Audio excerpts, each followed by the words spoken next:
す間もない傷を抱え頂点を目指しそうお前は生きてきた戦い尽くすワイルド希望誕生愛のかけらを仮面に隠し Your precious soul 目指せ最強新たな挑戦栄光へと駆け出せ Hey Hey Hey Go Arrest Fighting 燃える闘志でファイターこのリングかけろ一度きりの瞬間大切なに OK 始めようもう今 Go Fight 戦う姿を未来への奇跡にした命の時勝利をつかめろじゃ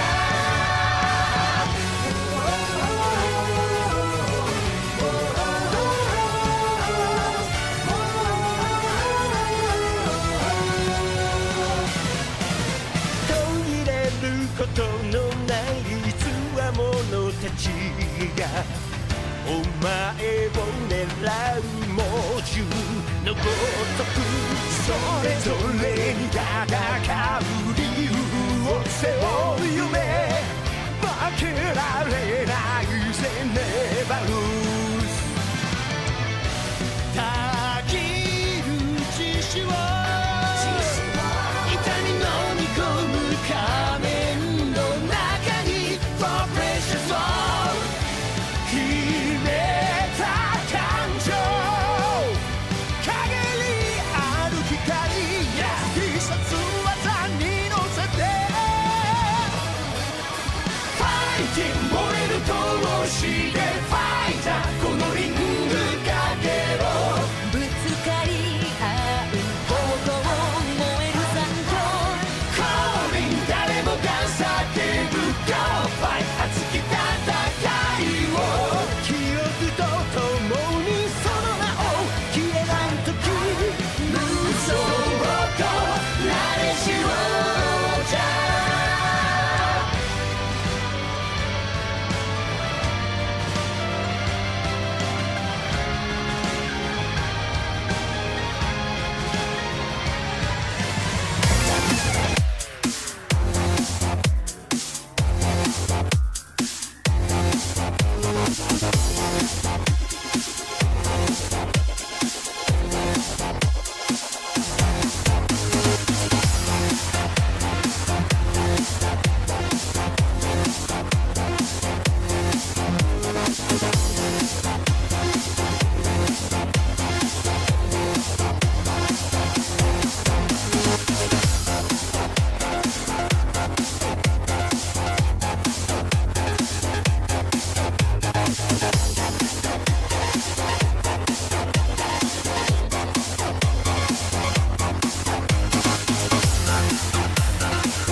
Down here, salt is a way of life.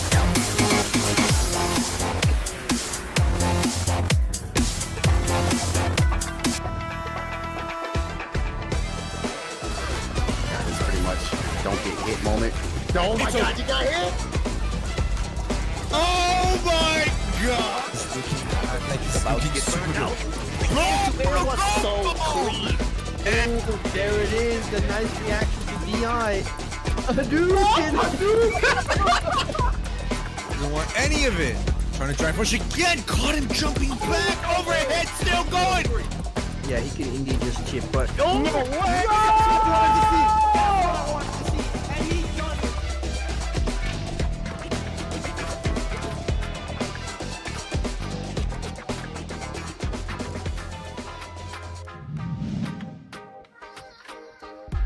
Ladies and gents, we are live. All right. All right, guys, welcome to the second Street Fighter 6 tournament of the new Saltmine regular season. It's no CPT. We're just having a good old time playing some Street Fighter 6. But yes, Ritas asked me to come and join you guys, so hopefully I don't get the sacking today, which I probably already got sacked, so I came a bit late, so I apologize to everyone. But yes, I'll be joined by... Oh, I'll be joining. Let me say I'll be joining. My camera's disappeared. Why has it disappeared? No. It's Why is it I'm checked. Should be fine now. Oh, there you go. I think All it right, was on my side. I'll be joining Dr. Buttons. Dr. Buttons, talk to me. How are you feeling?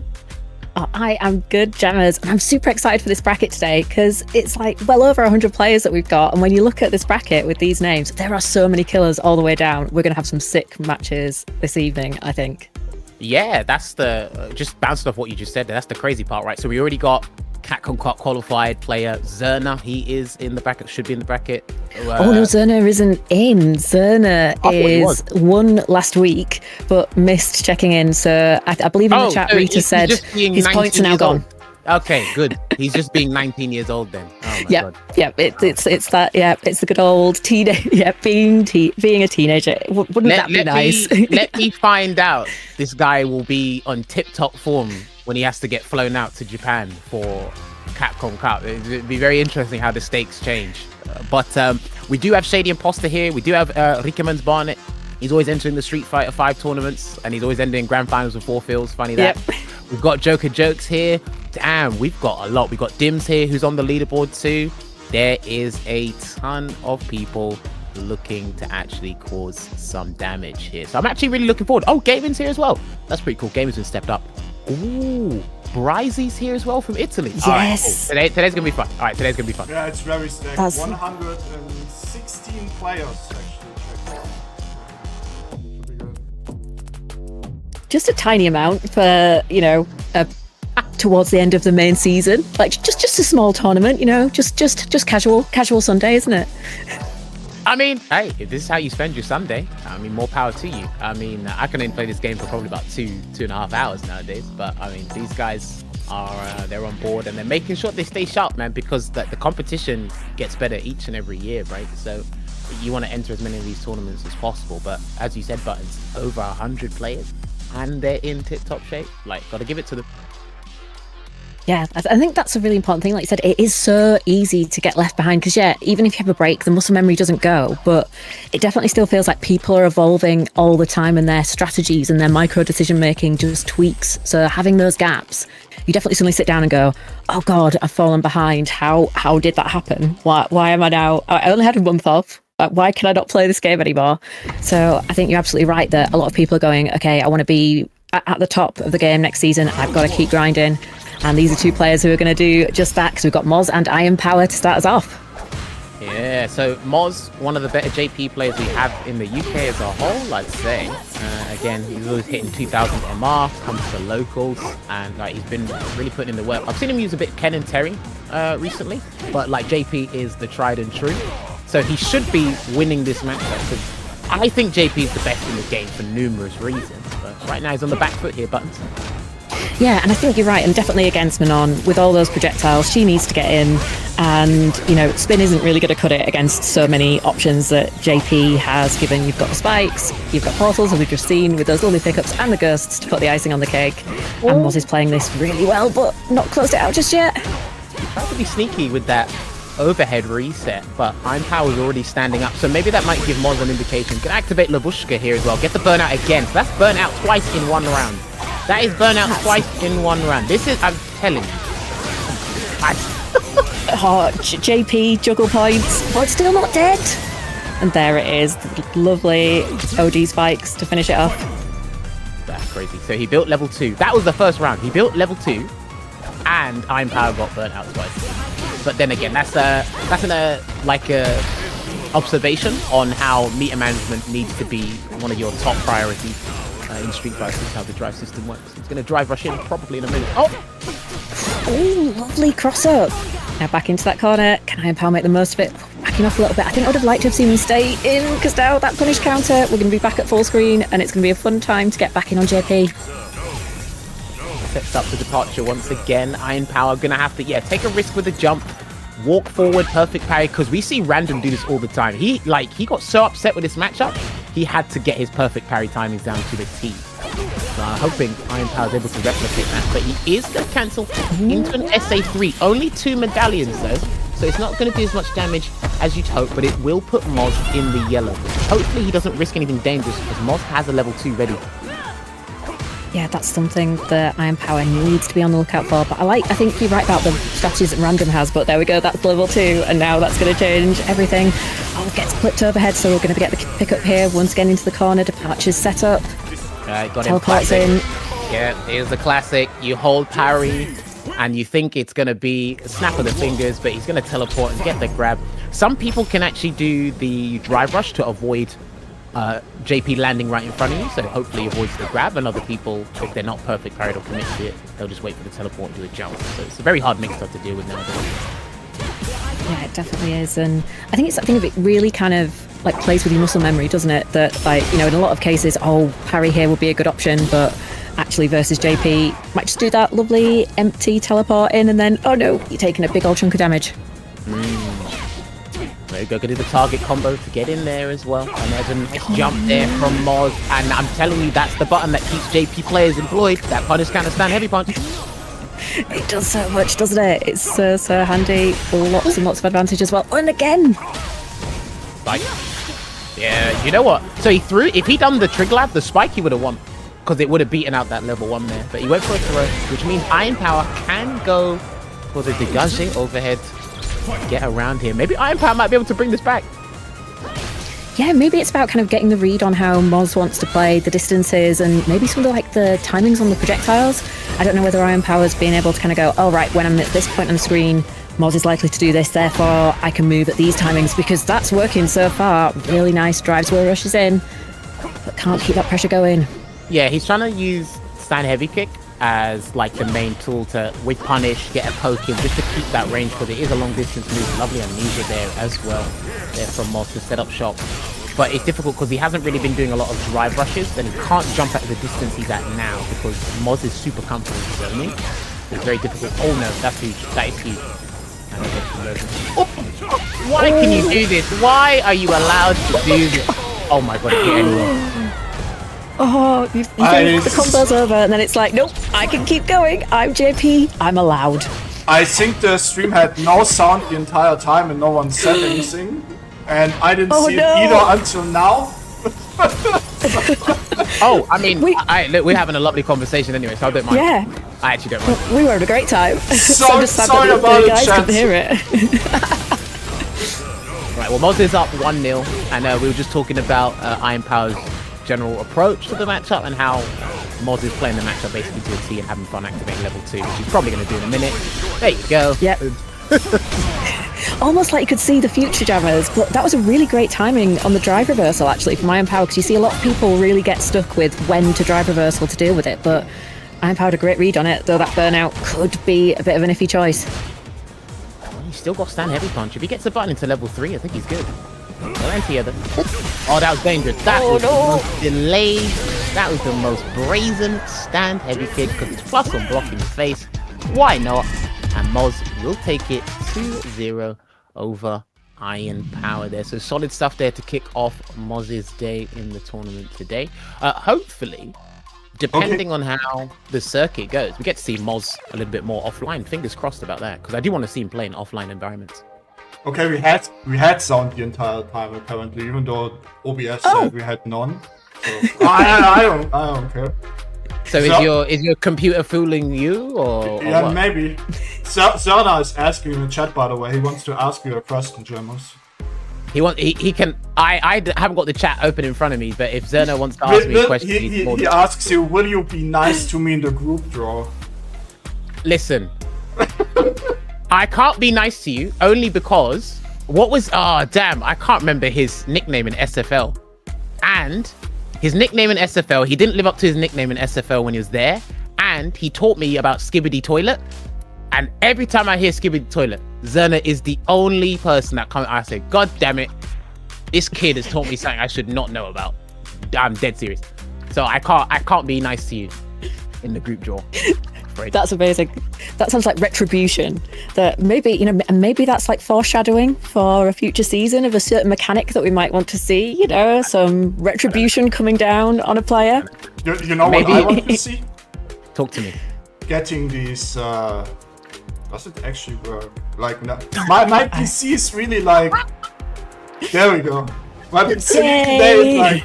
Nah, You might want to get it looked at. You might want to get it looked at just in case. Oh, but do we want to look at our PCs at the moment? Because if something goes wrong, do you really want to have to stare at that motherboard thinking, do I Listen. need to buy more RAM? Right, okay. All right, I'm going to tell you a story after this. Listen, guys, don't forget you can claim the Match Arena codes. You hit ! Match Arena in the chat. It will take you directly there. Direct contributions are always appreciated as well. All the money goes straight to the players, and the more money that's put into the pot, we are able to distribute it amongst the top 3. Yes, top 3 or even further down. But yes, yeah, I've seen those codes being claimed as we speak right now. Right, I'll tell you a quick story, right, when we get the next match ready. Last year, I think it was July, I was watching a Street Fighter stream and I was loading a Crash Bandicoot game on my stream, or on my PC, and it froze, so I done a forced shutdown. And then when I tried to turn it back on, it never came back on. Like the motherboard got fried, and I didn't know what it was. So I spent like 3 days trying to fix it myself. Then I called a technician, and then I was going back and forth from the technician store to fix this thing for about 2 weeks, all because it just fried and it didn't want to work anymore. So he's telling me, oh, here's what happened. Here's what you should change. It was a fun time. Don't worry, I was staring at my PC for a couple of days, and I was like, oh, sure, great, this is fun. But yeah, I mean, any sign. If there's any sign of your PC doing something weird, like have a look at it real quick. Hey, even YouTube it or Google it. You're probably going to find the problem on a Reddit story or something like that. But yeah, hopefully that doesn't happen to anybody. Make sure you take care of your make sure you take care of your PCs, unless you're a Ryu player. I hope Hashigeki counter hits your PC and it goes out the window. Maybe, I don't know. Maybe. Yeah, maybe that's something that Ryu players need to be aware of, that like too many Hashigekis and all those particle effects, they're just not good for your computer. So, you know, maybe just be aware of that when you're using it, that you've probably got a finite number. And if you've been using it a lot this season, as I'm sure you have been if you're a Ryu player, maybe just tone it down a little bit, because it could be high risk, honest. See, now that was such a customer service answer. Hey, Dr. Buns, I have a problem. What seems to be the problem? It's like, yeah, maybe if you do this and turn it down, it's not really good for the particle effects. That was such a... I love that. That wasn't even AI generated, by the way. That was all fresh off the dome from Dr. Buttons right there. So you got to give it to her right there. That was brilliant. I love that. 10 out of 10 customer service answer. Well, thank you. I will absolutely take that. But yeah, no AI here. There is no AI Windows on this computer. No, thank you. I would like my RAM prices to go down. Thank you very much. So, you know, that is that's there. I don't know, man. I'm seeing these. What are they on now? The 50 series for the graphics cards. They're going crazy prices. Then obviously the RAM prices. I mean, if you're trying to get into custom building now, well, yeah, maybe wait definitely. A little bit. Ooh, but as we're waiting for the next match, I've seen we've had a big direct contribution come in from. Just going to double check the name because it was been truncated by Match Arena. Thanks, but Hunter Mullins has put in a chunky donation of. What was it? It was $27. So the prize pool is already at $50, but there are still 35 codes left to claim. So if you're in the chat and you haven't claimed one yet, which I'm going to double check how many people we've got, because I think it's going to be a few of you. Yep, 136 people on Twitch alone. There is more than enough of you to clear those 35 codes down. So do it. Someone's putting real money now. There is no excuse for you not to claim that free money. It's free in this economy. Match Arena is still doing the business for the FGC. You know? Something real quick as I talk about that. But yeah, I'm seeing the bracket right now. I think if you !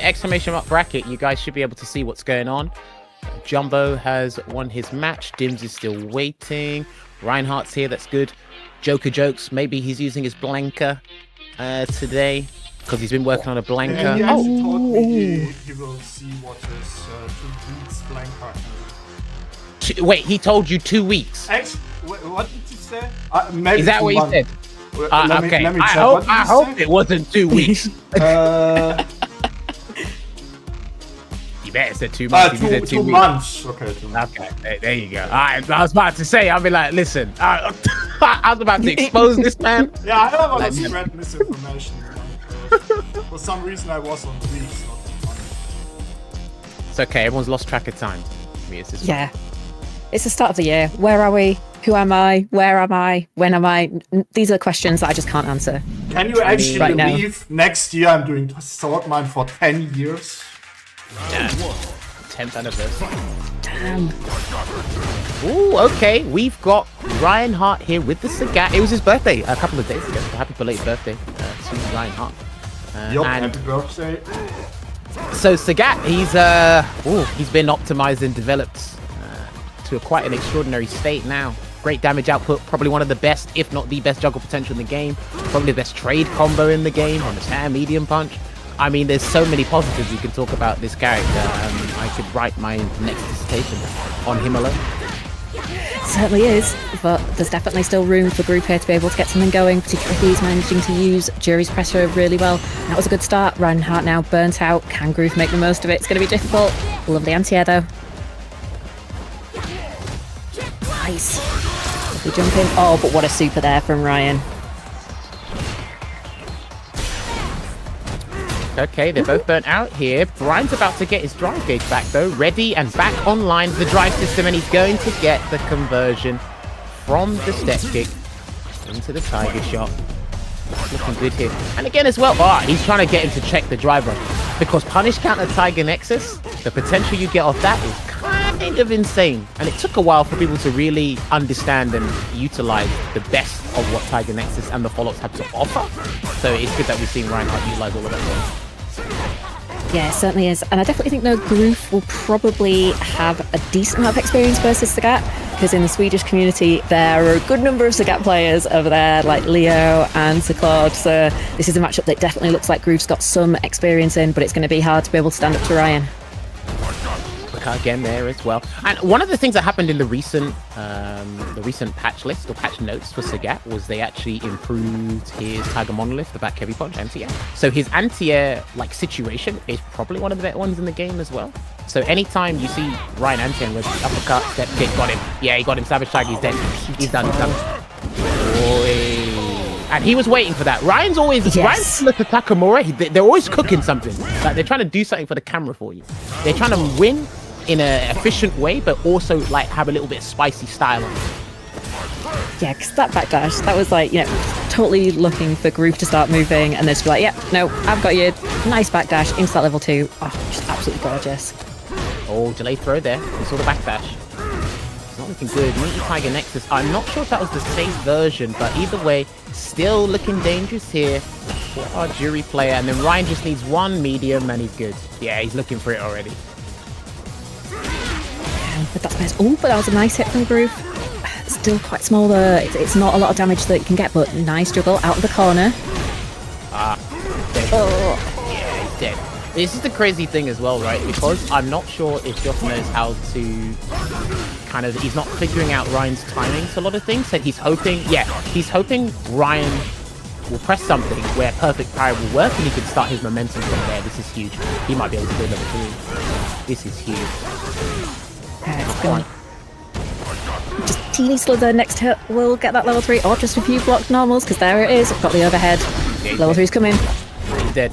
He's unscaled. And that's going to be it. The Tiger Vanquisher. We'll close this one out. Is that going to be perfect? Yes, it is. Wasn't it out there for the prodigal son himself, Ryan Hart? And we saw it. He did I think he did stand light kick, drive rush cancel into the overhead. And obviously, I've been talking about some of the commentators, and I think a lot of people have noticed it now a bit more since we've highlighted it a bit, is when you get an overhead, the next hit doesn't scale. So it stays at 100%. Yes. And then the third hit will be, depending on the move you use, it'll be like 70%, 80%. But when you're going from an overhead straight into one button special and a super arc 3, you're probably going to get about 50%, which is probably what Ryan identified and said, okay, let's reset him here. We've got the Tiger Vanquisher. Let's seize the kill. So that was literally clinical stuff there from Ryan. Yeah, really great stuff. And Always good to see Groove in a bracket as well. This time not to be, but there's still chance in the losers bracket. But it's a hard one because it's full of killers, and it's definitely one where I'm looking at the next match for Ryan and going, oh, that's going to be a spicy one, because it's Nibil versus Ryan Hart. That is very much like that epitome of old school versus new school when you think about it. And this is only Nibil's second Saltmine League tournament. Came in kind of like a wrecking ball last week, shaking everything up, getting that top 8, finishing out at 4th place in his first ever Saltmine appearance. So I know Nibil is absolutely going to be gunning for that top 8 once again. Yeah, for sure. I agree with that. And again, this is the beauty of entering tournaments now, especially with the infrastructure of how Street Fighter 6 CFN works, because you've got replay takeover now. So I'd say save those replays. Look what Ryan did. Look what you tried to do but couldn't successfully get off. And then you go, all right, how can we change this next time? Because obviously you asked the question, how often do I bump into Reinhardt online maybe? Yes. Where's my experience, or what is my experience with the Sagat matchup? And then, okay, I had a game plan, but were we even able to start it? Just ask those kind of critical thinking questions and then move from there. But it's not the end of the world, because he actually is dropped down into the losers bracket there, while Ryan will progress deeper into the bracket. And Ryan, I might have to type his name to find it, because there is a lot of people here. Ryan will be going up against Nibil in a little bit, because Nibil is on the list, with the Chun-Li on the leaderboard right now. Nibil's got 8 points, so he's going to be looking to get another top 8 finish here as well. And it's huge, man, watching these guys constantly compete, because when these guys go at it in the the end of season final, which the last one was actually pretty good to watch, because when I was actively playing Street Fighter 5, I think I got into 2 end of season finals. I think it was 2. I can't remember. Ritas might have the old SF5 data, but it's like these guys like fight tooth and nail to make sure they get into these things, and then Ritas is a nice surprise for all of them. So it's good. Yeah, it's always brilliant, and I'm convinced Ritas will have those old spreadsheets. It's like when you're collecting that data, you've got to keep it. You know, don't get rid of that. No, You've got your whole backlog. It's like a little encyclopedia of like EU FGC. You gotta hold on to that. Yes, that's a very good point. Very good point. Why are you dropping knowledge bombs today? That's not fair. It's a Sunday. You shouldn't be doing this. Maybe it's because I don't have to go to work tomorrow, so I'm just like, yes, let's go. Wow. Okay, that's what it is. I'm just like, I don't have to go to work tomorrow. I'm buzzing. So that's why everything is fine. Everything is good. Nah, that's good. I like that for you. Right, if we look at the bracket real quick. Yeah, we have a little bit of downtime right now. Some matches are delayed, sorry. So Shady Imposter is going to be going up against Rapid, so that would be DJ versus JP, and I know Shady Imposter is waiting for Alex. We've got Moz going up against Star. Rikeman beat Asahi, which is a my player, so Rikeman is going to be going up against Ritchy. I think Ritchy's playing Sagat or Bison, can't remember. Essex the Sin is here. Joker Jokes going up against Ixion. Damn, there are some names in this bracket, boy. Yeah. That is crazy. And then further down, we've got Magikarpa playing Zapata at the moment. So I'm going to be interested to see how far Magikarpa gets, because that DJ is just despicable. And the amount of other characters that Magikarpa has to be able to counterpick people is insane. I often, when I see him, it's just like the onion of like Magikarpa. It's like, are we going to start with Geef? Sim, and as people get through, it's almost like the layers. It's like, okay, you've got past my Geef, right? Now we're time to do the Sim. Okay, have you got? And if it's first to 3, have you got past my Sim? Right, time for the DJ. And I just love to see that. And I think I've seen him on Sagat as well, so I'm going to be interested to see how that like roulette wheel has been developed. But yeah, there's still so many other people as well. We've got Roomie de-scaffed through to, what will that be? That'll be round 4 after taking out TommouyaKuna. So some of the JPs falling by the wayside. And we've got Fang as well, whose birthday present is facing off against MDZ Jimmy. So yeah, hopefully that'll be a good match for both players. But happy birthday to Fang.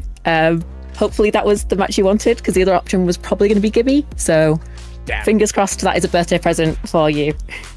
Well, let's go back to what you said a minute ago, right? It's just the density of the competition and just the layers of character some of these guys are bringing.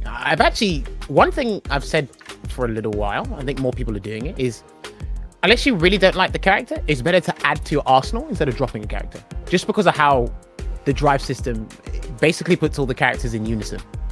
Outside of one or two unique things, and that's basically to do with their combos, you're going to be looking for the same thing to do with most of these characters. So you don't really necessarily need to drop someone, just add. So if you were a Geef main, maybe you can drop him, but just pick another character and then add on to it from there. And we usually see it with the Shotos as an example. So if you were Luke, yes, you're going to play Akuma, you're going to play Terry, you're going to play Ryu, stuff like that. But then it's interesting how people are adding characters over time, especially with more characters being introduced and added to the game as well. So it's very interesting. And like, if you look at people's character roster from season 1 leading up to Alex, which is coming soon, you're like, oh, okay, damn. All right. Not only has you've accumulated good game knowledge over time, but the roster has improved or it's changed substantially as well. So it's a pretty big deal.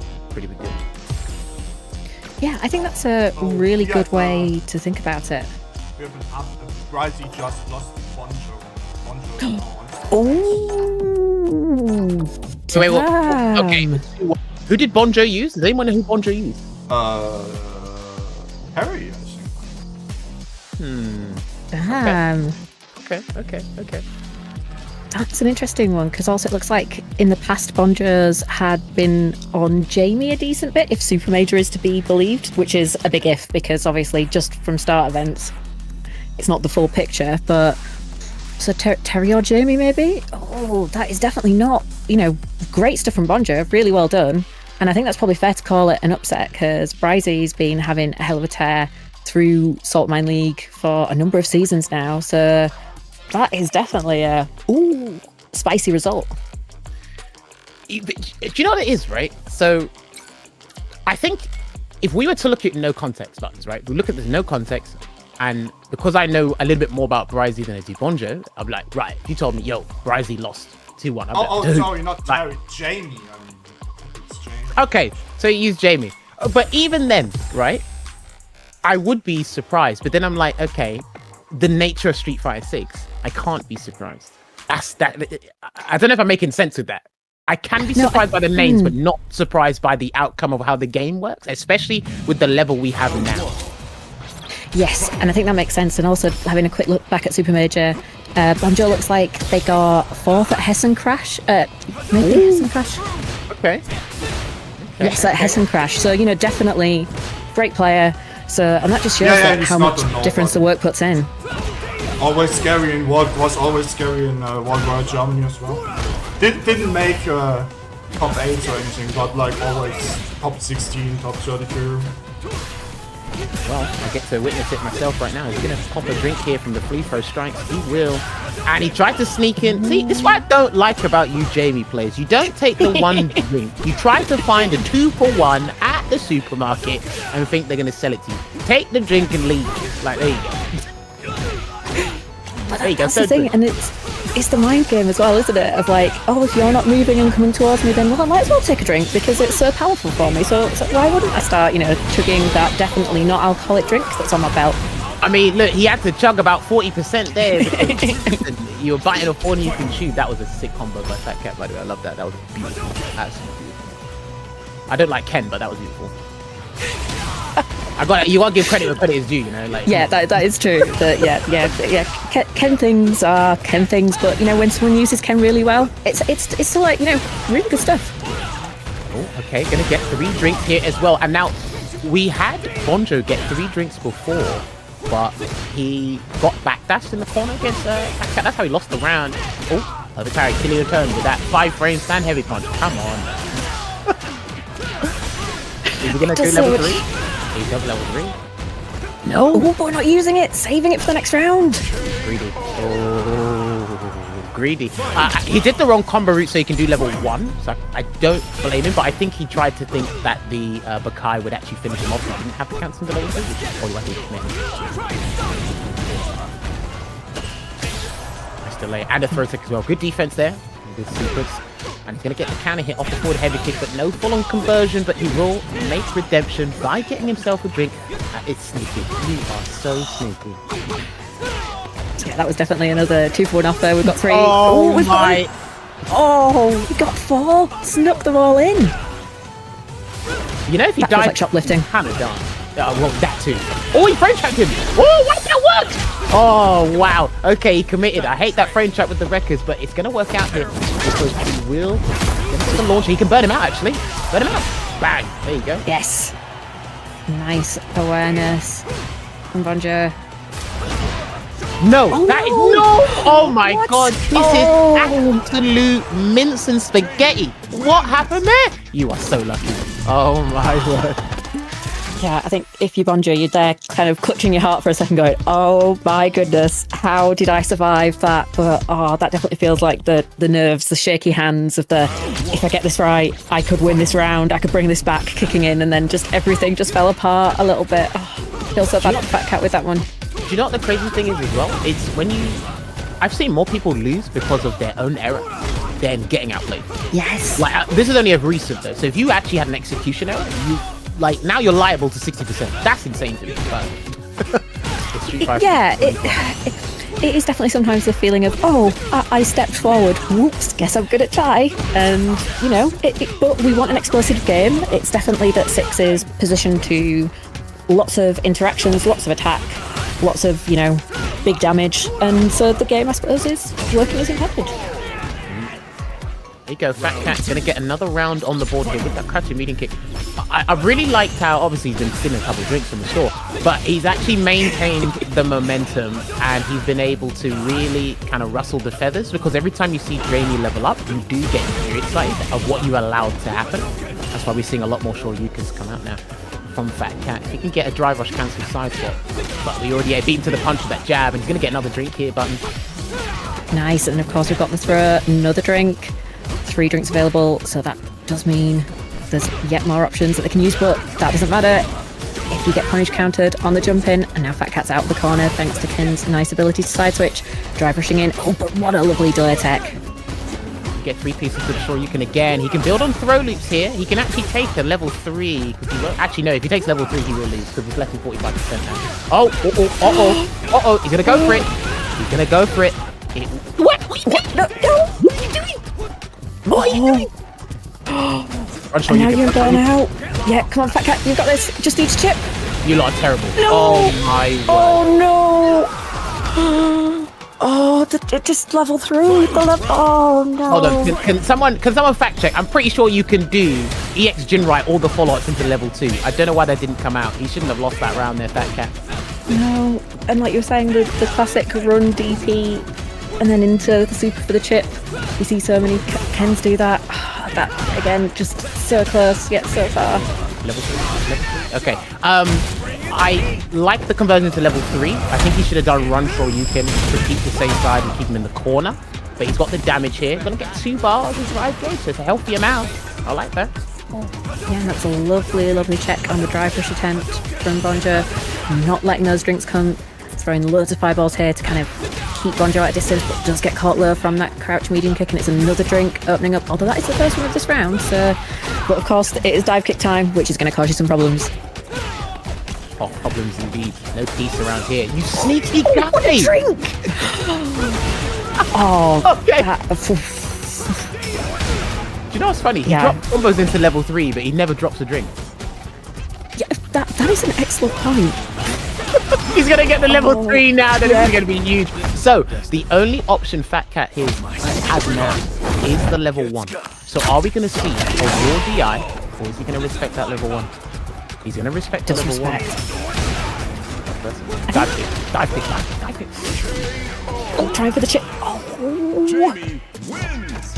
And I think that looked like maybe a Dragon Lash coming out at the start there for Fat Cat. I don't know whether that's what Fat Cat wanted, but yeah, good potential delay jab there from Bonjo to be able to take it.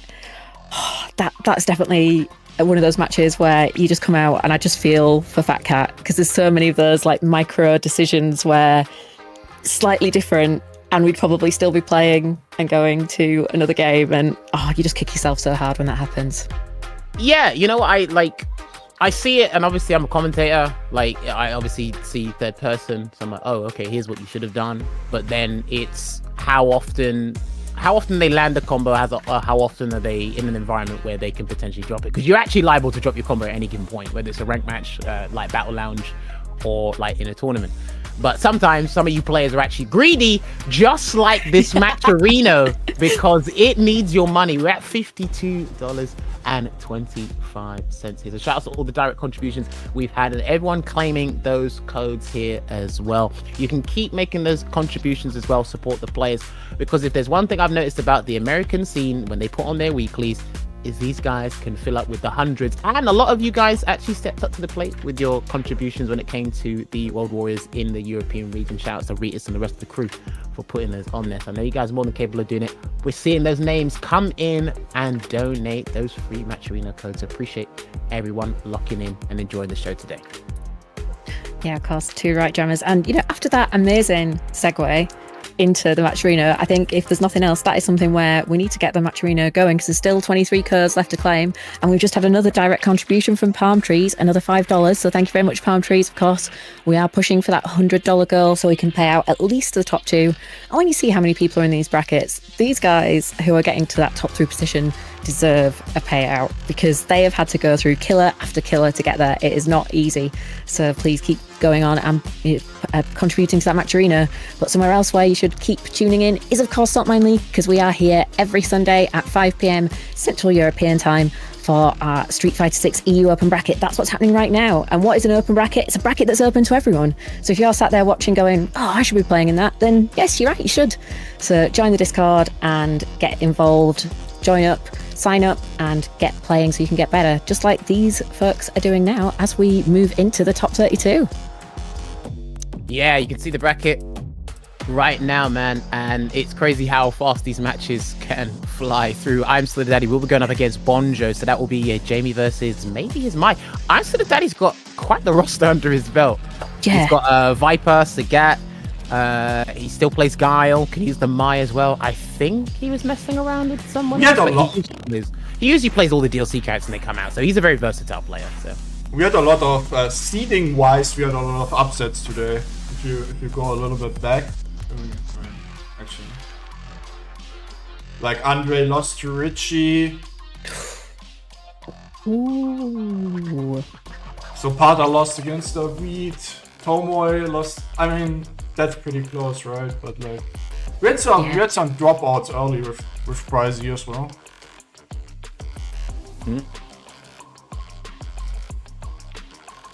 this is it's crazy.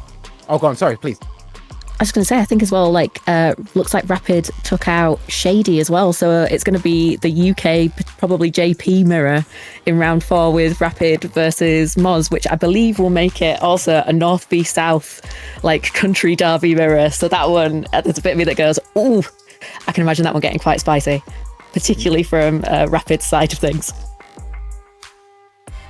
That is very, very true. Who else am I looking at? Gaming's gonna go up against Fang. Fang beat MDZ Jimmy.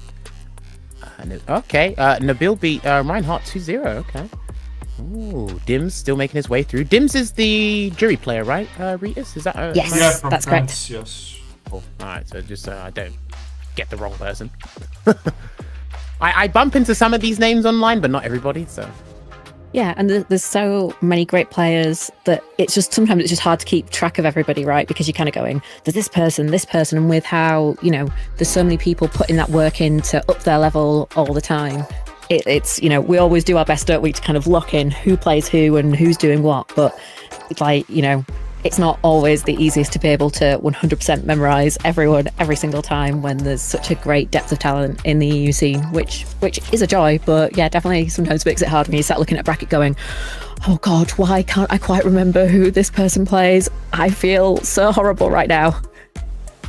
Yeah, I can agree with that. But I was saying this the other day. I've said it for a while, but I said it the other day to a friend where it's like Street Fighter 6, at least what we're witnessing in Japan is a cultural phenomenon. It's not just the games blown up. You're actually looking at, because there's some things in your lifetime that you've read about, you heard about it, but you're not seeing it. Like, we're actually seeing a cultural phenomenon. Like, we're actually looking at it, and we're part of the community where it's happening.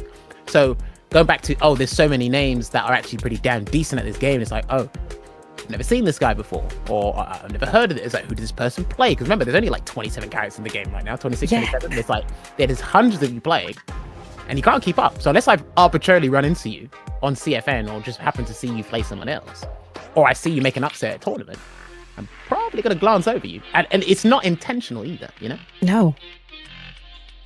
No, it's just Sony. And also, I think, I don't know if we'd already called out, but Joker Jerks as well, making his way to top 32. So that Blanca, that, you know, potentially 2-month-old Blanca might be doing the business there for Joker.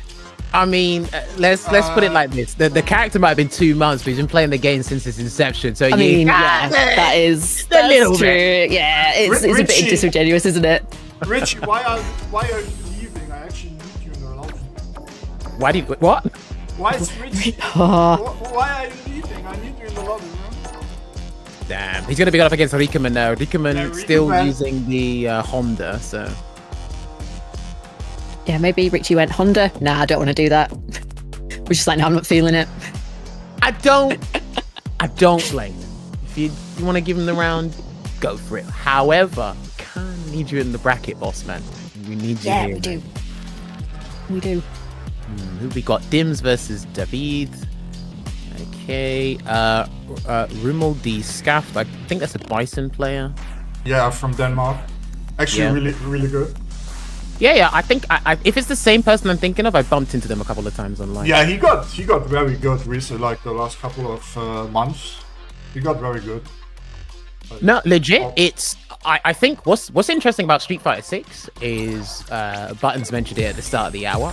When you fall behind, you notice it, but also when you get better, you notice it. But the thing is, you have to lock into this game. Like you have to continuously play this game. I mean, I can see it. I can see them at his Saltmine results as well, right? Like he constantly makes top 16 now, all the time. So I mean, if you're getting 100 plus every Sunday, that's not an easy feat in a weekly. When you could be doing anything else in the world, you're like, no, I want to play Street Fighter 6. It's like, okay, you madman, but go for it.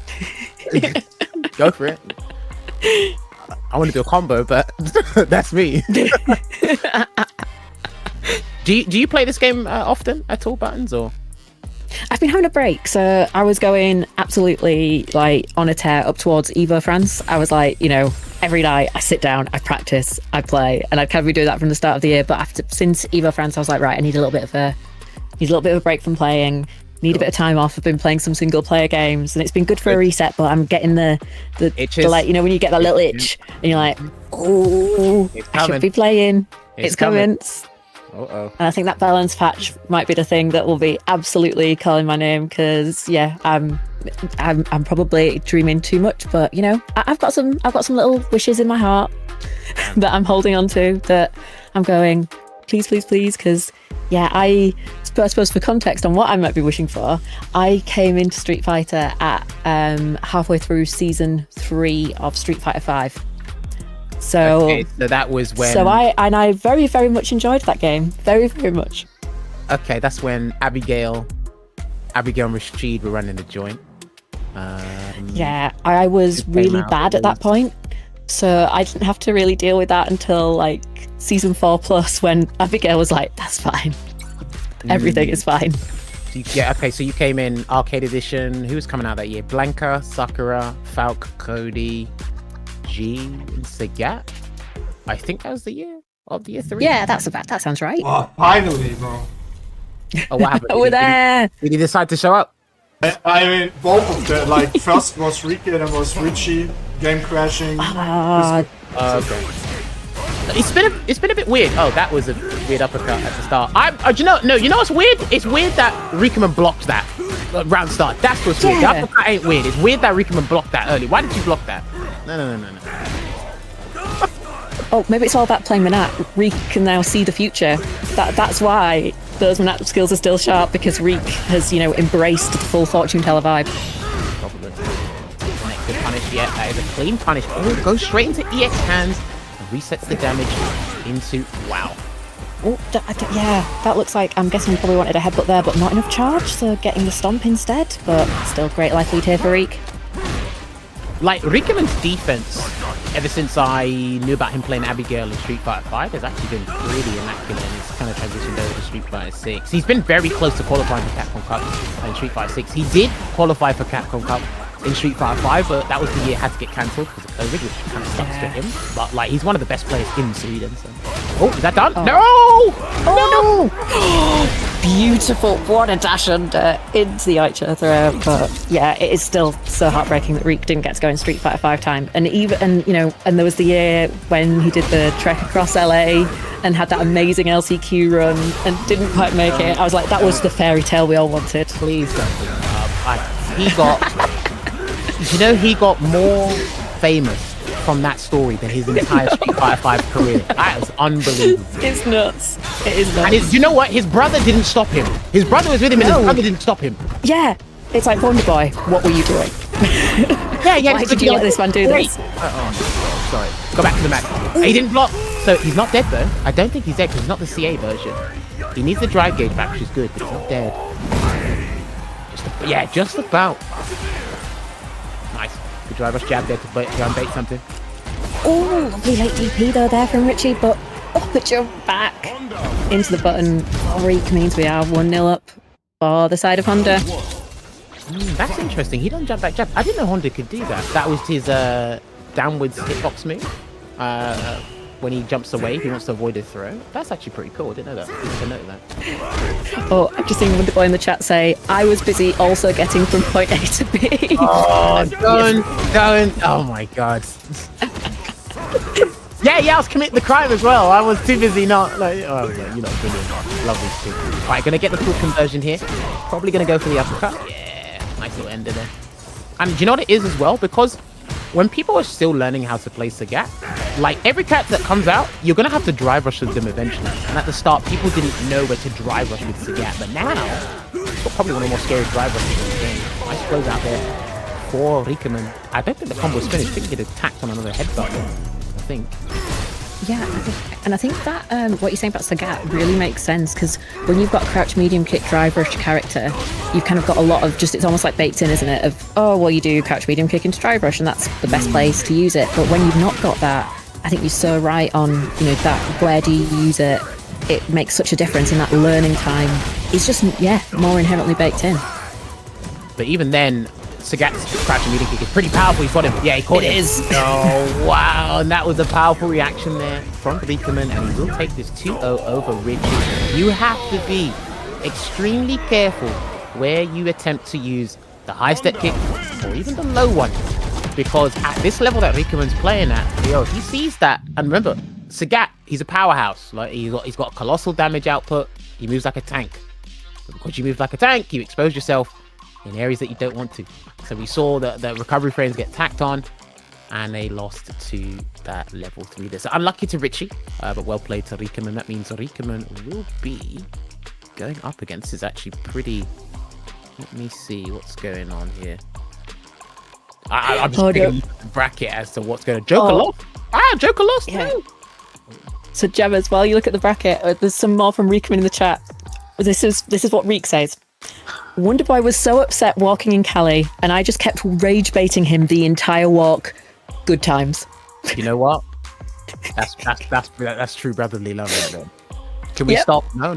There's a shop just 5 minutes away, and he just didn't have it on the. Or the classic. What? Are you tired? I'm fine. How can you be more tired than me? Woof. No, I'll just keep walking then. You know what? I can hear Rikeman saying I'm fine as well. No, I'm fine. I think Rikeman was at the TWT finals as well. I actually saw him in the background with an interview with Logan. I actually did enjoying some seconds. Oh, I can. And there's yet more now, James. I thought we were at the end, but there's more. He was upset because Air France lost his luggage, to be fair, not because it was an 8-hour walk in LA. And then Wonder Boy says, yeah, my baggage was lost by the airline. I was dooming. I never like that situation. I always feel it for someone when they say they lost their luggage, especially when it's a weekend trip, because your luggage ain't gonna come back until you need to fly back home. Completely, it's just stupid. But no, we can talk about that another time. So Thuds beat Joker 2-1, so he's gone up against Dims. Gaiman's still awaiting his opponents against Nibil and the Scaft, which will probably be on stream pretty soon. I'm still the Daddy beat Bonjo 2-1. Overlord 101 going up against AZ. Cool, we got it right. Absolutely perfect. Oh, Sammy versus Bison. All right. I don't think this matchup is too bad for Bison, you know? Because crouch and meter punch could counter against Chun-Li's limbs, drive rush into knee press, that could be a bit of a nuisance if she's trying to check. Got good damage output. When you put on the Psycho Mine, she's going to be nervous anyway. I actually think, and he's got a good drive rush speed as well, so I think this is a pretty decent matchup for Bison. Yeah, I think it definitely works pretty well for the Bison player. The only thing is maybe if you get a bit lazy with scissors and then, you know, the Chun player can punish with light legs, that's probably the main thing where you've got potentially something that's exploitable, but Nibil doesn't need that at the moment, just playing really nice and clean and closing that out there with the level 1. Didn't lose much health either, looking really nice and in control right now. The thing is, I think Chun-Li's overshadowed. Chun-Li's not bad, it's just that there's depth in the game at the moment, so we kind of do forget what she's capable of doing, and she does tick a lot of the boxes in Street Fighter 6 at the moment. But yeah, it's good that Nibil's actually stuck with the character for really well and playing composed and patient right now. Gonna get a bit overwhelmed though. Here comes the onslaught from Bison. Yeah, this is always the case, isn't it? When you're in the corner, so many options that Bison can go for, but no bomb yet, so that's definitely helpful. Walk up throw after the -3 target combo. I see it. Just in case he tries to tap parry as well there. That's a pretty interesting choice from the deal, but it's a bar. That's huge. That's huge. You could do level 2. Stand fist level 2. Stand fist level 2 might have done it, you know. Oh, banking on the meter. It was so greedy. I mean, listen, that's why it's one of the 7. Oh, he's still alive. He's just about alive. I think he's just about alive. Yeah, just about, and we'll have the CA, but is in burnout. Can Nibil make this count? Respecting the potential of that CA and wake up. That jump was sick. I think he masked that. No, I actually think he mashed that. There's no way you do crouch light kick into EX Tento kick. I think he mashed it and the button came out. Oh, that was so good. That was so good. What an anti-air there for Roomie versus the air legs, and then deals with the OD Tensho as well. So we've got the bomb setter, stomp into the pickup, bombs reset once again. Great opportunity for pressure in this corner. And this is the thing, right? This is like layered offense, right? Because, there you go, go get stunned. Because if you're successful on your offense, you get rewarded with another bomb. And then if you do again, you're successful planting another bomb. This is why it's such an offensive, oppressive character. It looks like Rummel's dialed up the aggro meter. Really nice. Closing that gap again with the drive rush. And there's that bomb. Like I said, it's now time for Nibil to guess. Ooh, lovely. And there was that punish counter with the light legs, clearing the bomb as well. Being able to get a little bit of space from that corner. Jumps in, no anti-air this time. Nice one. Ooh, okay. He's trying to get Nibil to like throw tech, but he hasn't really been teching. He's been caught out in other ways, but not really by a throw tech. Oh, damn. That felt like the Jinx just too far on the throw that time. Some of these whiffs feel a little bit dangerous, but Nibil's not been punished so far. And as I said that, the whiff legs causes a lot of problems. Ooh, what? I don't know what that was, but he's gonna lose because of it. He's gonna lose because of it. Bison wins. So he does. We're at 1-1. One more game to go. The anti-airs from Nibil have been super crispy. Once again, those Tensha hits just have been on point, but what was also on point was that OD Psycho Crusher closing the gap, getting through the fireball. Well, I mean, like, the fact that, the fact that the anti-airs are on point, especially against Bison who has Devil's Reverse, like, that's a huge deal. And sometimes there's going to be angles where Tensho kick doesn't work, because it goes right under. It goes right under. Oh, yes. But I think it's mainly because of the angles that Romie is actually jumping at. That's why it's easy to get a clean Tensho kick anti-air. Forward throw, building on it. Yeah, waiting for some dry gauge to come back here in Nibil as well, just so you get a safe cancel. There it is, yeah. Safe drive rush cancel. Gonna go and burn himself out for the round, but that's good enough. Yeah, and that set point advantage, you know, just makes things a little bit safer, doesn't it? Roomie now has to force that offense, but if there's something that Bison can do, it's absolutely force that offense, because we're seeing it right now. And with Shimmy once again. Bonjo set up. What a perfect parry though from Nibil. Gets the back throw to escape that corner.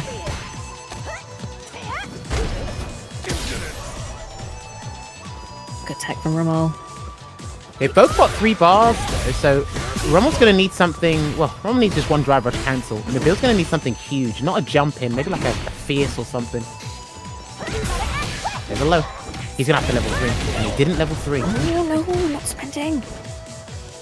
I was thinking more of the drive there. gauge. Yeah, I think it's more the drive gauge preservation, but I think he's confident that he can get this next hit and get the CA as well. But he's burnt out, unfortunately, here, Button. Yeah, that was a bit of a risk, wasn't it? Gets caught by the OD Psycho Crusher, thrown, and the throw after the OD Psycho Crusher is enough, and it is. Final game, final round. Yo, shoutouts to Sammy for the raid. Thank you very much, bro. Also, thanks for entering today. Absolutely, and it's a great point for everyone joining us in that raid, because we're at 1-1, final game, final round, Nibil versus Roomie.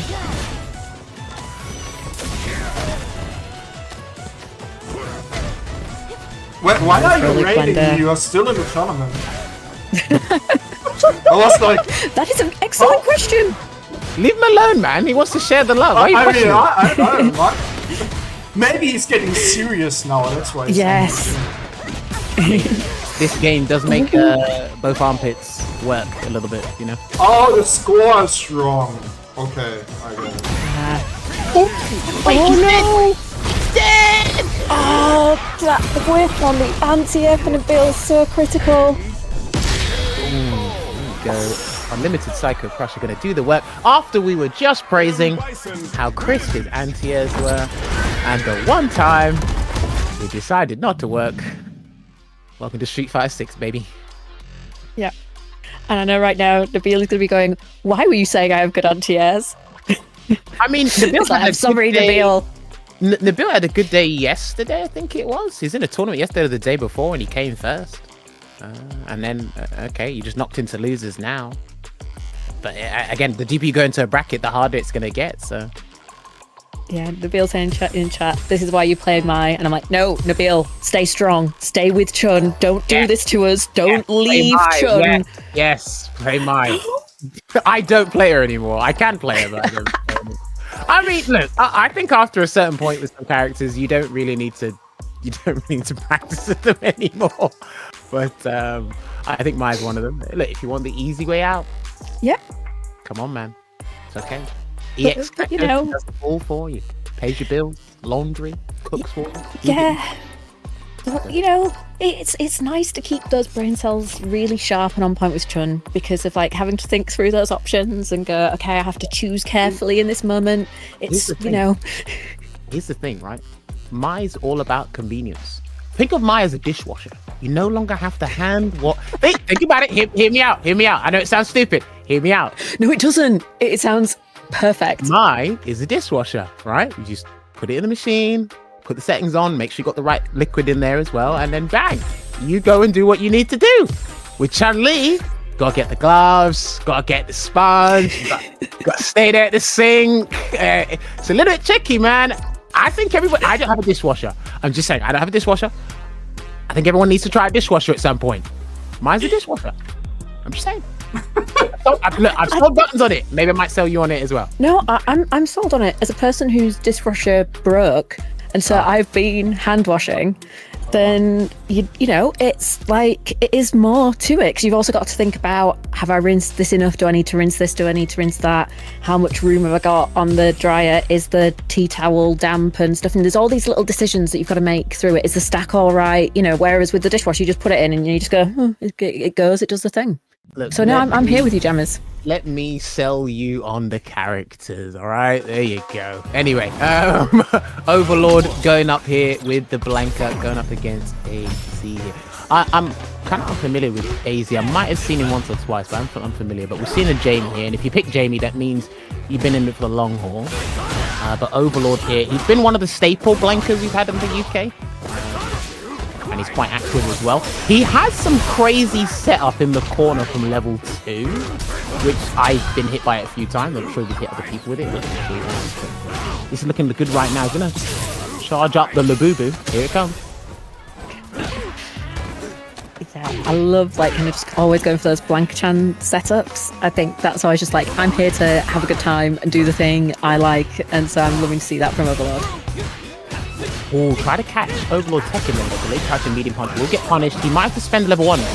Yeah, might have to spend level 1 to shout at her to get that round there and close it out. Good first round there from Overlord, looking good. And again, there's been arguments about why people have been sleeping on Blanca for so long, especially at the highest level, courtesy of men at RD. But there's been a general consensus recently. People have shoved in their top 5, mainly because of some of the tools he has. They haven't really been weakened over time. They've only gotten stronger. Yeah, still super strong and has so much potential. But oh, what a lovely arrow kick there. Perfect timing. And beats out the OD up ball. It's a great punish here and another drink on the table. 2 unlocked now.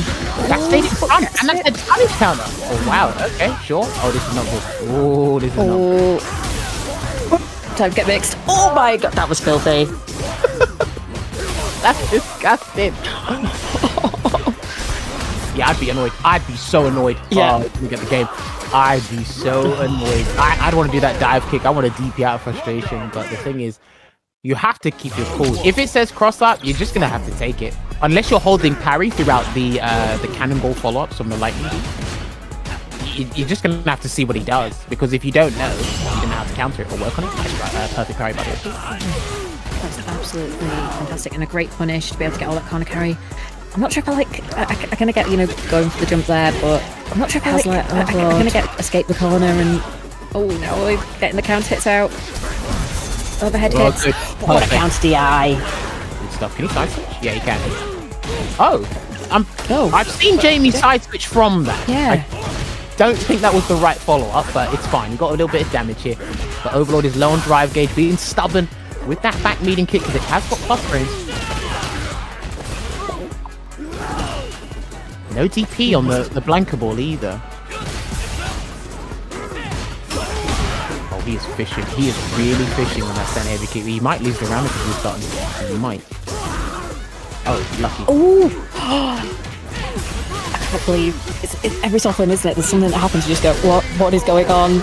And AZ was so ready to make the most of that. So great stuff, and I think that's a really great show of mental fortitude as well, particularly after how the last game ended. So amazing stuff there from our Jamie player.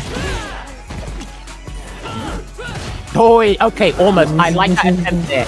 I think if it was a different button, I like the attempt there to bait the anti-air, but it's stand heavy kick. One of Blanca's best buttons, in my personal opinion. Nice to learn the dive kick there as well, the arrow kick. It's definitely, making Overlord less comfortable because, we're not really seeing too many hits connecting from AZ, but it's forcing some errors. But Speaking of an error, he comes to bait. Yeah. Bait. He blocked. Yeah, he blocked. But it worked out. But that was a little bit spooky. For a second, it looked like Punish didn't connect, and then, well, at least the command grab covered that. He stopped the swagger step with the back meeting kick, sorry. A lot of Blanca's moves have a ton of active frames, and he's going to activate the lightning beast here again, so he's going to have to firm it. No, he had to firm it. Like, the drive reversal was not going to work there.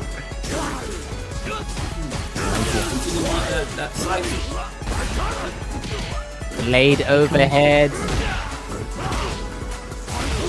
There we go, that's fantastic. Anti-air sets up the doll, baits the DP. And that is a nice 2-1 for Overlord, moving ahead over AZ. And so that will be a spot in top 16. I was just double checking how far along in the bracket we were, but no, that will be top 16 for Overlord, looking out for a matchup versus I'm Still the Daddy. Ooh, okay, that's going to be interesting, especially after what I've seen Overlord come up with, especially in that set there. Maybe some of the stuff was specific to Jamie, but like, again, on point with the lightning beasts, making sure he's being incessant with the pressure, making sure that, AZ was frustrated, and anytime he did do a defensive choice, it felt like the wrong one, which led to massive repercussions. So he's doing what Blanca does best, and that is be annoying as much as possible. Also, can we get to the $150 goal today so we can pay our top 3? Be awesome. Yes, we absolutely want to get there. And there are still 4 codes left. And we do not want to see any of those codes by the time we get to top 8. So please hop in there and get claiming them. That's 3 to go. 2. There's only 2 left. But we want to get those claimed because we're at $64. And that's all of them gone. $64.50 at the moment, which is absolutely fantastic. By the way, this was 25. Match Arena just sent this to me yesterday. Oh, okay, nice. These are the stats over the times you've been using it, or through this last is year? from last year, and the last, like, the 55k is overall, like, since we use Match Arena. So last year we actually raised $12,759.91. I like that. So, Ritus, I've got to ask a question that everyone's been dying to ask. Since he decided to divulge the numbers, is that the maintenance? Is that the insurance for the yacht that you secretly have? Or is this paying the monthly bill on the mansion you showed me last year? That's actually what I get every second. Oh, so you're pumping out money like every time you sleep? Yes. $40 a second, something like that? All right, cool. So that's how rich I am, you know? Here's what happened last year, right? So, like, because Ritus, he was telling me how he's just going to take us all out to dinner at Capcom Cup. And I'm just like, yeah, that's right. Because you keep lying to the people at home about the money you make. And he's now divulged some of the numbers. So, Ritus, there's a really good 5-star restaurant I bumped into the other day when I was in central London. And I thought that all the times I've helped you out, you could maybe... You know what? If I ever come to London again, we go there. I'm gonna hold you to that. But heard him. You heard him, right? You heard him? Yeah. We've all heard it. Yeah, you heard it. All right, cool. I don't want to hear no complaints when. I'm sorry. No, I think the main thing is Ritus. We do this, James. Oh man, that's brilliant. Love you, Ritus. But yes, no, we're gonna be waiting for the next match. Don't forget ! bracket if you want to check out the bracket. And ! Match Arena if you want to donate to the cause as well. Do not forget.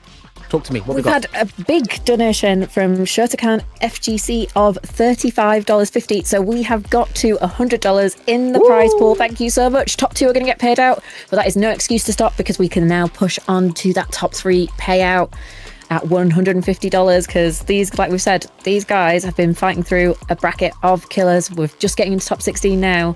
And there's still there's so many names that have fallen into losers and have been knocked out. And these guys are absolutely killing it, marching on in the bracket still. And we're going to be, I believe, coming up first will be Rapid versus Rikemansbarnet.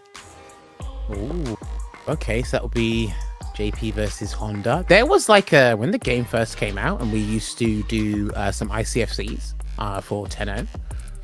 We actually saw this matchup a fair bit. Some of us at the time were convinced that Honda might be a little bit of a nuisance for JP, but that's because JP was a super complex character and it was easy to figure out Honda for obvious reasons outside of JP.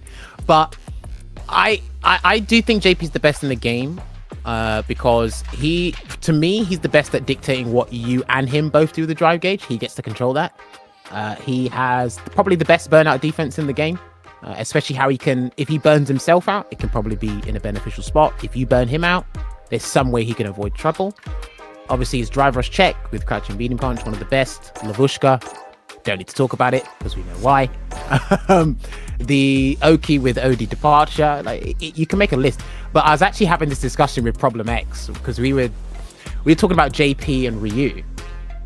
And me and him, obviously, we think very highly of JP, but he said I can't ignore Ryu. And I said, well, I'm only looking at JP in regards to the skill ceiling because it's very high, but he's the best. And I think JP's top 1. Well, no, this is what we're saying. We're saying JP's the best, but he's saying you can't ignore Ryu and what it does. And he listed a bunch of reasons, and I was like, look, dude, we're looking at the skill ceiling, not the skill floor. And he goes, well, it's the skill floor that's the problem because the skill floor is pretty big. Which is why you see a lot of Ryus.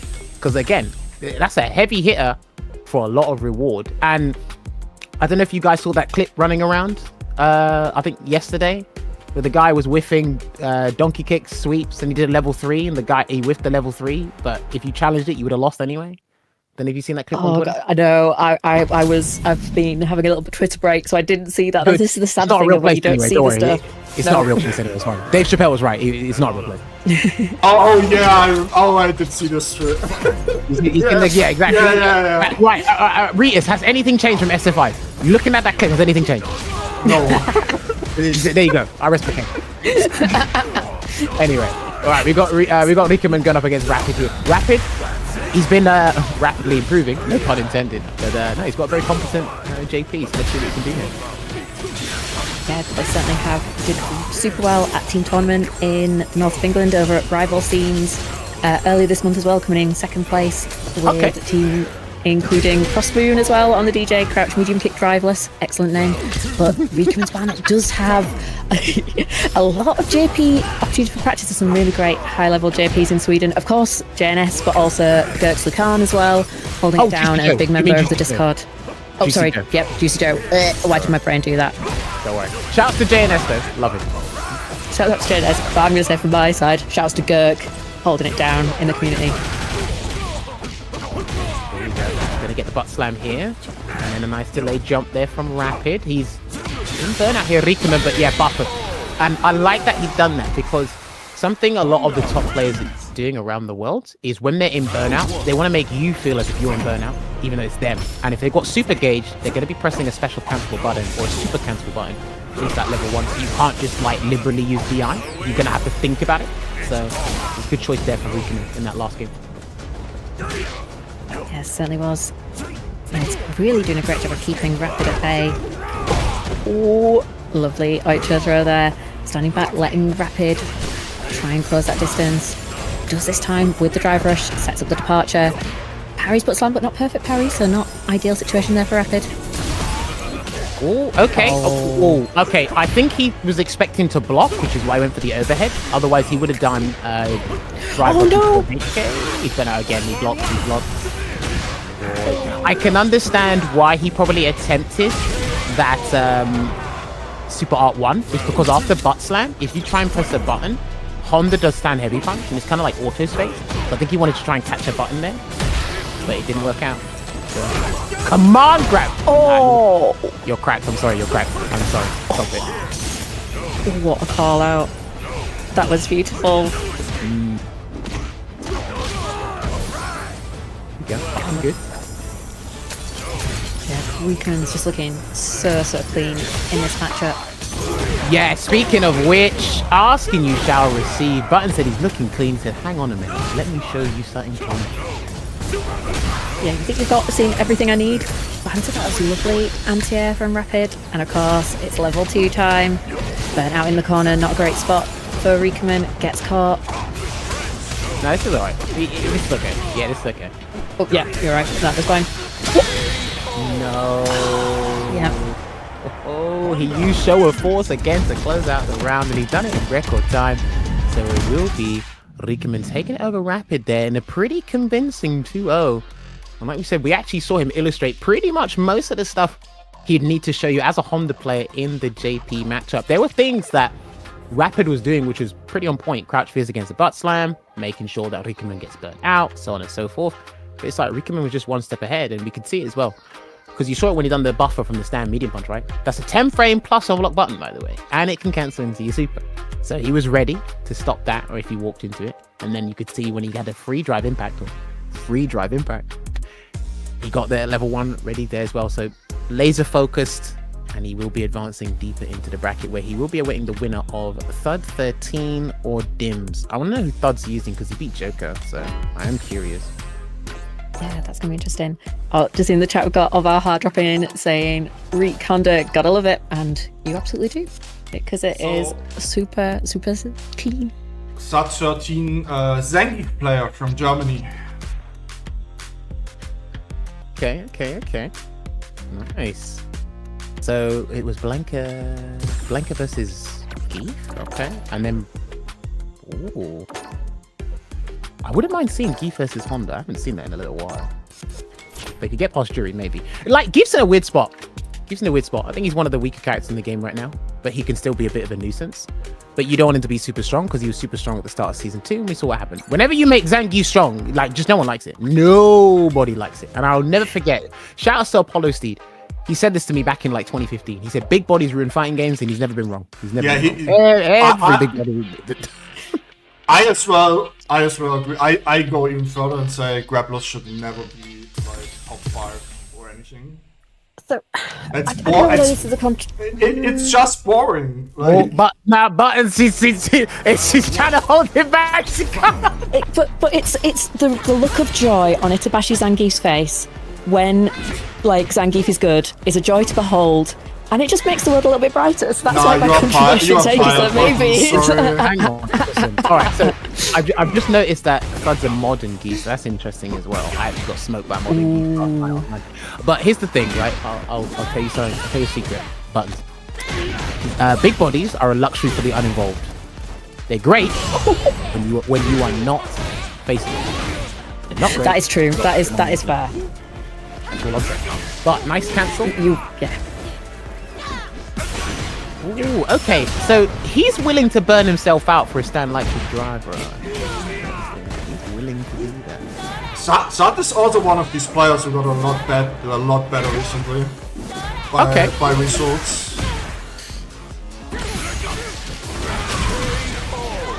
Nice. Round 2. Fight.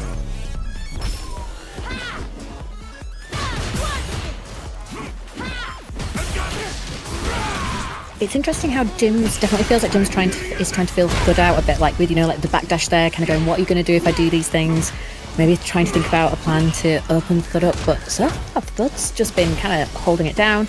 Paul's got the escape from the corner there with the jump heavy punch. And still, yeah, no biting. So let's get throwing Dims. Drive rush is in, baits the reversal. That was beautiful. Drive rush into a jump. And the thing is, because Zangief has one of the most ferocious cross-ups in the game with the body press,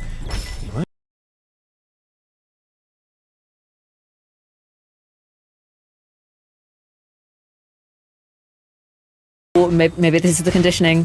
First throw there from Dims. Trying to push Thud here into that corner.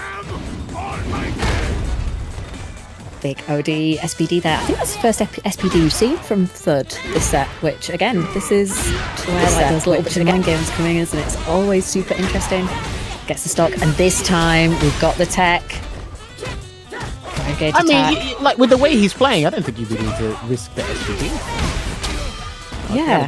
But Dims is going to get a stun there and get one round on the board. That's good. Good to see.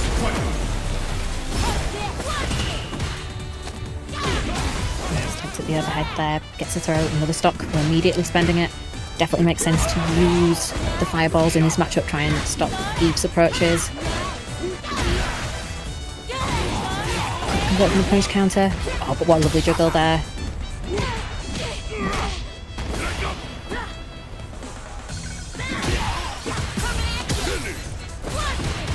Nice tech this time. In there. Oh, do you know what? I thought he tried to do... he's going to lose the game, unfortunately. I thought he tried to do drive rush with light kick drive rush cancel to level 3. That's what I thought he tried to do. Maybe he wanted that, maybe he didn't. But Dims, either way, he's caught on. He's put a game on the board here. Because regardless of what you try to do, the best result at the end of the day is whether you win or you lose. And unfortunately, he's not there. So it is one apiece. And I do like how some of the players are not deterred by modern controls as much as they used to be. It can be annoying a bit, but it's like they're not as deterred as they once were. So it's really good to see via Dims is doing it. Yeah, definitely. I mean, and it's definitely one way you can... I was going to say about the SPD, I suppose those win button SPDs are such a good option for Zangief and Modern. But like you said, you can't just let it, you know, dictate the gameplay too much, unless you're kind of thinking about what buttons does this person lose because they're playing Modern instead of Classic, and so is there anything I can exploit from that sense? I think that's probably the main thing you want to be thinking about, although with some of the ways they've been implementing the assist, that short list of stuff you lose has started to contract a little bit, which has been interesting. Well, he's about to get the round. Yeah, he's about to get the round here. He dropped it because I opened my mouth. I am a pro at cursing everybody. And he's still in the game. Do not do the level 2. Please do not do level 2. Don't do it. If Dim's jumps, he could do level 1 there. No, he's lost. Okay. Oh, mate, that's unfortunate. All he did was drop the combo, man. He dropped the combo. That sucks. That really sucks. I feel it for him. Oh, the second place of last time is out. Shady Imposter just lost to us in loser side. No. Couldn't see Shady Imposter's DJ. He's waiting for Alex. He's hanging on. He's hanging on. He's just waiting for Alex at this point. Oh, heavy punch. He tried to charge it up. Didn't quite work out. But yeah, going back to what you said before, Buttons. Like the normals that Zangief has in Modern. I don't know why he did that. I have no idea why he did that. There is no reason. That kind of sucks. I don't think he wanted. I'll give him the benefit of the doubt and say it was an execution error. That's not what he wanted. Dims took full advantage of that, and he will take it over third 2-1. And that's the, you don't want to lose like that coming into the top 16 or the top 8 winners side of things. Because that really does suck. But a lot of these characters, when you're looking at their modern control schemes, they still have pretty much several integral buttons to the game. We saw the heavy punch, we've seen the stand medium punch, the stand light kick, all those buttons. He might lose what's it called? I can't remember if it's called cyclone kick or the wheel kick that he has. He might lose that. Not a huge deal when it comes to punishes anyway. Still got lariat, so most of the stuff is there which you can like have a good time with, but maybe a one button SPD might get you in a little bit of trouble in scenarios like what we just saw there, because depending on what button or how he wanted to move forward, encroaching on that space, you might accidentally get an SPD. Maybe. Oh, that's an excellent point. Yeah, that walk forward special, a bit like sometimes how you get the good old, I'm walking forward into fireball. Oops, I've got a DP, but yeah, similar thing. But ooh, looks like the match arena. And actually at 150. Means we should aim for the 200, right? Maybe we should.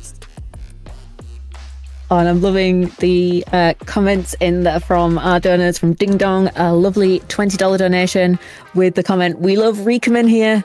And from Shioken Star, a $30 donation, rolling it on from last week, and saying, for the top 3. And we absolutely got to the top 3. So thank you very much once again, Shioken Star, for dropping that donation in. Looking good here as well. Don't forget, this happens every Sunday until the regular CPT competitive season's back on. Then we all go back to our respective regions. But hey, this actually puts everyone together. You can all get upset at each other's characters and have a good time playing some Street Fighter 6 and see how other people utilize the drive system at the highest level in Europe. Yeah, it's so important to be able to get the whole EU community together. Obviously, it's great with World Warrior kind of giving so many opportunities to so many regions. That's absolutely amazing. It's something we want, but it's still great to be able to get the whole EU scene together so everyone can play, get all those super high level players together and kind of build on that skill level with everyone. It's like when you're challenging the best, you can get better and learn from like these slightly different styles of play that kind of pop up in the different regions as well. So it is fab to have Saltmine League, you know, being so well supported, both from like the player base, from the match arena donations, thanks to all the amazing viewers that are watching. So it's great that Saltmine's just absolutely thriving, even in this kind of like bit in the new year when we're still waiting for Capcom Cup. Want to keep everything rolling on and all the players fresh and ready for that new season. That's actually, yeah, very good point. And depending on the news that Capcom will give out, because Alex comes out, I think a day or two after the cup's done, I think, and then then everybody will waiting on Ingrid, and then it will depend on when the new competitive season starts, I suppose, because they're putting out new rules for next year's Street Fighter League, so I can only imagine what's going to be happening. Always changes slightly a little bit, or with the introducing of World Warrior. A lot, but you know, normally always a little bit. Yeah, that's a good point. And it's good that hopefully, I think, like, there's definitely some changes that we've seen over the past few years that are kind of, I think, doing some really good stuff for the tournament. So hopefully long may that continue. There's bits of changes that kind of help support the community and the competitive scene and give us some super sick exciting games like this one that we're about to see. It's gaming on Akuma versus Roomie on Bison once again. So gaming has significantly improved over, I'd say, definitely the past year. His spacing's on point, optimization's good. He's very hard to pin down with a character that's got potent grounded options and very prevalent air options as well. And again, the bottom's more. But he's on the back foot right now. There you go. And I've noticed this about him since last year. He likes to do delayed crouch medium punch on defense, especially if he's got the bar to get safe drive rush cancel. So if people can try to exploit that in the situations where he does that, then you good. But he's gonna get a jump on the delayed pro tick there from Roomie. Always keeps you guessing there. Oh, unlucky. Got the right read. We get the right read there.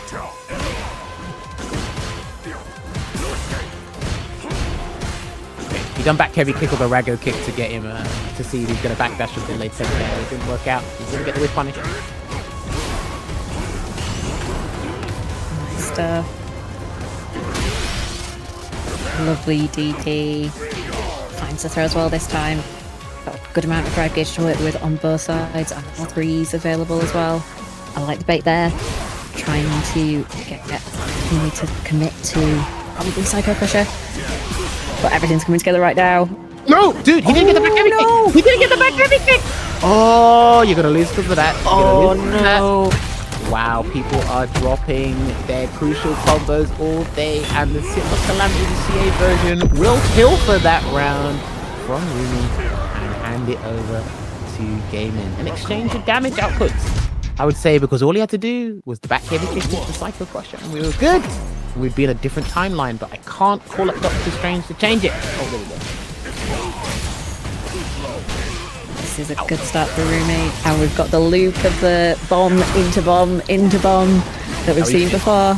Nah, he's pissed because he lost that last round. He's pissed. He's so pissed. Back for him. Oh yeah, this is definitely, the anger power definitely seems to be a thing for Roomie. I mean, have you ever made a good decision when you're angry? No. Well, Roomie got the round. That's all that matters here. Yep. That's all that matters. Nice. Oh, okay. Now that was convincing. Very convincing. You have to be ready for that as well, by the way. And have the charge. Wait, speaking of which, nah, Gaming, stop it. Gaming, stop it. Conversion.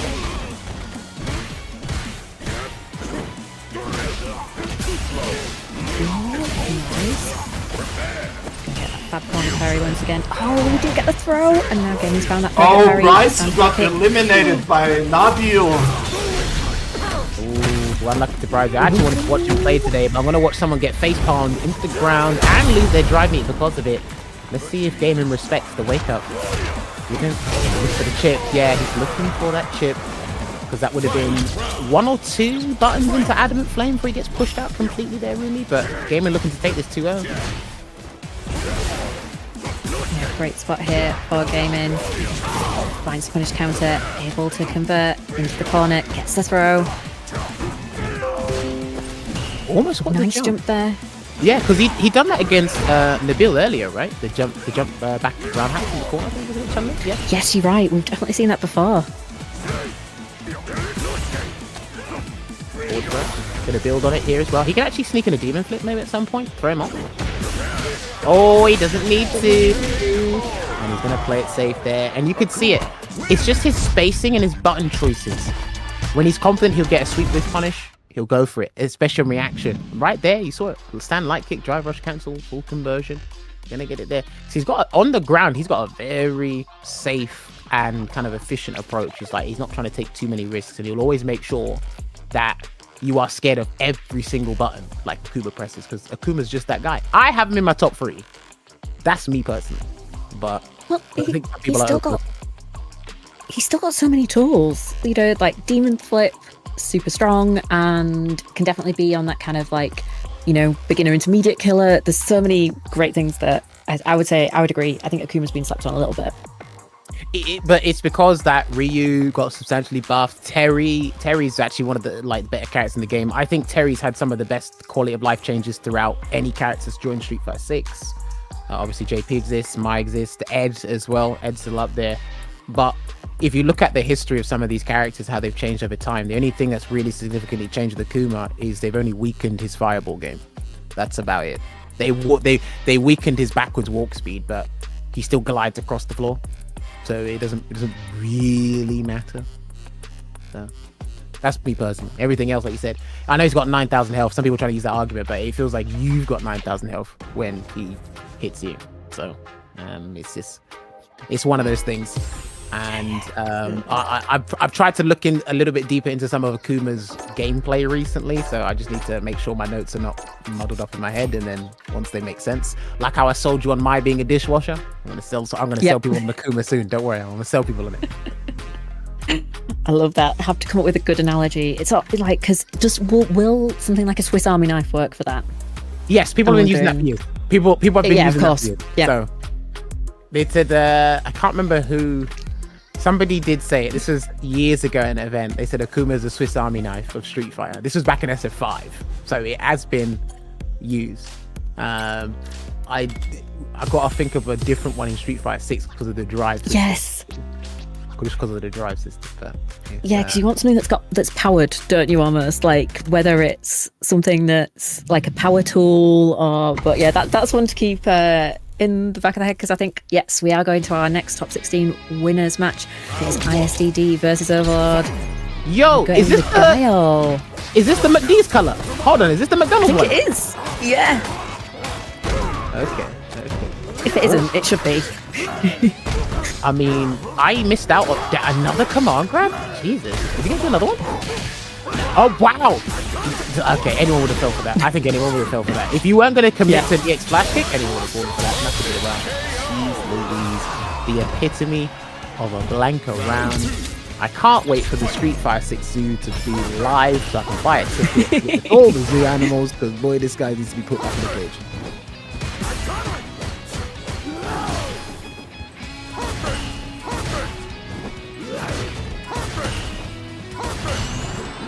The patience here from Overlord as well. I think a lot of players would have been like taking the bait and tried to jump in there, gotten impatient, but just walked ISDD down. And it's paying dividends now, especially now we've got the setup with Blanca-chan. Oh, it's gonna come. Beautiful. You need the flash at some point. You need the flash at some point. Yo, what is this? And we go again! No flash kicks!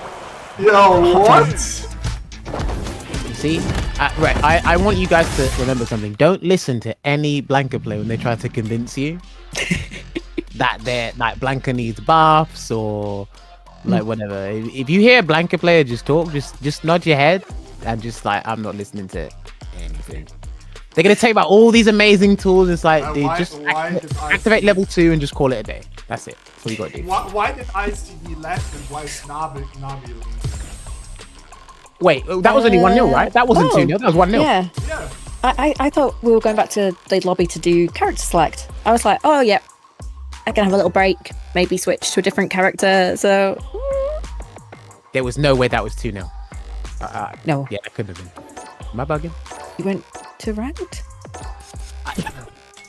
Okay, he's back. I was confused. Okay, we're back. I didn't go back to the lobby, and then suddenly ISD was gone and Nabil was in the lobby. And I'm like, huh? Okay, he's gone with mine. Alright, I like this pick. You know what? Like, Knuckledee made this change as well, full time. That's supposed to qualify for Captain Cup. I did think Mai is a better guy in a lot of senses. Nabil, it's probably at the old invites still. Oh no, he got the combo unfortunately there. Oh, they're slugging it out. They're slugging it out, button.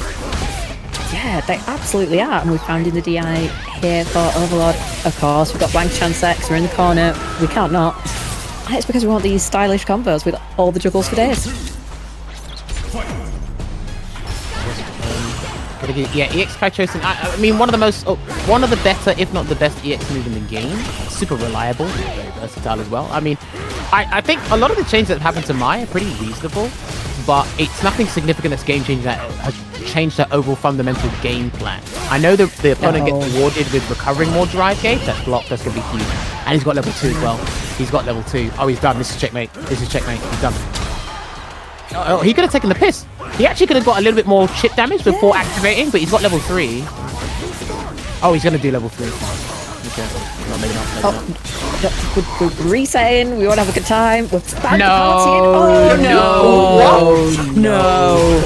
Stop it. Oh my goodness! Was he Clip trying that. to style? Nah, clip that. Somebody clip that. I'm gonna send that to the forensics No, team. what? Yep. Nah, clip that. Someone get me Need the that under the CFN. microscope. Someone get me the CFN ID. Clip that. I'm sending that to the forensics team, bro. Like, no, stop it. Like, you did not whiff a level 3 for the doll to just hit you. No, stop it. No. Come on. Nah, that's. I think Overlord has been in the stream chat. So, Overlord, if you still got the stream on, have we got any thoughts that you want to share with the group about that? We No. would love to hear them.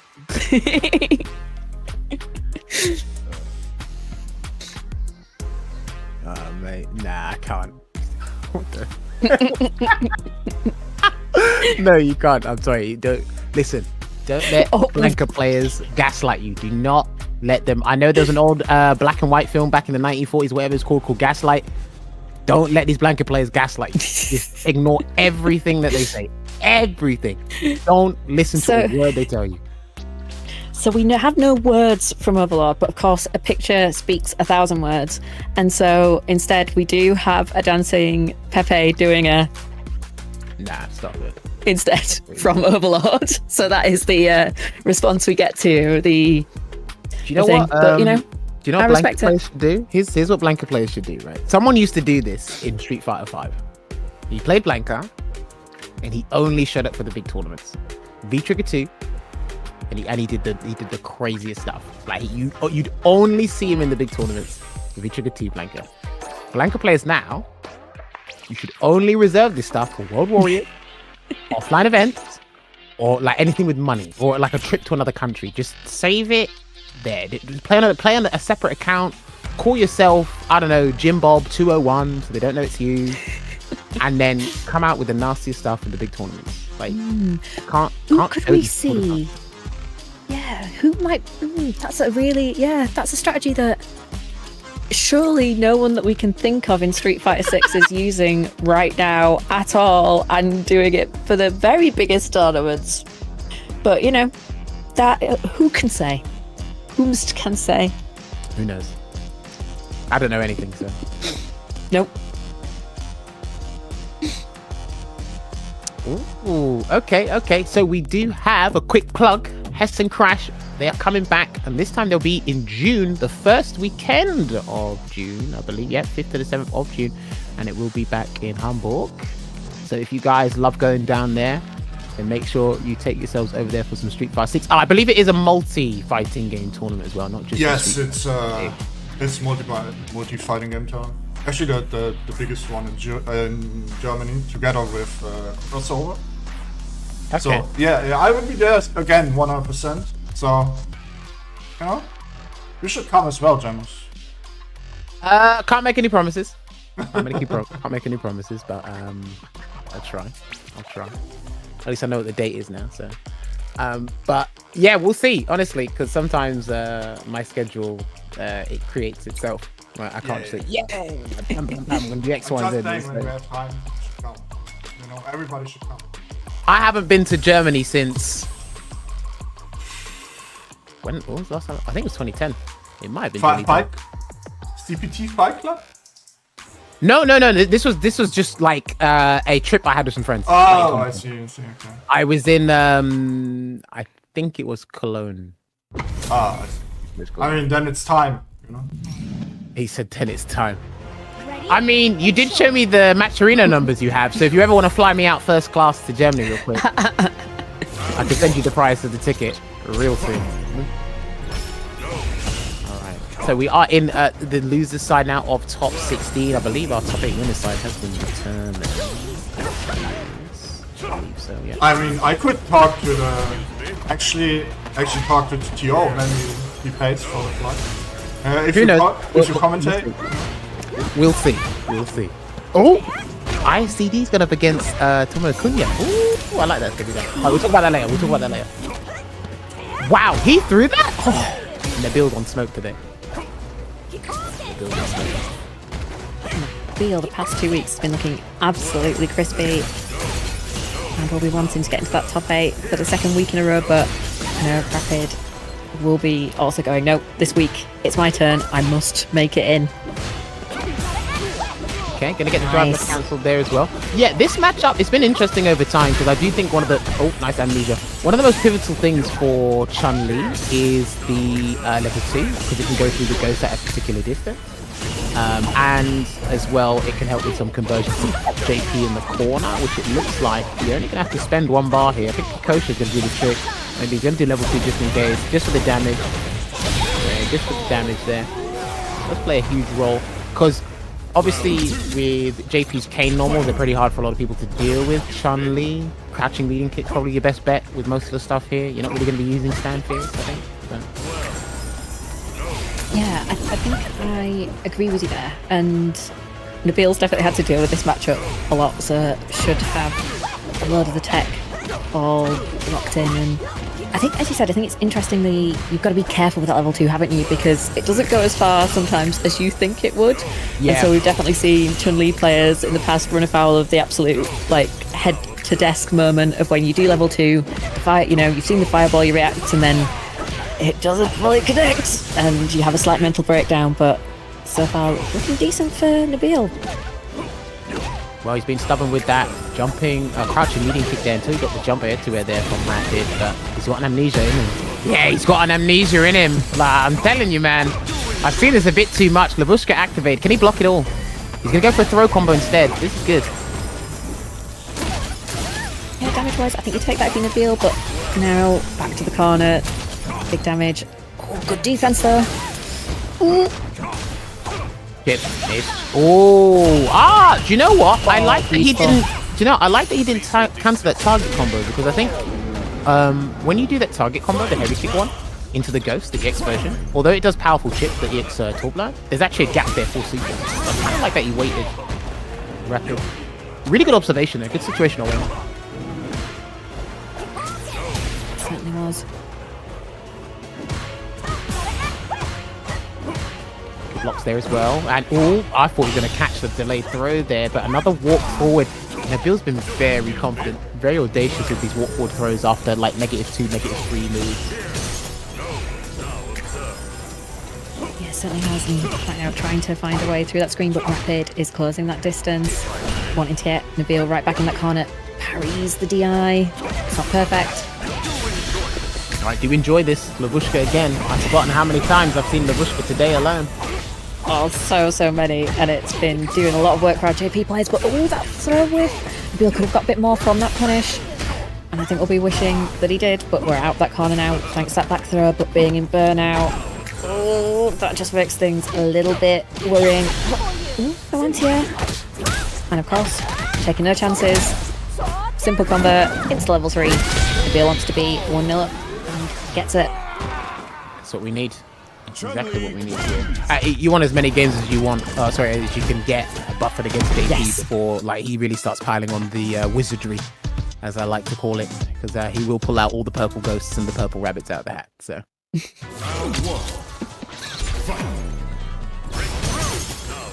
Yeah, he being the Chandler accountant, he's going to try and cook the books and make everything work out in his favour. So you need to just be that one step ahead.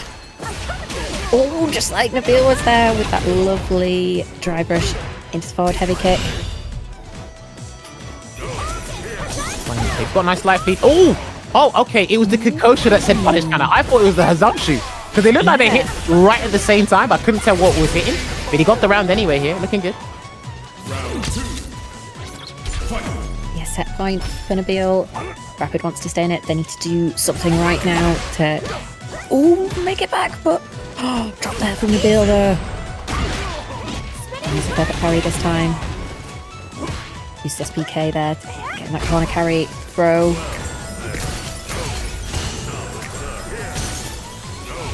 Back to full screen.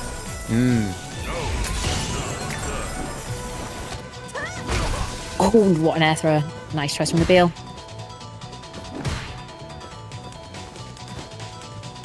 He's waiting it out here. He's got level 2 stocked. Oh, okay.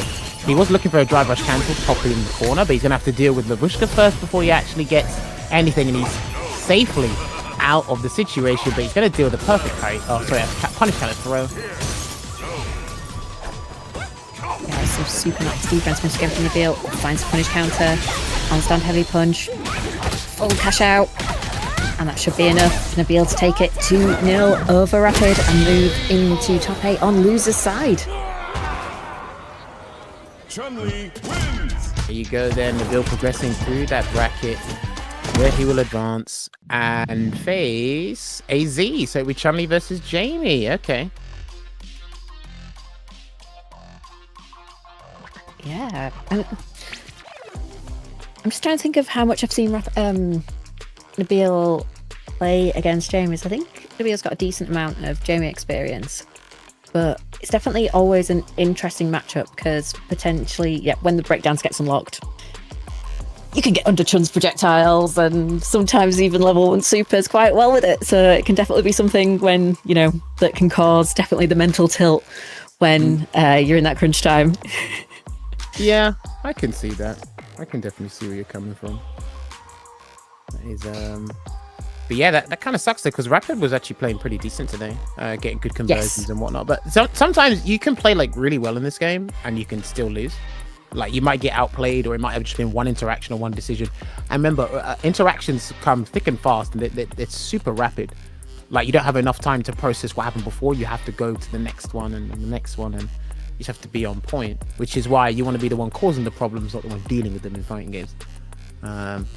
So it's unfortunate there to Rapid. So we've got Roomie. He took over Ritchy 2-1. ISDD still got to fight TommouyaKuna.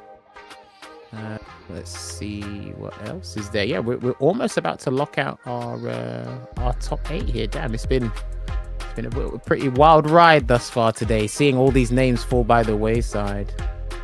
Look at damn, yeah, I'm seeing all these names. This is crazy. Oh, yep. And with the match arena, we are still, of course, on $150, which is great because we are going to be paying out the top 3 players. But that doesn't mean we have to stop there. Every dollar that goes in does go into that prize pool to support the players. So if you can, think about donating. And Ritas would love us to see us push forward to that $200 mark to really make it a great prize pot, which, given the size of the bracket, the number of difficult games players have had to go through, you know, it'd be nice to give just that little bit more to the players in that prize pool for that top 3. Boost the pot a little bit for all of them, because they're certainly going to deserve it after this run, because it's going to be a hell of a distance I've had to go to be able to get there. I mean, look, we're in a day and age now where you can be paid to play video games, and I don't know if you've noticed, some people's hairline is slightly adjusted from 2023 till now.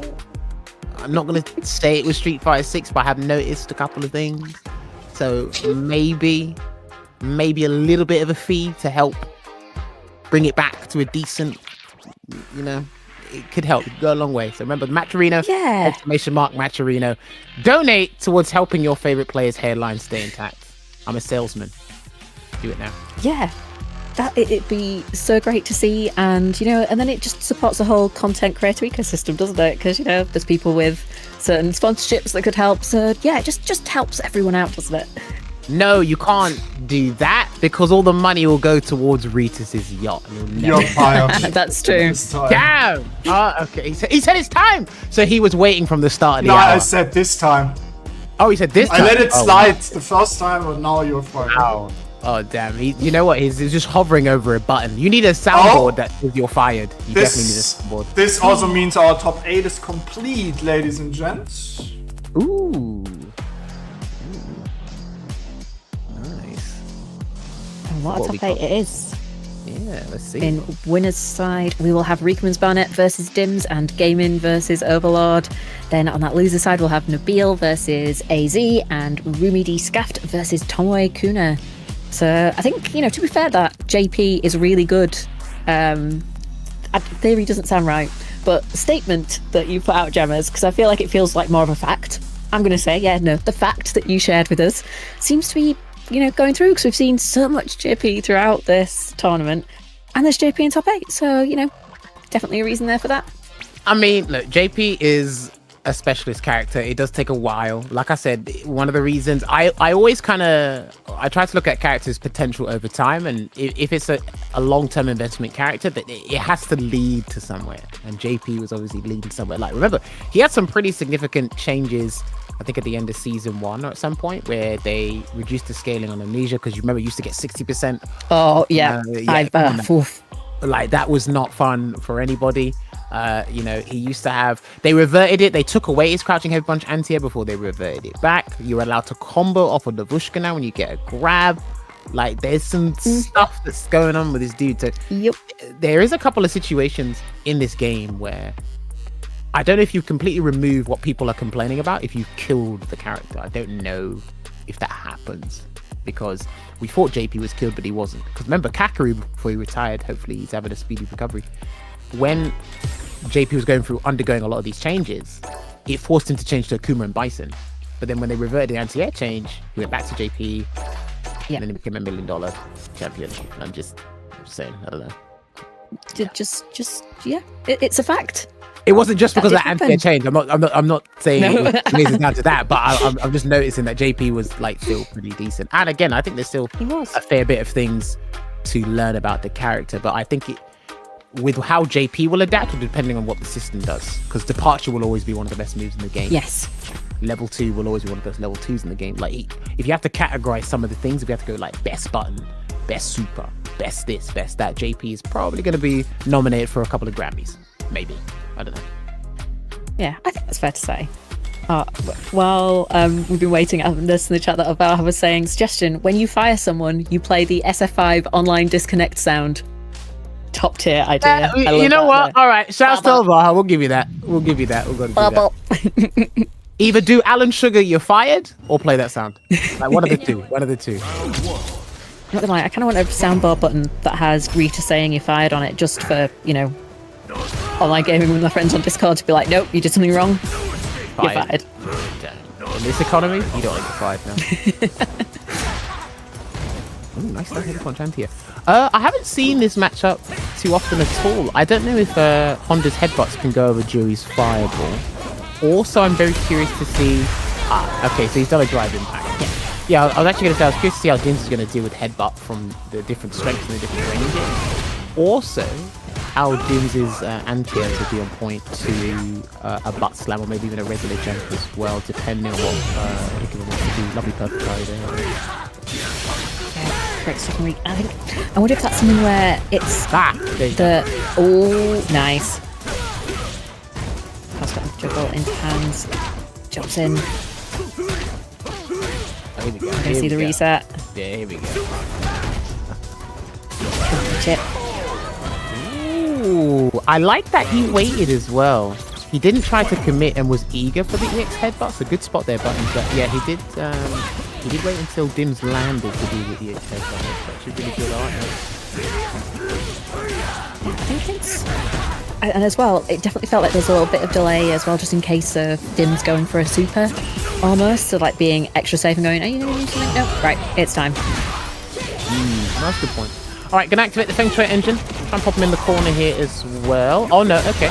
Gonna try and go for the burnout, but Rikeman will burn himself out because he does have a level 1 or 2 level 1s to work with if need be. Buffers on the standing medium branch or maybe something else. There's a jab. Oh, and he got the level 3 from the 100-hand slap. And that is going to be game number 1 for your boy. Lovely play so far from Reek. But I definitely think there's some good signs being shown from Dims. Like, we've seen a couple of perfect parries, some nice answers there to the headbutt. You know, with the DI as well as a perfect parry. So Dims really showing a variety of options available and that awareness. It's just, yeah, in some of the other interactions, things haven't quite been going the same way. Maybe as well just because when you jury, it's so easy just to autopilot some of these strings as well, because we've seen Reek go for some perfect parries, you know, to kind of perfect parry the Fuha stock, because, you know, why not do standing medium punch, crouching medium punch into stock, because it's what Jerry wants to do. To the point. And oh, he tried to perfect parry, because sometimes you don't want to risk going for your anti-air and you getting punished kind of butt slam and you get that full combo, don't want to risk it. Oh boy, speaking of risk, he went for the reversal, unsuccessful, so he will be rewarded with being 1 round down off the killer head ram, Rikemansbarnet is walking all over his opponents. He's playing this character so seamlessly. Yeah, it definitely seems to really flow for Reek to Sonda. And in some ways, you know, obviously Reek's a fantastic player, but when you kind of think of how Manat works to how Honda works, there's this bit of your brain that goes, how is this choice made? But it's working, so it's clearly a great choice. That's true, but remember, he used to play double EX headbutt. You're mad. That's Rikemansbarnet for you.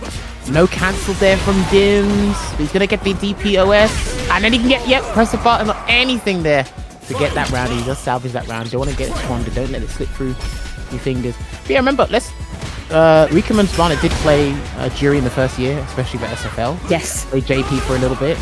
I can't remember who else he's tried, but he's tried numerous characters in this game. Cat, Hyper, there was Lily for a while in there as well. Oh, yeah. Okay, Yep. let's not forget about that one. But Yeah, that's what we can.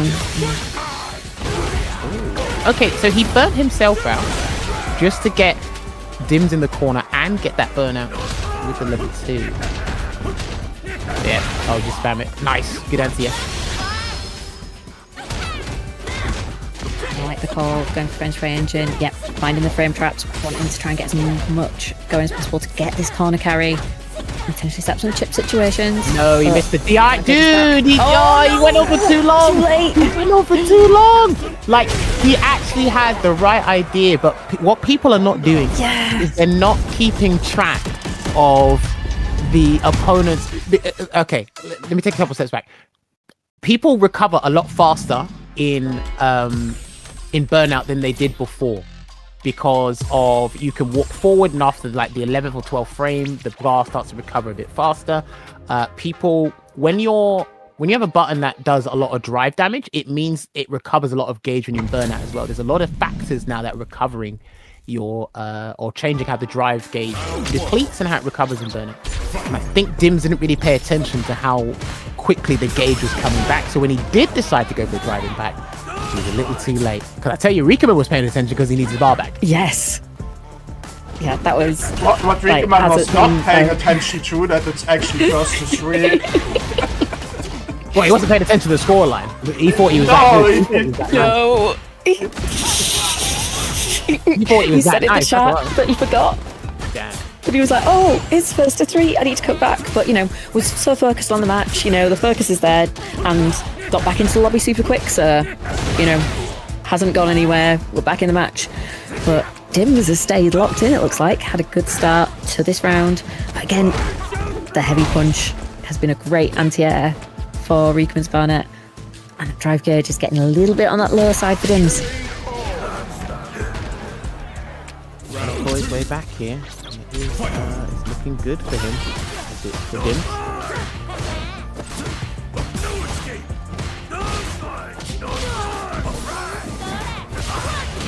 Oh, okay. Nice. Yeah, that's a really good combo.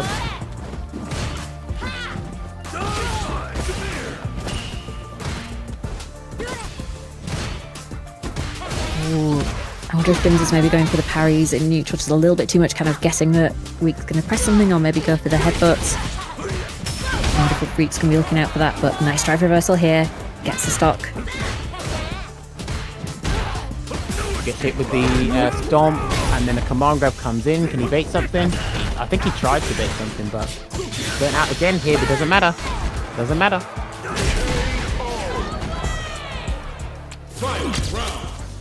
Ooh, set point for Rikemansbarnet. He had time to run off, come back, and put himself on match point. What disrespectful. Yep. That's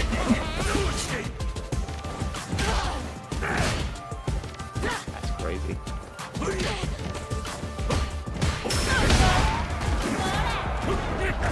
He's going for that drive reversal. Oh, there's a little bit of drive left. Going to be spending level 3 to regain some now. Yeah, I like this choice. Get a nice little 40-50% lead. He can drive rush cancel. Yeah, there it is as well. I'd be very careful of a reset, but he's just going to play it safe. And he goes, there you go. That was nice and clean. Good stuff there. And it all built because a lot of players now, they're starting to spend level 3 in situations where it will cause a burnout or mainly get 40%, recover 2 stocks of drive gauge, and then get some Oki from it, and then they'll work in neutral from there because they've already got a drive gauge advantage to some degree, or it will save them from a burnout situation. So I do like what Dim did to build himself up to the ranking. Good stuff. Yeah, some really good stuff. And it seems like it's all coming together a bit now for Dims. We've got throw loops in full operation. Oh, got caught there by Reek and gets back thrown. So we're in the corner. Oicho throw. What are we going for next? Ooh. Projectile there crashes. He let go of, he let go stand block, he crouch block last minute and the overhead connected. And it allowed Dims to get another round on the board. Buttons, is he slowly coming back after what Rikemansbarnet forgot about? Might be. It could be that Dims just had that moment of just still being in the zone, just like, I know I need to play again, I'm waiting for it. And, or maybe the break in momentum was kind of like just gave Dims that moment to go, okay, what am I going to do differently?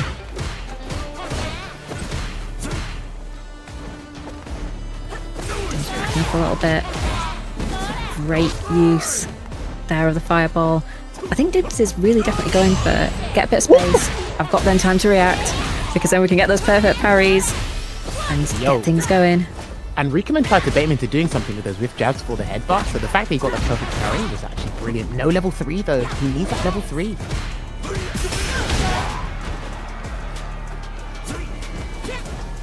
Oh, Rikemansbarnet buffering something, he was buffering something, here it comes. Oh, he's sneaky, you are sneaky, you foul man. Then he backdash the command grab and it's gonna be 2 apiece. Because backdashing in the corner is a viable option and sometimes you just need to take that risk and he will get a foot to the face. And there you have it, 2 apiece. Wow. Great stuff from Dims. And it's definitely one of those situations again, isn't it, where we're banking that super for the next round. We want to go in with the level 3, but would have been better to spend it in that one because then, you know, the round keeps on running. Coulda, woulda, coulda at this point. You just gotta play a best of 1 now. Oh, spacing trap, hold that. Get slumped. Lovely. Oh, plus frames with the Teppo slap. That is plus 2 on block. You gotta respect it. You have to respect it, my man.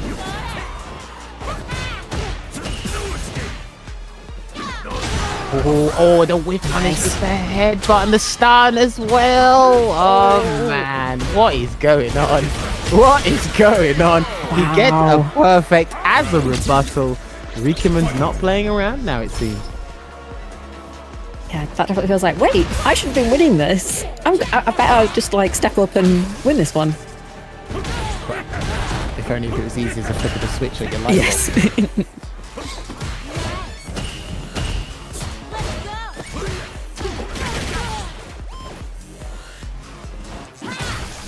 No one to get there from Rikemansbarnet, unfortunate there. But no Feng Shui activation just yet. Building as much meat as he possibly can here, Dims, because he might have to preserve that bar for the final round, actually. Considering where this is going, he might need that bar later. Yeah, really good point. What? Huh? What? How did that connect? Why did that hit twice? That should have hit once and disappeared. What? That was so strange. What am I watching?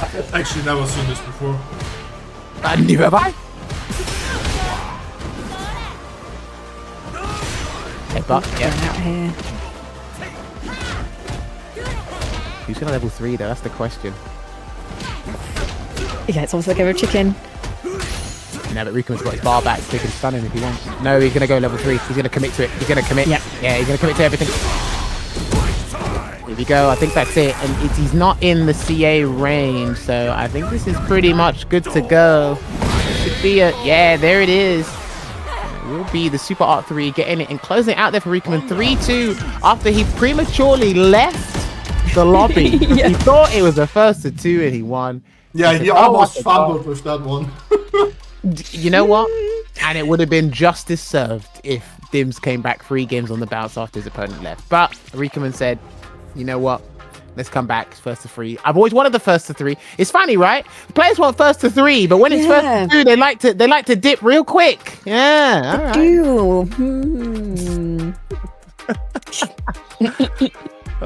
You lot are brilliant. You lot are absolutely brilliant. big shout out to Dims though, because coming back and even being able to go right, I'm going to make that turnaround and making it so close in the end from 2-0 down. Excellent play. And of course, Dim's still not out of it yet. We'll be back in losers top 6. I think I'm going to do another chat update here, Jammers, because we've got Rikemansbarnet dropping and going, I'm a Honda player. We aren't known for our massive intellect, okay? Sure. All right. Well, Sure. You said it, not me. Yep. I'm not gonna disagree. However, I mean, we Just walked make sure through you win a lot. through the most dangerous parts of Las Vegas for 6 hours. oh, California. California.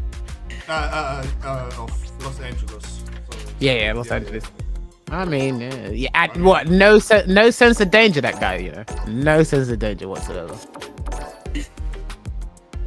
Unbelievable. Unbelievable. But, at the time, Reek was, playing it out, and like we said, Reek might have some of that being able to see the future. Oracleness might have rubbed off, so maybe Reek was like, I can see there will be no danger on this path. Nah, he's just strange. I will reveal the future. Nah, he's just strange. Rikemansbarnet's just being Rikemansbarnet. He's just like, yeah, Yep. this is good. Let's walk there. We've got plenty of time before we have to check into our hotel. Let's go for a nice little walk. It ain't Sweden, dude. Like, you can't walk everywhere where you're from. It's fine. But so he's here playing Street Fighter, and he's doing some damage with Honda. But speaking of which, we should be going to our next match right now. It should be Gaming going up against Overlord. Yet versus 3. I'll be curious to see if Overlord can get away with any shenanigans against the way Gaming's been playing today or in recent times. So Yeah, it's definitely go, ooh. Because with things like the, good old drive rush slide, it is something where potentially Overlord, just playing solid, might be able to challenge some of the game plan from Gaming, but it's going to be difficult. of course, and we saw there with the slide, you can punish fireballs on reaction, but you have to stay at a range where Gaming thinks it's safe to throw that fireball. There you go. And you have to mix it in with perfect parry as well, so it kind of encourages him to throw a different fireball at a different speed. So. Okay. I like the cross under. It didn't quite work out for being able to get punished, but I love the thought from Overlord. It put them in a really, really great position. Oh, he tried to shimmy, but good delayed jab. I like the delayed jab. Oh, gets caught by the Demon Red.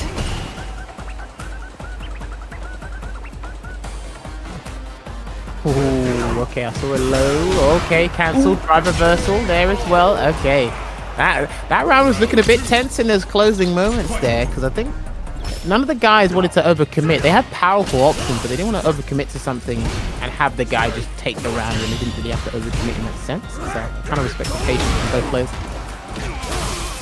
Yeah, so true. It's always like, I think it always ratchets up the tension, doesn't it? When you've got two people basically just staring each other down, going, "No, you move. No, you go first. I ain't moving." Yeah, that's what it can be like. Fireball again, nice trade. Too far to get a crouching jab. That's what it looks like he's looking for there. There's going to be big damage. Oh no, too far. Too far for your boy, unfortunately, there for Kuna. But he is going to get burnt out here, it seems. Maybe not. Okay, maybe not. Oh, no, big whip. But, Blanca-chan holding down the neutral. And good shout to plus Lightning Beast to get that coverage. Yeah, you can easily forget that because people rarely see that now. They're used to just level 2 just burning you out, popping in the corner, setting up the plushie, right? They do forget it's like it does enhance the super art 1. So when you do throw a 5 on a situation like that, it's like, oh, that's free. So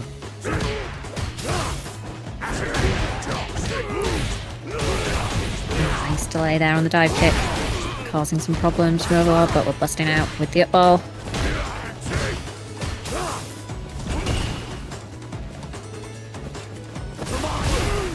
Rival again. There you go, just being stubborn there, gets the 3-piece. Look at the sure you can in the corner here, this gaming, but no, again, this is where Kuma's at one of his best. Kuma's got one of the strongest corner games in Street Fighter 6. I know the corner is the most deadly place for a lot of characters, but if you look at everything Akuma can do, he's up there for me. This is why I rate him. I still rate him so highly in the game. Gonna get hit by a sweep though.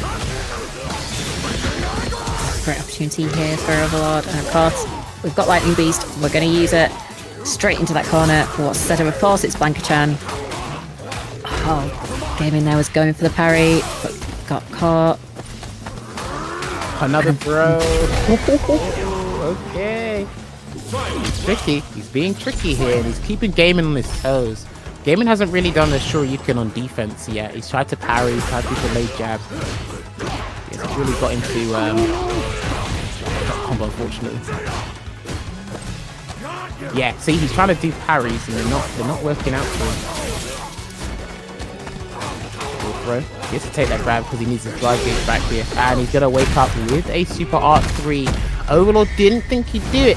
His ward is gonna be dehydrated here. He could lose the round from this button.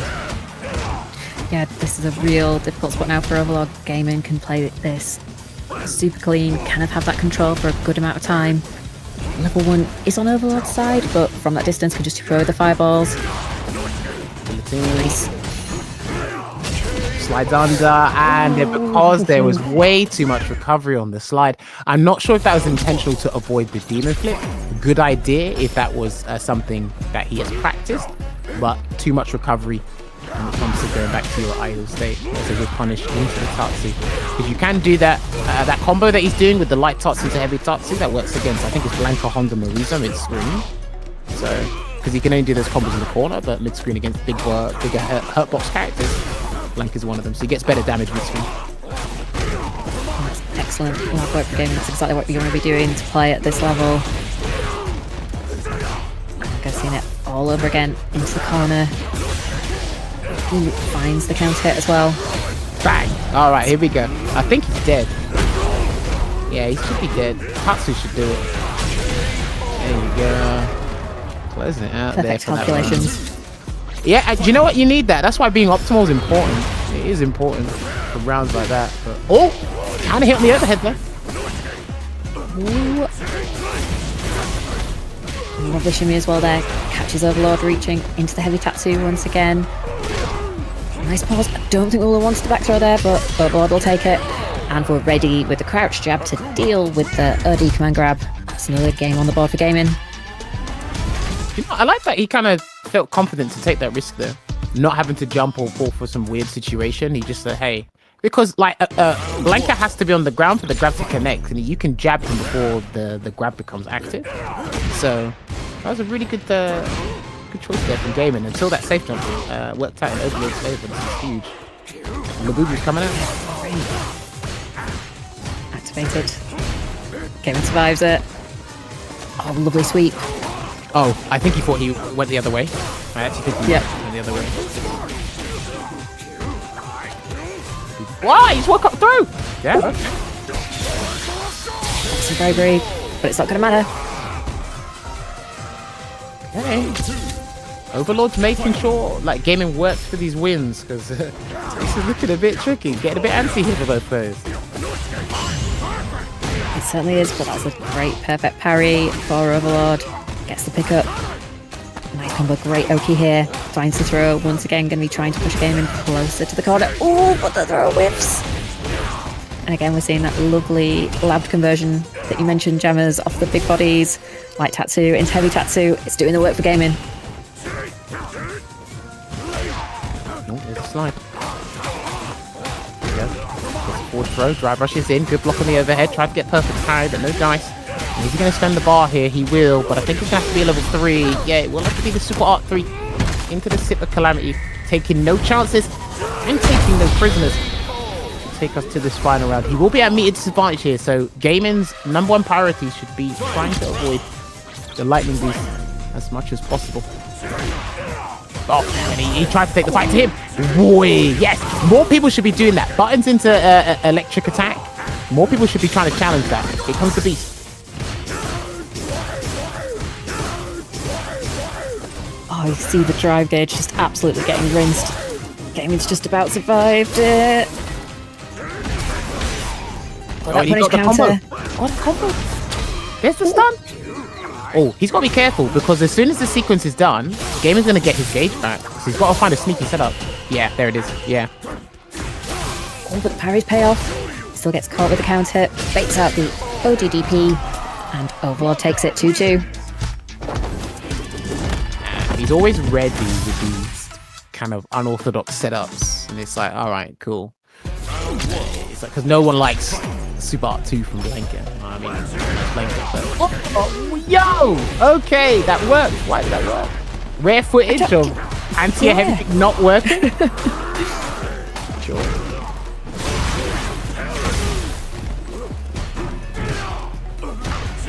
Commit there for gaming. This definitely feels like the I want to get this done vibes are kicking in. Into the punish counter, into the sweep. Can you get command grab as well?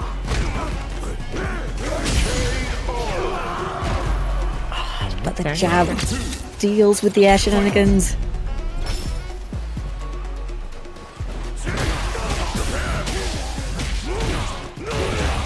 These jumpings really are working out for gaming. It's definitely something where you go, I wonder if that's a bit of a gap that they've kind of spotted in how Overlord's kind of been playing, because we've had the back heavy kick that didn't connect, and I think we've had a couple of other jumps that haven't been anti-aired, but that's not going to matter for the short term at least, because it's lightning beast time, and that means Overlord is going to have some fun. Of course, we're setting up Blanca-chan, gets the punish counter, full juggle, and we don't need another setup because we're going to final game, final round. Indeed, we are already in the winner's side. They're not failing to deliver an EX Demon flip into the dive kick. Goes straight there, and then an anti-air trade. Good stuff. Good damage here coming from. Look at that. Unscaled. The heavy kick.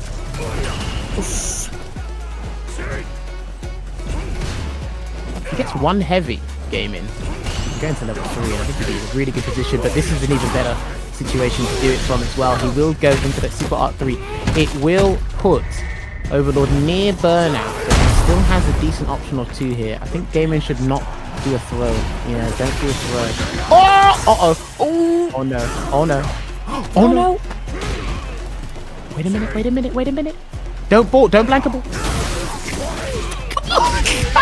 I didn't think he'd do it there. Oh my god. I didn't think he'd do it there because I thought Gaming was waiting for a blankable to anti-air it in some way. But then, he whiffed the normal blankable there, ready, got the punish counter, and was able to get the follow-up there. So Overlord will take it over Gaming. Another 3-2 in the winner's side here. Wow. So that means we're going to have Honda versus Blanca in the winner's final buttons. Oh, that's going to be an exciting one. I'm looking forward to that. And I wonder if there with the blank ball, it was like the thing of, it's so close. No one will expect it here. Oh, and there's a whiff. Perfect. I have charge. Off we go. That was incredible.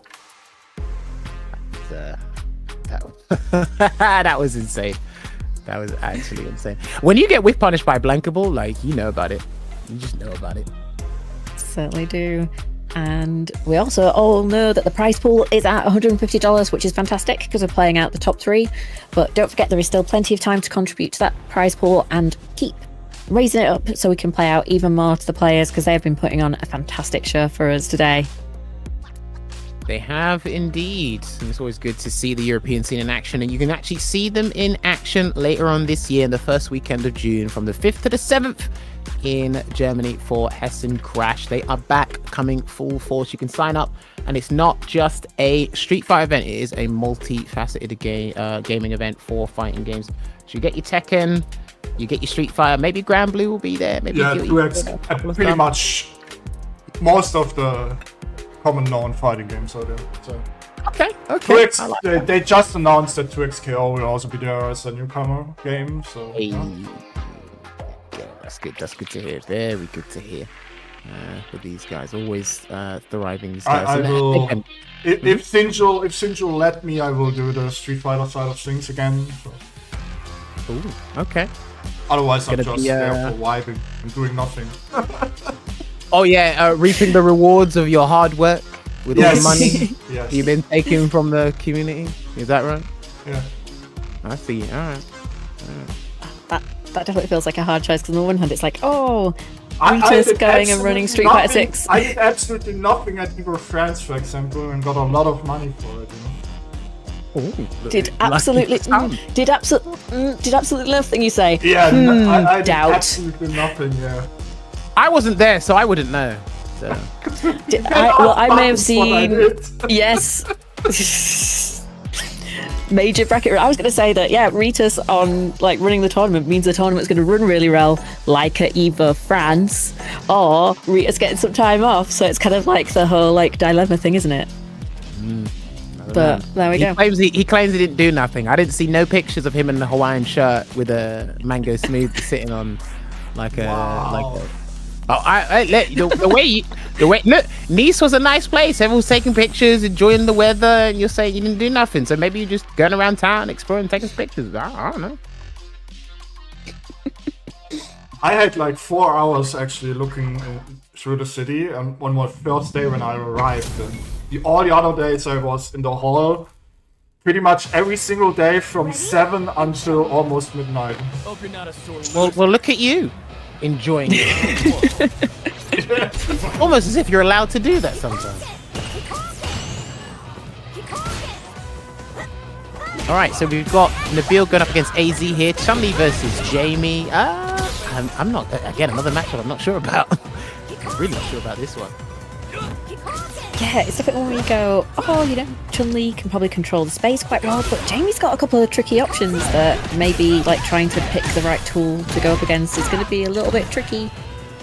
And it's Jamie will always give you something to think about. I think like the game naturally does that, but with how Jamie like has to progressively get better over time and it resets every round, it'll give you something to think about. And he's got Bakai and the dive kick available anyway. So. Jäger, you know what the good thing about the stage is? You can actually use it, not like the beach stage in Street Fighter 5.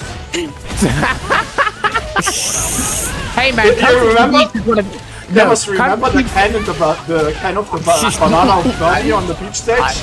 I remember, but Kanzuki Beach is one of the best design stages Capcom have ever done, and I will stand by that. Also the music is awesome. Yeah. Ooh! He avoided it, yeah, he avoided it. Nice. You do have to be careful though. In some situations, I think the hitbox of Kikosho can actually catch any certain attack, so you get hit by it before she gets hit. But in that situation, he was good. So. Man, Street Fighter 5 was a good game. I know, right? Crazy. Big jump. Hold on. Oh, everyone's pressing the heavy punches. Everyone's swinging. Sneaky. Yeah, we all want. No. Oh, even sneakier. No. No. That was rude. That was absolutely It's so. Everything about that move is rude. Like the way it's animated, how it all works, it just makes you feel so bad and so stupid. And the way it's animated makes you feel even worse about it. It's definitely one of those things that it's just like rage levels rising whenever that happens. Sometimes I don't even know it's coming. Like he does a drive rush cancel and does that, and I'm like, wait, what happened? Like, what did he do? And I'm like, oh, crouch fierce. Oh, sorry, he does the command grab crouch fierce, and it's like, oh, okay. So I just didn't know it was coming. So there's a lot of things you have to be like extremely ready for. You just have to commit to a decision before they even try it, and then obviously you got to pay attention to where the Jamie players are trying to do the command grab, if they go for the command grab. But we'll see. Went back to catch select screen. I think we did. Yes, we did. But looks like Nibil is going to stick with the Chun-Li.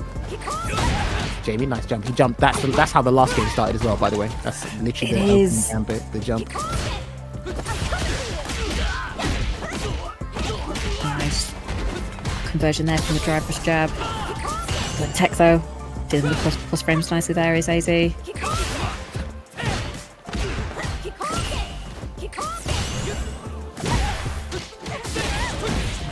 gonna go for the EX free flow strikes there. Gonna get his ring. Nice walk under. Oh, lovely cross under. He's paying attention now. He's trying to throw less Kikokens. Yeah, or change the timing when he does throw a Kikoken. Allow AZ to jump, and if he's at the range where Tensha Kikoken, well, he'll just walk under. Thank you very much for the 100 bits. Come on, grab again. Oh! Wow, just sneaking it in. Well, yeah, when things get tense, that command grab is probably one of the more pivotal tools that Jamie needs, but that's why it's locked behind 3 drinks and not 2. Wow, there's always punishment. Can get a drink. Oh, he missed the sweep, so he couldn't get the drink. That's huge. Because he couldn't get that drink, he's going to have to like earn his knockdown again to get a drink. And Nibil's got super art too, so if you try any fake drinks, he could cancel. Oh, almost. Okay, there you go. Lovely. Great space in there for Nibil. I think it felt like it was setting AZ up to be like, yeah, my time to jump, when it was definitely not. Let's cancel there. Good delay. Stop the delay tech there as well from Nibil. And then Nibil. Oh, dive kick on the heavy punch. Another drink coming in. There you go. Gotta be careful of Fireball now, which is why Nibil's taking the fight to him.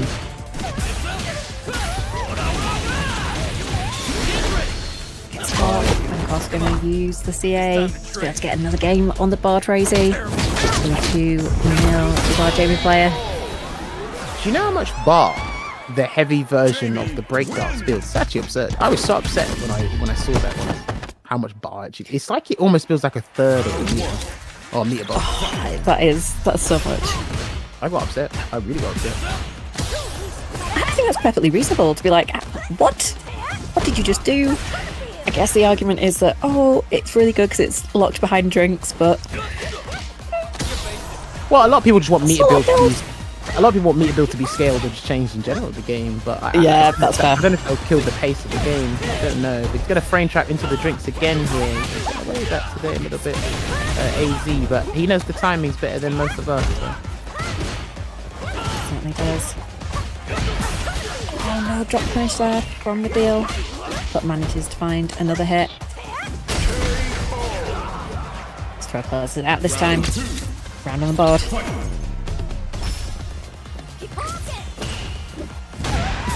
With punch again. He could have actually, okay, he spent bar, but because he got the punish kind of heavy kick, he could have just let 2 drinks rock and then just let him get up. But I think he had another idea in mind. He's about to burn out Nibil here. Perfect parry, down. Alright. Nice, we get the side switch. Oh, no anti-air this time. Nibil super low on drive gauge, needs to be careful, but we'll take this a little bit of a break. Although 4 drinks is not ideal. Does he need level 1? He's gonna need level 1. He'll need it. There you go. He'll do the breaking super R. And he's gonna have a nice time showing off his luscious long hair. Unfortunately, he's gonna have to get tied back up. So we are going into the final round. A potential match point here for AZ. Good start here for Nibil.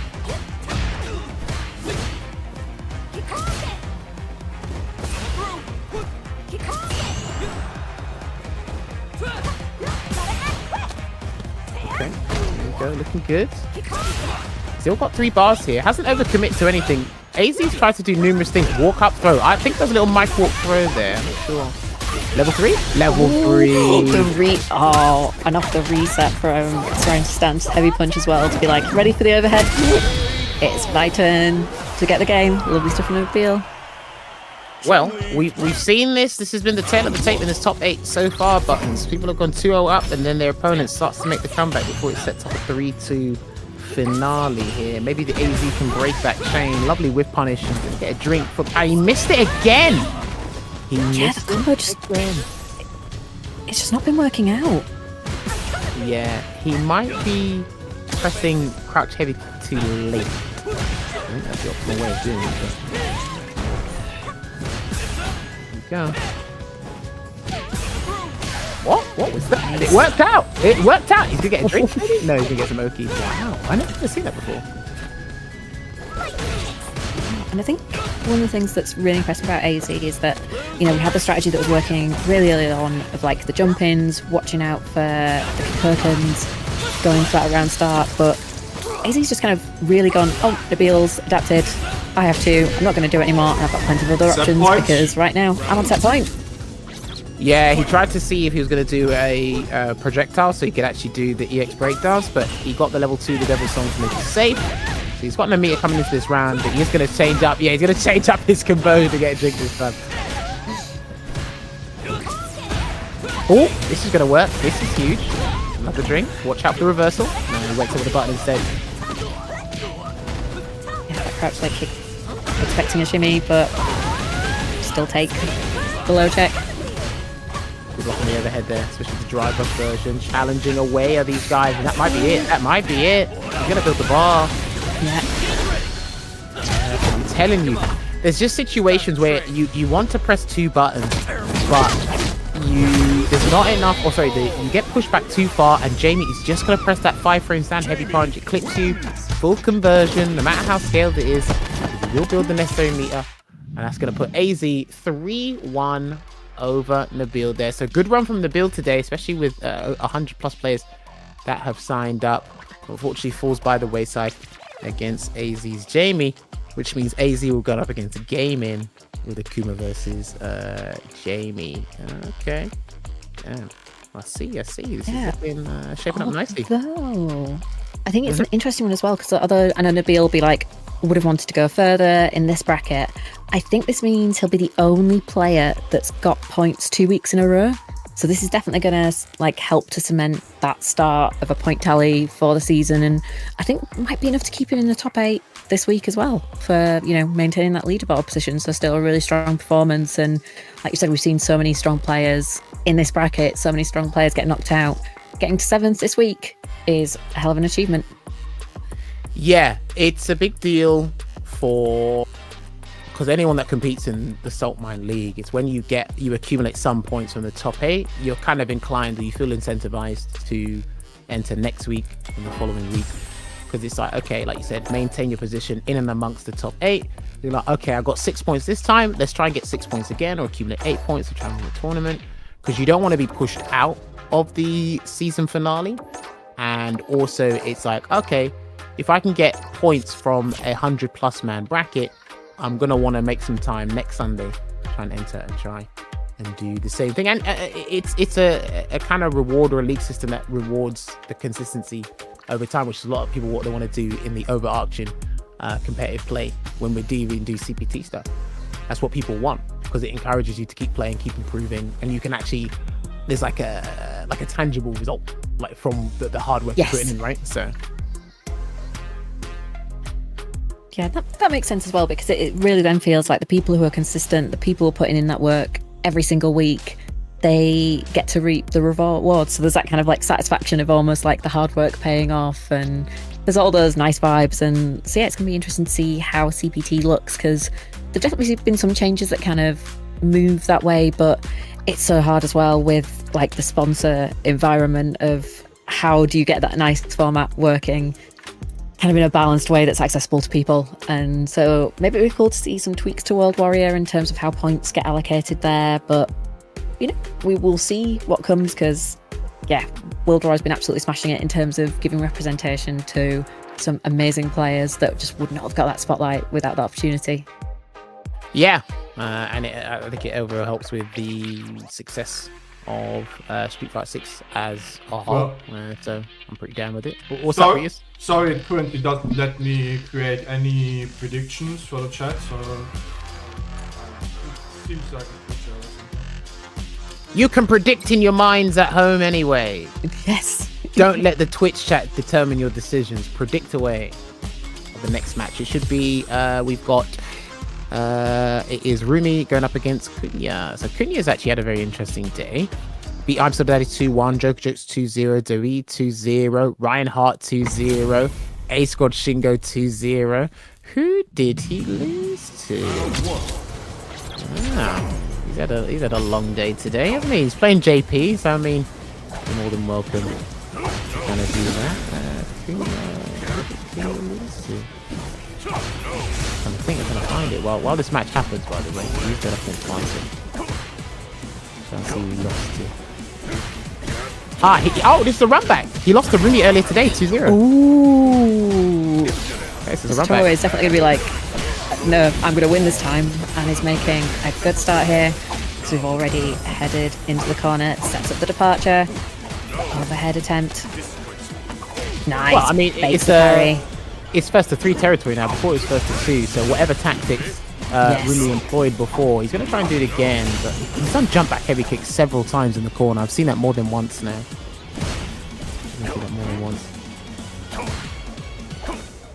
Yeah, that might be something that Tommouya's kind of picked up as well. Like, you need to be ready for that strat and have some counterplay because, you know, we've seen quite a lot of Roomie's matches on stream, so it's always useful that extra intelligence gathering.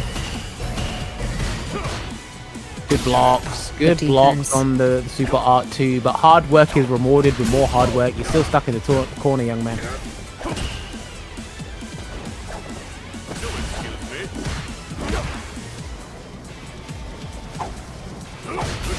Away in the corner. He's got level 2 ready. Oh, the shimmy.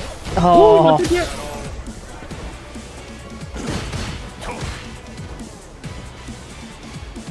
Tommouya now can just... Yeah, that timer's ticking down. Yeah, he's good. Nah, he can do anything. He's fine. Yeah, nothing was gonna like. There's no point in splashing out anything on that. So it's just hitting him as much. You have to just try and build as much meter, but you have to be also careful of building him Tommouya as much meter as possible as well. But nice air throw. Overhead. Oh, okay. He's gonna set up a departure here for Smoky. Here it comes. Look at that onslaught of pressure. He hasn't changed from that position button. No, the left-hand corner definitely seems to be where Roomie's setting up shop, getting nice and comfy in it, unfortunately for him, but Tommouya's been playing this so nicely. But as we say that, of course, the tables turn. There's that big punish counter throw, and we're about to get into the bomb pressure set at once. Another throw again for Roomie. Oh, overextension there from Tommouya. And Roomie's ready for it. Capitalizes. Gets the explosion combo. 1-1. He was hitting and hoping to see if he could probably get the bomb to dissipate before it actually exploded, but no dice there. And the check we were talking about before, one of the best driver checks in the game with that crouching medium punch, paying dividends there. And that Psycho Crusher avoided the automatic detonation of the departure. Lovely time. Nice jump in timing. Oh. Heavy knee press. Gets the juggle into the bomb setup. Holding on to level 3. Makes sense. Oh, perfect parry again. This is interesting. I'm seeing a couple of interesting decisions being made on defense here. No double activation here. It might happen now. There it is. That's what I was waiting for. And there you go. In the corner. Yep. And he can actually chip him out from here, actually. Oh, dead. Yeah. That's unfortunate there for Roomie. Tried to get out of a dangerous position, but didn't quite work out. But Tommouya kept his composure. And I'm seeing a lot of throw techs on defense from Roomie, as well as 2 perfect parry anti-airs. So, as you said before, Buttons, hopefully he's got onto this Tommouya. He can change something about that. Yeah, it definitely feels like, I think particularly that perfect parry and anti-air, that's always something that you want to be looking out for, because you can make so much of that once you spot it. Because, yeah, you can get so much damage and set up some really good situations for yourself, but not that Tommouya needs it right now, because everything's going super nicely in this corner. Just absolutely battering Roomie right now. Okay. Once again. Ooh! That was beautiful, right? So let's see if he gets the round. Gonna ship him out here. Yeah, looking good. Infinite goals. You thought Lavushka was bad. Deal with that scenario. But before, when he done the meaty trig lav and it hit, it's because Roomie wanted to avoid burnout, but Tommouya is actually ready to get a conversion just in case that he got hit. Nice. That's what set up the departure part on the subsequent situations. I really like that stuff from Kuna. Oh, is he dead? Is he dead? Ooh, yeah, I think you might be right.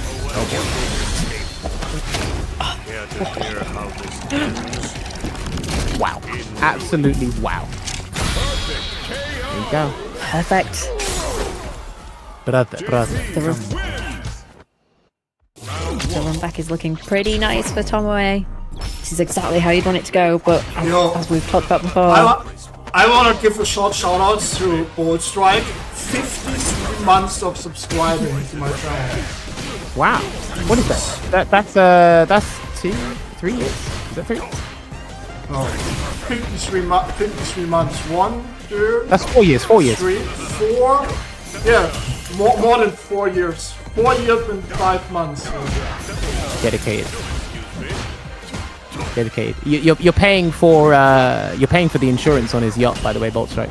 That's what the subs are going to. I'm just letting you know. He gets level 2? Yeah, okay. So he's trying to kill him. He should get the round, actually. If he gets this combo right, he should get the round. Bang. Look at that. said, he knows he needs it. Thank you, Boltzmann. I need my yacht to be able to travel around, you know? You know, crazy. Yeah, vital part of TO infrastructure. Punish that? That looked punishable, that knee press, and JP's got a decent stand light kick. I'm not sure if his stand light kick is actually 6 frames. Let's find out. I mean, what do you think how I did came to knees? You know? It was actually my yacht. One of them was mine in the harbor, you know? Well. The heads gets blocked. With, oh, that sweet whiff. Oh, hold on. Another jump back roundhouse in the corner from your boy, Roomie. He has got the level 3 there as well, but he's going to apply pressure with the evil knee. Nice idea. Ooh, nice kind of conversion as well. Doing the Nemo, yeah. Very nice. Hey. Roomie making a comeback here. That was a good round for him. Building on a momentum. Yeah, that's exactly what you need. Still set point for TommouyaKuna, and we do have level 2 waiting in the wings for whenever we kind of feel like could do with a little bit of a moment to chill out. But that perfect parry is at a great time out of the corner now. Okay, I was going to say, interesting there's a back throw instead of setting up Lavushka earlier, but there's the Lavushka, and he's going to get a throw. So he avoided the level 2, but he's still trapped in the corner, young man. Back throw. I'm going to see the jump back. Not this time. Wake up buttons. Do the needful.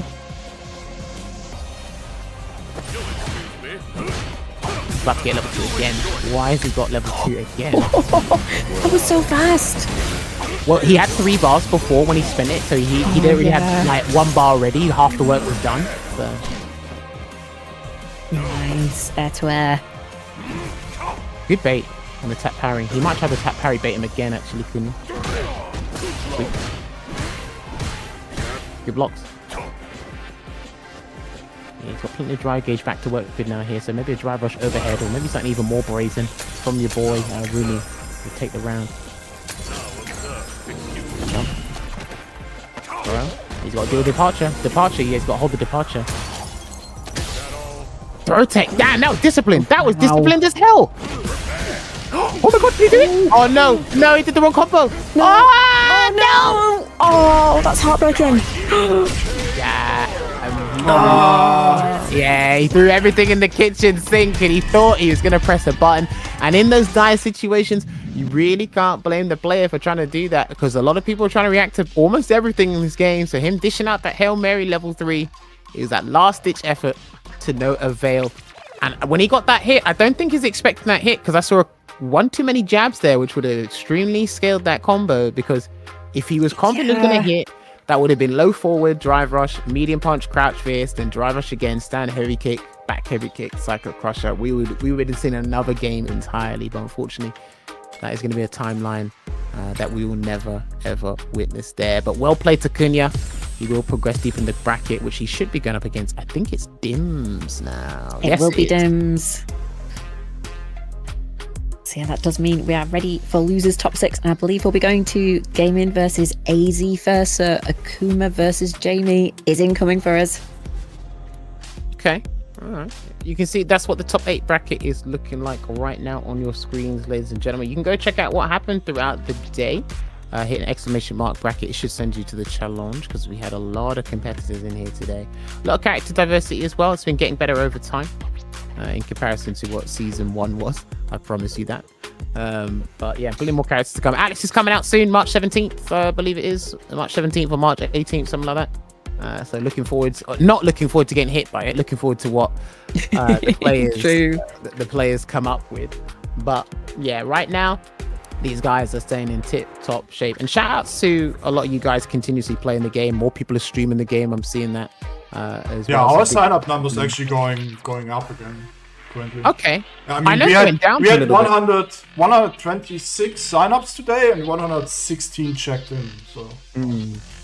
Oh well, I know Zerna wasn't one of those people that decided to Don't worry, I'm gonna be on Zerna's case for ages. I'm like, all right, Zerna, you think just because you qualify for Capcom Cup, you can't show up? All right. Can we get this prize pool to $200, by the way? Maybe. Who knows? Who knows? Maybe Buttons will tell you a story if you get it to $200. Who knows? I will do my best. I will come up Next with Nibil in something. the chat. Yeah, everyone lucky I didn't check in. That's brilliant. That's brilliant. That's brilliant. I mean, you never know. Maybe it would have been his best day on his. Now you will never know, you know. True. And we've had a lot of bracket drama, so it would have been fitting for the day, for today to be the one where you kind of rocket through to top 8, take some names, take some people out. So who could have said maybe it was the day? Oh well. Sucks to be you, Zerna. He just said I beat you the other day, Jonas. Okay, that's nice. Who's a pro player and who isn't? Like, okay, what do you want me to say, dude? Like, if I have to get good at this game just to beat Zerna, we can try and do that. But Zerna's an exceptional talent at this game. Remember, Zerna, you in Street Fighter League. I wasn't in Street Fighter League. I'm not worthy for Street Fighter League. You are. No, Next Nibil said that, not Zerna. Oh, I thought Zerna said that. Yeah. I mean, tons of people beat me online. That's not a big achievement. I promise you that. It's really not a big achievement. All right, losers quarters. I'm kind of. I wonder if this guy keeps more annoying to do. I think he's in. I'm actually thinking. Ooh. I think Jamie's possibly wins. But, you know, we're about to find out. It could be one where Gaming's like, no. My dive kick is the more annoying one, and I'm about to show you why.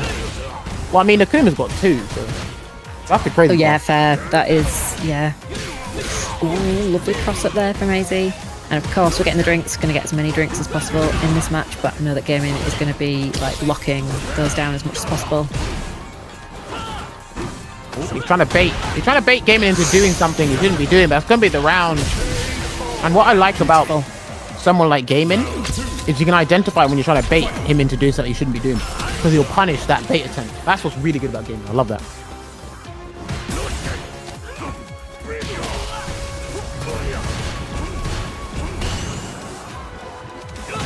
We have one drink on the board for AZ. Gonna try and sneak another one in. Ooh, good punish counter.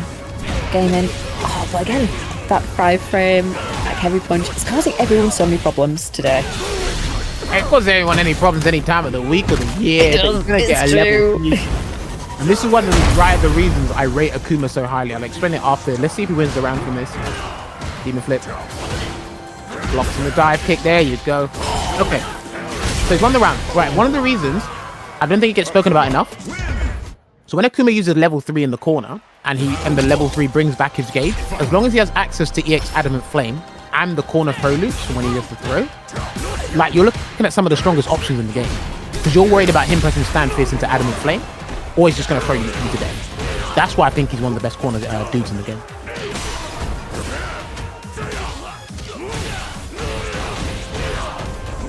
Burn out is nasty. Dead. Oh, what? He should have died. Oh, what? And these guys are really making me and Buttons have heart palpitations now. What's going on? You look. Yeah. So can we just close these out nicely? But that was a very nice walk under into the button to get the punish counter. So good composure there from Gaming, but still, we did not need that hard stack. Yeah, for sure. Definitely not.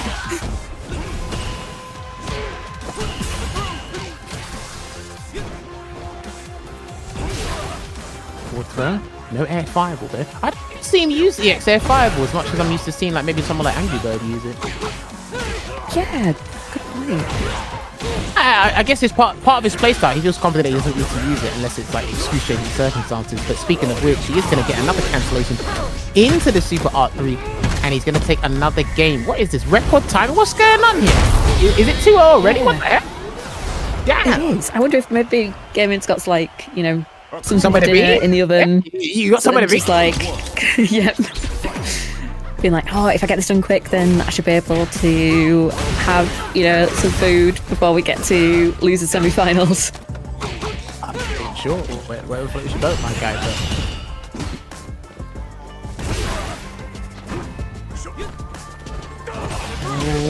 he's neutral jumping. I think he's trying to avoid the forward heavy kick and the palm strike.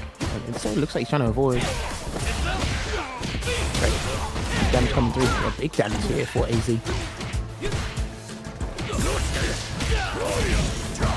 Great placement, stand light kick.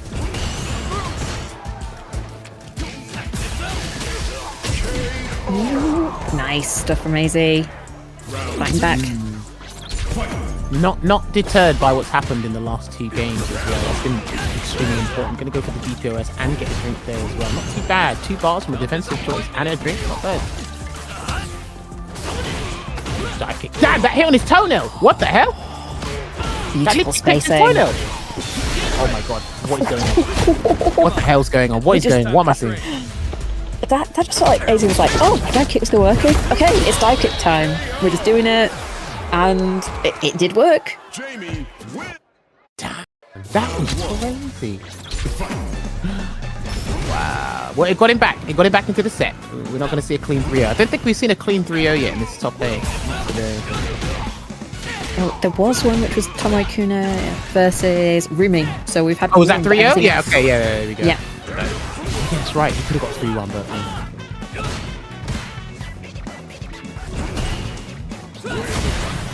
Wow, no way. Oh, beautiful. That looked intentional. That actually looked intentional. It did.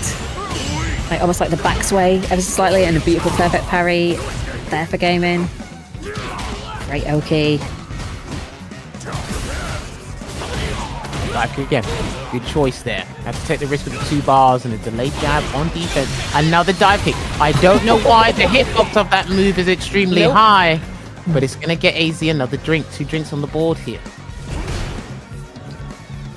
It just feels like the dive kick's giving AZ a mental boost. Like, 1 hit, yeah, we're just going to do it again. Great, I'm now in the zone. He really needed that. That really needs to say punish counter. And he got a dive again. He got a second chance at the attempt. And it got him around on the board. And like I think you mentioned at the start of the set, that dive kick, it's pulling out the fat question marks, man, and making gaming question himself in a couple of scenarios here, Buttons. It is. Yeah, and it definitely feels like the ODs are really that are causing the problems. I mean, obviously, you know, frame data being safer, it makes sense. AZ is going to be, you know, more confident throwing it out, although the confidence is not an issue given that we went for the drink there, and we're probably not going to be too worried about the fact that we got hit because it could be a lot worse, and especially when that level 3's been baited. So it's going to be 2 apiece. We thought gaming was going to run away with it, but in half the time, AZ has made it 2 apiece. That's what the scores on the doors will be. And it will now be first to 1 to see who can actually advance deeper into the bracket. Here, this is looking insane. What a set. Oh, it was counter, not punish counter, but we've got the punish counter this time on that wall thunder. Nice job. Let's see if gaming DPs. He doesn't DP. He's going to take it. Because it's going to be 3 drinks now. Nice tech. Ooh. This is where it gets scary. Oh, not looking good. He's got 4 drinks now. He's got 4 drinks. Maximum output. Oh,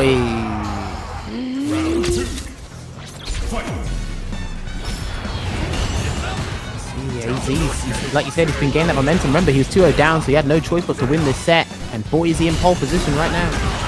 Oh! Oh! No anti-air though there for gaming. It definitely feels like the dive kicks, if nothing else, they've shaken up that faith in when to do it, but we've just had a whiffed one and gaming was ready.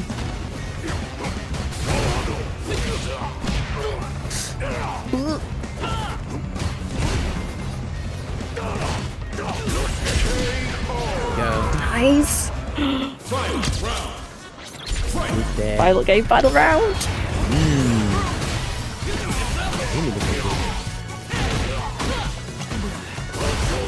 I blocked. Oh, that's huge. Is he going to capitalize and spend the level 3? No, he's just going to pop a drink out.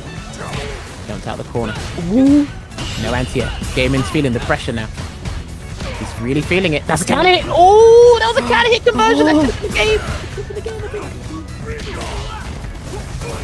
Gaming's found that throw. Don't throw fireball, please no, please no. Don't, oh my word. Oh! Well, AZ's not going for it. He needs the bar, he needs more bar before he does it. Yeah. Jump in. And no throw, he committed, there's a trade, and he's burned him out, he's got to burn him out. But he's going to go for Sip of Calamity instead. I thought he would have tried to do a Raging Demon, maybe squeeze out some more damage. I think it does slightly more damage. But he's going to go for this instead. And all he has to worry about is level 1 and level 3. That's all he has to worry about. What a jump out. He's just got to hold the line. He's got to hold the line. Good patience. Unless Gamer does a drive rush into something. Yeah, he's gonna hold the line. He's gonna be level 2. Alright, good. He prevented it. He prevented the activation. That's good. No. Oh, the crouching medium kick conversion does it. You have to watch your toes, and AZ will be moving forward into losers semi-final. What a game! Damn. Give him the props, baby. Give him the props. He got to do it because, like, he brought it back. He brought it back. And I actually thought a different outcome would have happened there. But to stay in the dogfight, and you mentioned it before, Buttons, as well, like the dive kicks might have been giving him the juice that he needed to kind of rev the engine and then come back in. And then after a while, it just kind of felt smooth sailing from there. Perfect parrying a lot of aerial attempts that Gamer was doing. Identified some things where he could actually poke holes into Gaming's defense, and then we saw a couple hard reads, and what led to like he was able to close out the round and get that level 3. So that was a really good set there from AZ. So because he beat Nibil 3-1, now he's beating Gaming 3-2. Now he's going to be awaiting the opponent of Kuna and Dim. So I mean, build on this streak, man. Build on this streak in the loser side, honestly. Yeah, it's an amazing run. I really hope that AZ is just like enjoying it and just being like, I've got a great run, I'm going to keep going, just stay locked in, and maybe as well kind of go what was working for me in that set, you know, like the dive kicks, bringing a lot more of OD dive kick in definitely seemed to be just like, did something, whether it was just like, got the neurons firing in a way where it was like, oh, this is so much fun, I just need to do it and keep everything running, but it was all coming together, and yeah, what a comeback. Absolutely beautiful stuff. I mean, video games are fun when everything comes together, especially the PvP. Yes. It's like, yeah, this is great. Because look, you've seen it. You probably witnessed it yourself, right?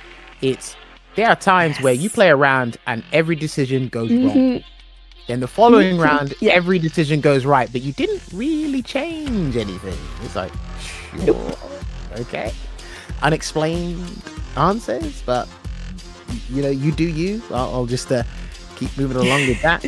But hey, listen, this is why the players are talking about first to threes a lot, because first to threes have been making a difference throughout this entire set, excluding the Kuna set against Roomie. The first threes they've been changing a lot of scenarios and changing a lot of timelines here, with 3-2s and 3-1s here. So we are setting up for our next match here in the losers side. Again, because we used to do it was in SF5 we used to do first to twos before we got to top 4, right? Yes. Yeah. I mean, it was time reasons sometimes, like, but like, yeah, we even did it during Street Fighter 6 for some time. Oh, did you do first to two Street Fighter 6 at the start as well? Yeah, I think so. I'm actually not sure anymore.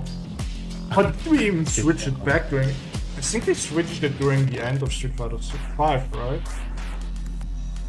I can't even remember. Bro, I'm doing this for. I can't remember anymore. Honestly, I just looked at the. I can show actually. I can show you something real quick when we edit. It's got everything archived, guys. It's got everything there. Don't worry. He'll pull up the tab. We just talked about it in the German Discord, right? Because I looked at some statistics about Saltmine, because we talked about that I'm almost doing this for 10 years, right? So, give me a sec. So this is actually the graphics. So I'm doing this since 2000. You can see that 2017, and there you see the Sundays. I rarely ever missed doing like in the beginning. 2017 was still a different format. This was when it still was Germany only, right? And a different league format. But then when we changed it to Europe and every single Sunday, you can rarely see that I ever missed a Sunday, right? So I mean, there's almost a stream every single time. This looks like the Matrix if I was colorblind, to be honest with you. What I can see on my screen. Yeah. I love heat map. I Yeah. can actually make it. So There you go. All right, now that makes more okay. sense. Okay, now. Sorry, it wasn't. I didn't see it was so small. You can also Damn, clearly this see. is- You can also clearly see where World Warrior began in 2022, right? Yep. So See. I rarely, yes. I rarely miss any Sundays. You see this? Dedication right here. Damn. And this is where the data nerd in me is like, ooh, what does the color represent on the graph? Because obviously we've got like the different. Oh, I think I'll it's. ask you later, I think it's your vice or something. Nice, like it. Oh boy, that's brilliant. Oh, they got Oh no. disconnected. CFM, please. All right. Well, we're gonna wait for these guys to get that sorted. Yeah, no, honestly, that was that was really cool that he's been keeping it archived already there. Data analyst in him. He said, "Yep, every Sunday. I've never missed an appointment." All right, there you go. I like that. It's good. Rarely ever. Done. Yeah, did you put the graph together, Rita? So was it one of the guys in the Discord? It's from a tracker website. Actually, let me show it here. Ah, nice. You can see Damn, he's better. revealing. He's revealing all the secrets.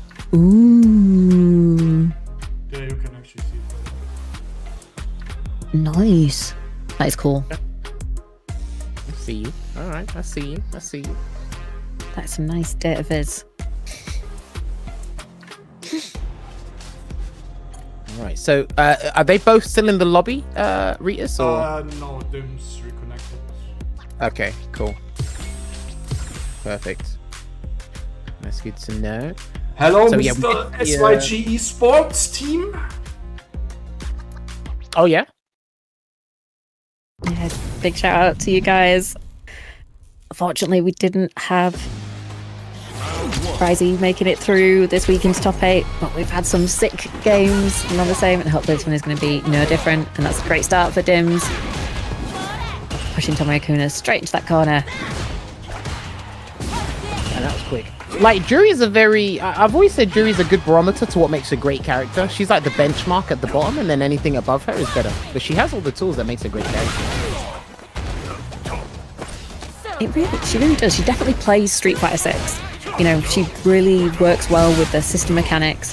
And yeah, there's a couple of matchups where you kind of go, maybe that she doesn't have kind of some of the nicest fireball evasion tools compared to some people. But, you know, with the speed of her drive rush, we're just seeing that she can still deal with JP quite nicely. I mean, a lot of people, when they go up against Jury, they have problems, but I think it's more personal problems than character problems because of how she functions in Yeah. the game. But, yeah, no, I do like the point you make. Sometimes they don't make anti-projectile tools too powerful, but he's got to cause a burnout here. Did he activate level 2? No. So pop in the corner. Yeah, probably chip him out. Play chip, yeah. Oh no, Labushka's coming. So if you block, you still lose, and if you don't, you still Yep. lose. Yep, the good old have fun. How are you going to deal with this? Oh, who knows? I mean, listen, if there's a lot of possibilities from that level 2, you might as well try and find as many as possible. It's going to activate. See, but I'm going to get some Oki from this as well, actually. Lovely cross cuts.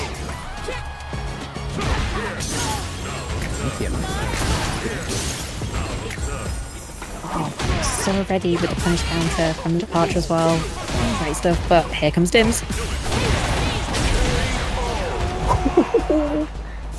Nice.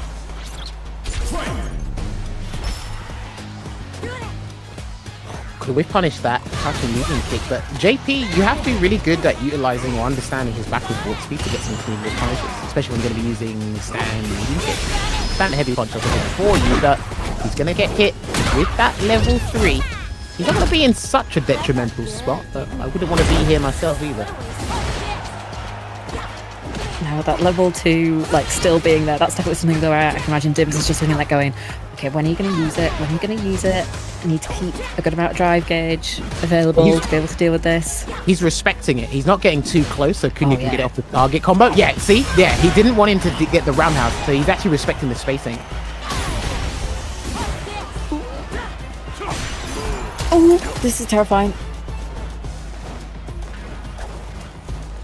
If he gets it, yeah. Oh, okay. That was a risky dash, but he had a lot of health to kind of take that risk. But it's interesting because if Kuna got any sort of block into that level 2, it would have been game-changing for sure without the bush trip. 1-0 to Dims here. Yeah, Dims is playing this so well so far, but you know, Tomo can definitely, you know, pull out some tricks of his own. Let's go for the overhead there, catching Dims out. Drive getting a little low here, but it is recovering. Dims just not afraid to let it rip. Oh, forward medium punch, no cancel there. And then a perfect parry into the back throw. Oh, frame kill. Yeah, he's got to deal with this. Yeah, he's got to deal with it. He's got to deal with it, unfortunately. Oh, man, he tried everything. He tried everything. And sometimes you feel so helpless that you just want to throw everything in the kitchen sink just to get out of that burnout scenario against some of these more powerful characters. It didn't work out there for Dims. Yeah, I suppose it's that, like, almost damned if you do, damned if you don't. So at least if you do something, you're kind of active in your own destruction rather than it just being like, well, yeah. That's a good way of putting it, actually. You know, you made the choice. Here we go, looking good here. He tried a sneaky little reset. This guy, he tried to be so... You thought you were nice. But Dims was like, no, I can see this coming. I'm ready for that. Look at that burn. Look at that drive damage he's doing. Crazy. Oh, no. You're just hoping for it to perfect parry. You're hoping for it to just screen freeze and get out of that situation. Yep. The more you tap parry. That's another reason as well. I think JP's like one of the better characters at like baiting tap parries to get you to do what he wants. Yeah, because we definitely saw that parry was working kind of nicely for Dims, and it makes sense, kind of avoiding all that drive chip damage. But then TommouyaKuna was like, "Oh, you're confident parrying now. Well, I'm gonna press the thing and then punish counter throw you, and you're gonna be done." So it's definitely really, really strong that JP has like that ability to just condition you so efficiently.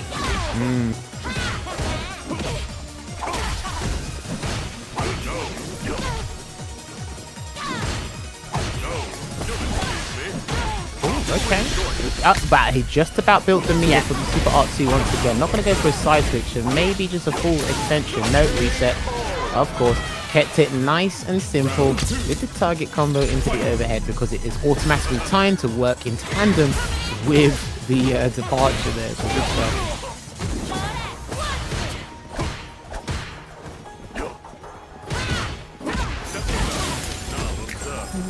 Nice placement of the standing light kick there from Tomoy, getting out of the corner as well, pushing back to mid-screen, finding the throw. I got him. Yeah, alright.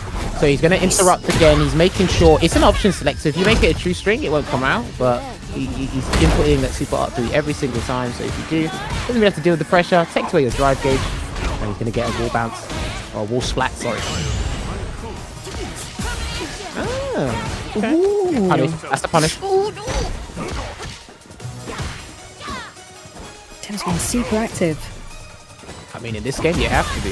We're bored. Yeah. It's interesting because sometimes you do have to block. I know you get punished for blocking, but sometimes you do have to block and just kind of assess what your opponent's going to do. But there's other times it's like, I'm not sitting still and letting you do whatever you want. Like, it's kind of like a mental thing. It's like, I'm not letting you run all over me. No way. Yeah, that's absolutely right, and it can really often like throw off your opponent as well when they're expecting you to kind of just sit and take it, and then you're just like, no. Then it's like, wait, what am I doing? And it's great for forcing those mistakes. Because I think, it's talked about a lot, isn't it, about how SF6 is a game where to get you in state often you want to overload the other player's mental stack, and it's one of those tools in your arsenal to be able to do that.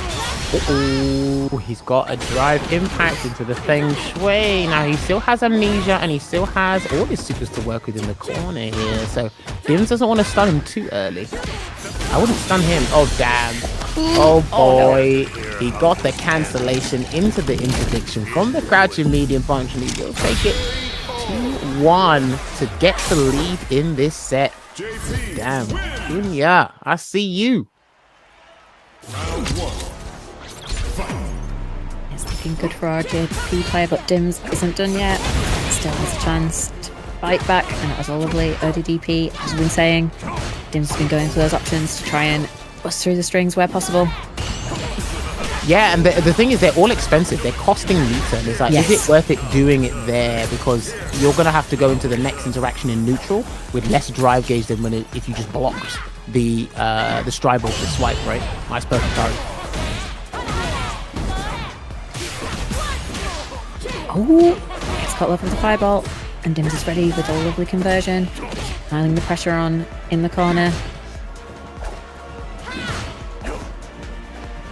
Just in there with the standing heavy kick. I thought we were bound to see a throw there, but we didn't.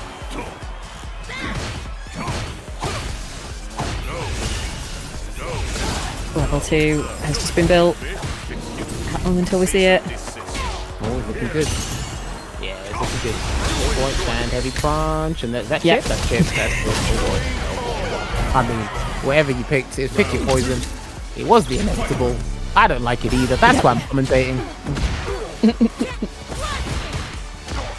Oh god, you saying inevitable, it made me think that with all the snaps and stuff, inevitable is exactly the right word for what JP is at times. Sure, and he's low on drive gauge again here, Dims. He's got to get back throw, and that's going to be a level 3. So this is very fortuitous for our boy Dims.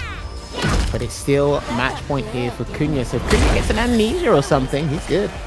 Oh, he tried to tap parry instead. Amnesia. Jump again. Yep, double jump. Mario playing. Platformers. Yep, free from that corner for now. Click on in. Oh, wow. And because as well, because when he's in burnout, because you respect departure, it allows his gauge to come back. He might have lost. I think he's lost, yeah. We've got level 1. Don't need it. Settlement saved. I'm not sure if he'd done that combo normally or he micro-walked to get the extra drive gauge to do that. Either way, it worked out for Dims. That's exactly what you need in a beneficial scenario. Oh my word. What was that? Nice anti-air.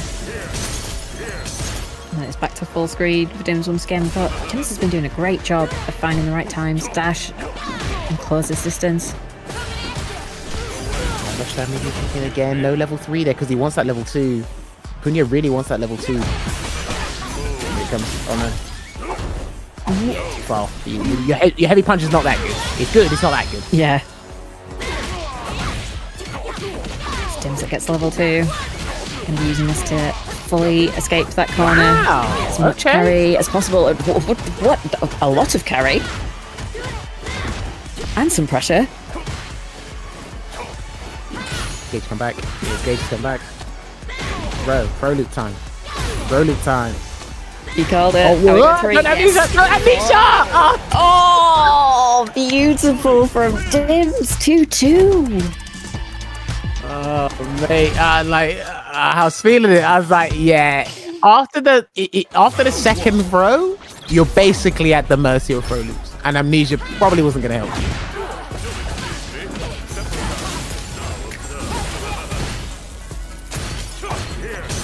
Last game. This is so tense. Blocked. Which Good looks like punish what you there want. as well. Nice. Wow. Okay, he avoided the trick lab with the drive run. Okay. The navigation from Dims has just been so on point. It's definitely almost like a little masterclass where you kind of go, this is something that you want to sit down and review as a, okay, like, Dims has got this on lock. I need to do this so I can deal with this. It's not as if you haven't been hit by it 1,000 times. You have to go in the lab to do it. It's honestly real talk. You have to sit down and actually study this stuff. You can't just always guess your way in. It does work for some characters, but not for all characters. Some have to work harder than others, unfortunately.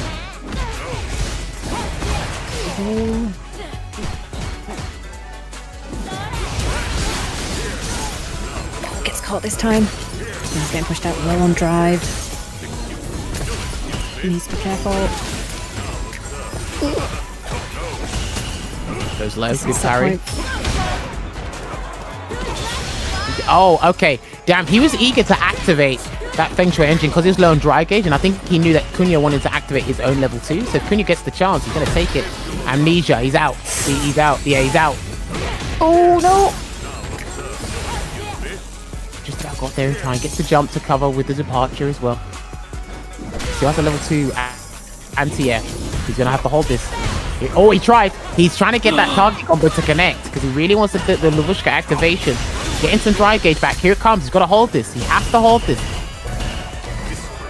Yeah, he had to hold it. Pixel left. Is he going to stun him? Is he going to try and stun him? Might do. He does. That should be the round. That actually should be the round. It should be. No, not even with the stock. I think he's still alive. No. He's got bar back as well. He's got bar back. Oh, what? Divides it. Oh, my days. Yo, you are lucky. The way Jury's hurt box works for that move, you are very, very fortunate that level 1 did not connect against Jury there. What a game. Final game, final round here. Kunya's actually feeling the pressure, and Dims is hungry. He's like a shark in the water. He smells blood. He really wants this round. He really wants this game. Oh, catch him with a dive kick. Throw. Here we go. Do it again. Oh. Don't reversal. Yeah, he's gonna have to hold it. He needs to drive meter. He needs to drive it.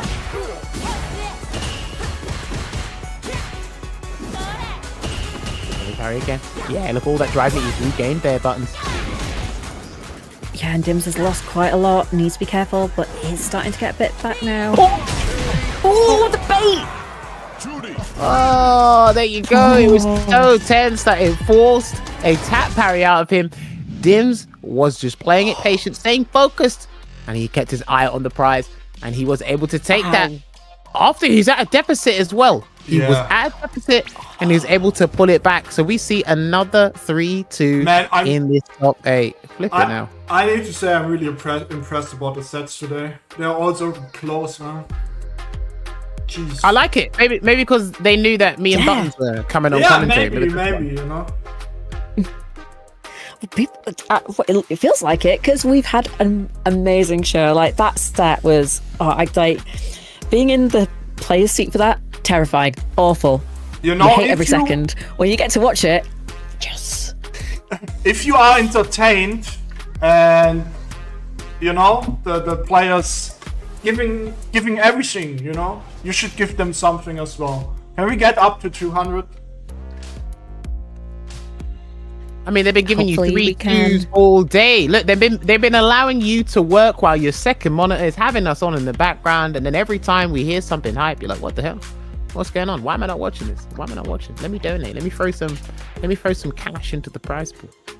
Let's do that. Because these guys are working their magic. I mean, they're probably scared. I'm not.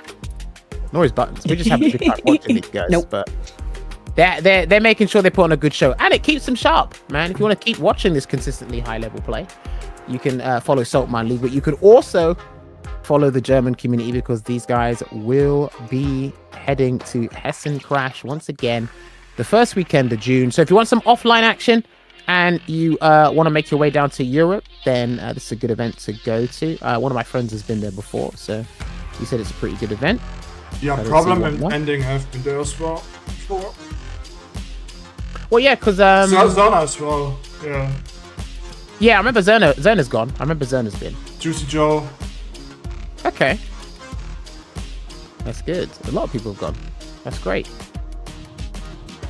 Which we love to see. Like, it's great to support community events because, like, yeah, The C in FGC is the thing that makes everything come together and work. That's why we're here today, because we're all a community efforts, keeping things running. So supporting your grassroots tournaments is always an awesome way to keep everything running.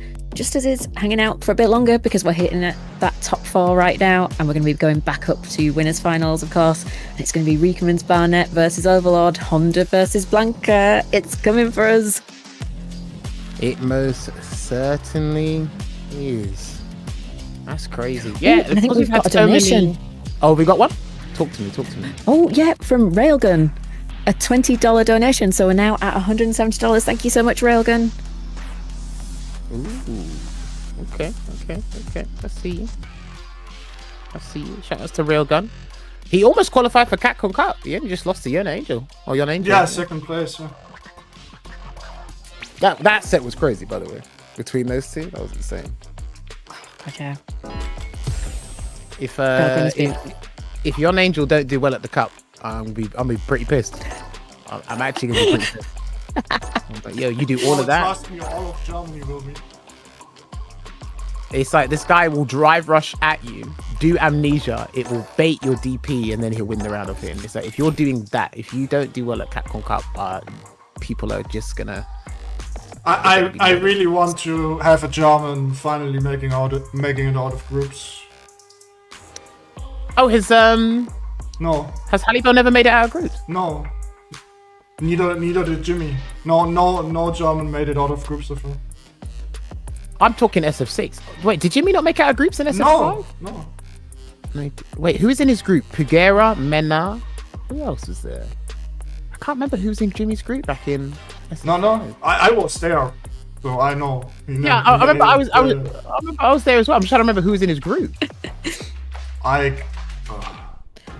think Mena and Pugera. Jimmy was qualified 2 times. For Capcom Cup? Yeah. Was it twice or once? I thought it was once. No, it was once. Am I dumb? No, it was twice. It was twice. It was the one time before World Warrior existed, and then later with World Warrior again. Damn, I remember the World Warrior one. Was it twice? I remember. I will check. I tell you in a second. Because I remember he beat, like, who else was it? There was Valwing, there was Escudo. Yeah. He won that World Warrior, but he didn't make it out of group. Okay. If it's twice, it's twice. But I remember the one time. Let me check actually. While we get this next match ready for you, while me and Ritas are ready, we're reminiscing on the SF5 days. Anyway, all right, cool. Blanca versus Honda. I didn't think I'd be calling the action for this in a winners final of a tournament that is as large as this one today. But these guys are both skank in their own right, so we're going to find out exactly how they're going to do that. That was a very obscure punish, but it's a punish regardless, so that was good. Yeah, this is one that I'm excited to see because, Rick will have had some practice against this matchup, of course. Nam2 is fantastic Blanca in the Swedish region, so you've got to know Honda Blanca if you're a Honda player in the Nordics. It was what? But he did go 0-4 in this group. Damn! Alright, we didn't need to know that part. Like, damn, alright. Call out your boy like that. I mean, it's just data. It's not like I wanna... No, you're right. Oh, is that guaranteed? I wonder if that's guaranteed. Nice, and it's got the install for when he wants to use it. Nice slap, yep, driver versus to get out of there. Gonna activate the lightning beast as well, try and burn out Rika. Good blocks as well from Rikemansbarnet. Excellent defense. Did he get him? Yeah, hopeful. Very, very hopeful with that keeper R2, but he's gonna get. I don't even know. Is he just finishing him out? Ooh. Still alive. And we're back in business. Look at the resilience on defense over there. That was crazy.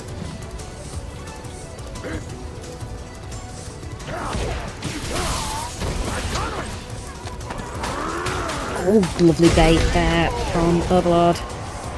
I like the stopping as well because you'd be surprised when you knock people down. Walking away actually covers a lot of options. If they got reversal, you block it. If they drive reversal, you block it. If they tap parry, you see it. Like there's a lot of things that walk back on their wake up. It does see. Yeah, it's just that wake up low, isn't it? That's the potential problem. But often you probably go for light kick, so it's not going to be the worst. So I think you're absolutely right that it's a really great option to make sure you're rotating in. Well, against Honda, you're fine. He hasn't got crouch medium kick drive rush. So. Yep, that is true.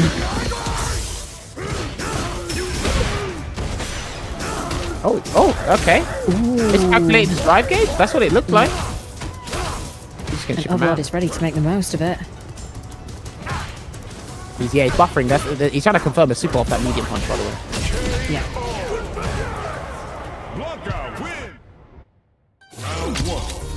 There you go, getting the game on the board there is Overlord. That was a very tense first game as well. Those guys have been burnt out, or Rikemansbarnet's been burnt out a couple more times than Overlord was. Oh, he's feeling it. Oh, he's definitely feeling it.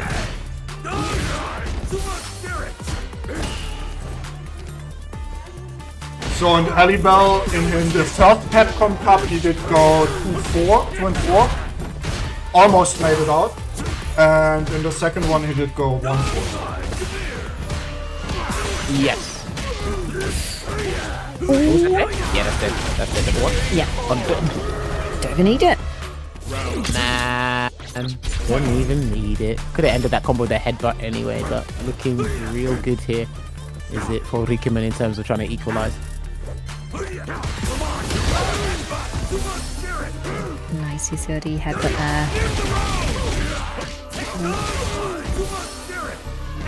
Lovely. It's a perfect parry on the cross up. A lot of corner carry. Nice check there from Overlord. Oh, okay. With drive rush cancel, it worked out because he wasn't ready for it there, was Overlord, so that means it's going to allow Rikemansbarnet to combo into the super and equalize here to make it one apiece. Overlord dying with full resources. Something you don't want to have happen to you in a game like Street Fighter 6. So he's going to have to build that super meter up again and work his way to a lead.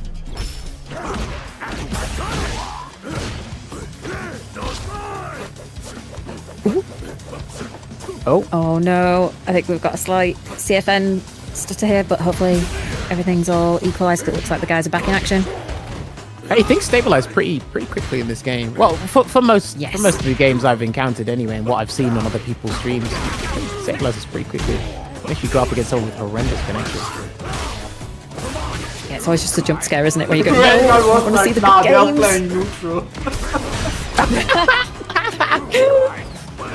Alright, is he going to go for a reset here? He still has another Labubu on deck, and he's going to do something fancy. Where's the Labubu? I don't know what this is. Level 1? Not dead. Yeah, he's not dead. He just want to be fancy. Meaty! Nah, boss. Ooh. What was that? This guy has too much fun in training mode. He has way too much fun in training mode.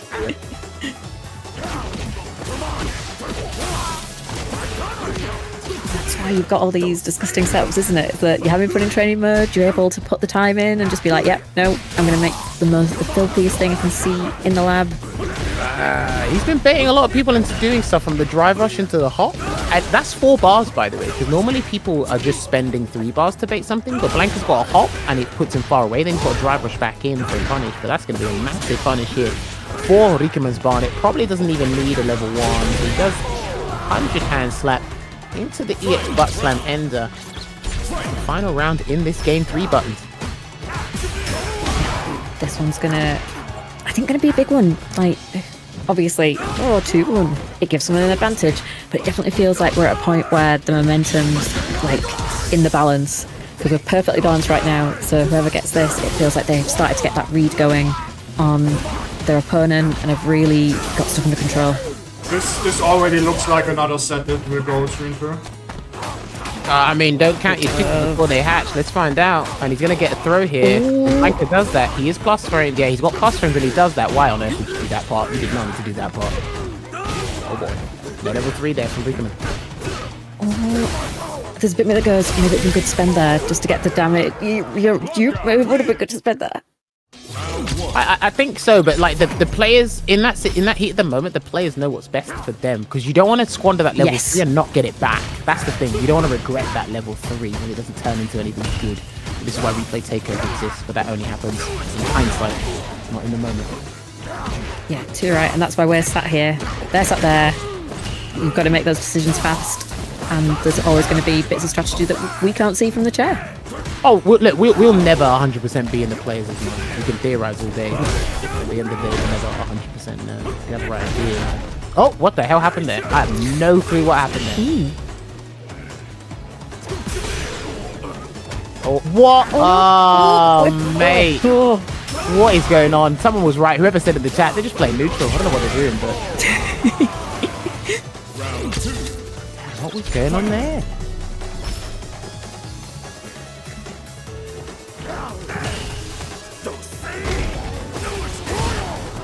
This time the throw connects. Once again, takes the OD reversal.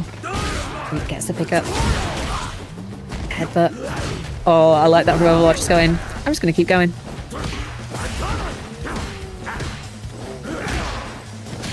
Okay, so heavy punch Nice anti-air. Yeah, he's trying to bait.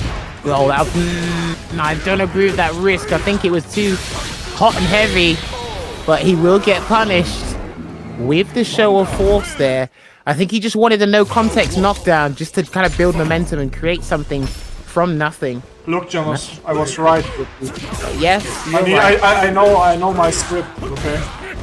Oh, you know your script. That's crazy.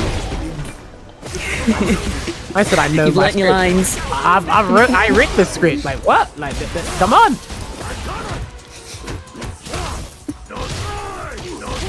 Damn, let's see if he runs away with this. There you go. Saltmine is always rigged. You know, it's written like wrestling. You didn't know that? Dragon. If you not win, it was actually my decision. Damn! You're revealing that to him now? Oh, that's crazy. Man, trust him a whole trip to Japan. Can he pick up? He can pick up. Yeah, he can pick up. Yes. Nah. This Oh my god. This character. Why?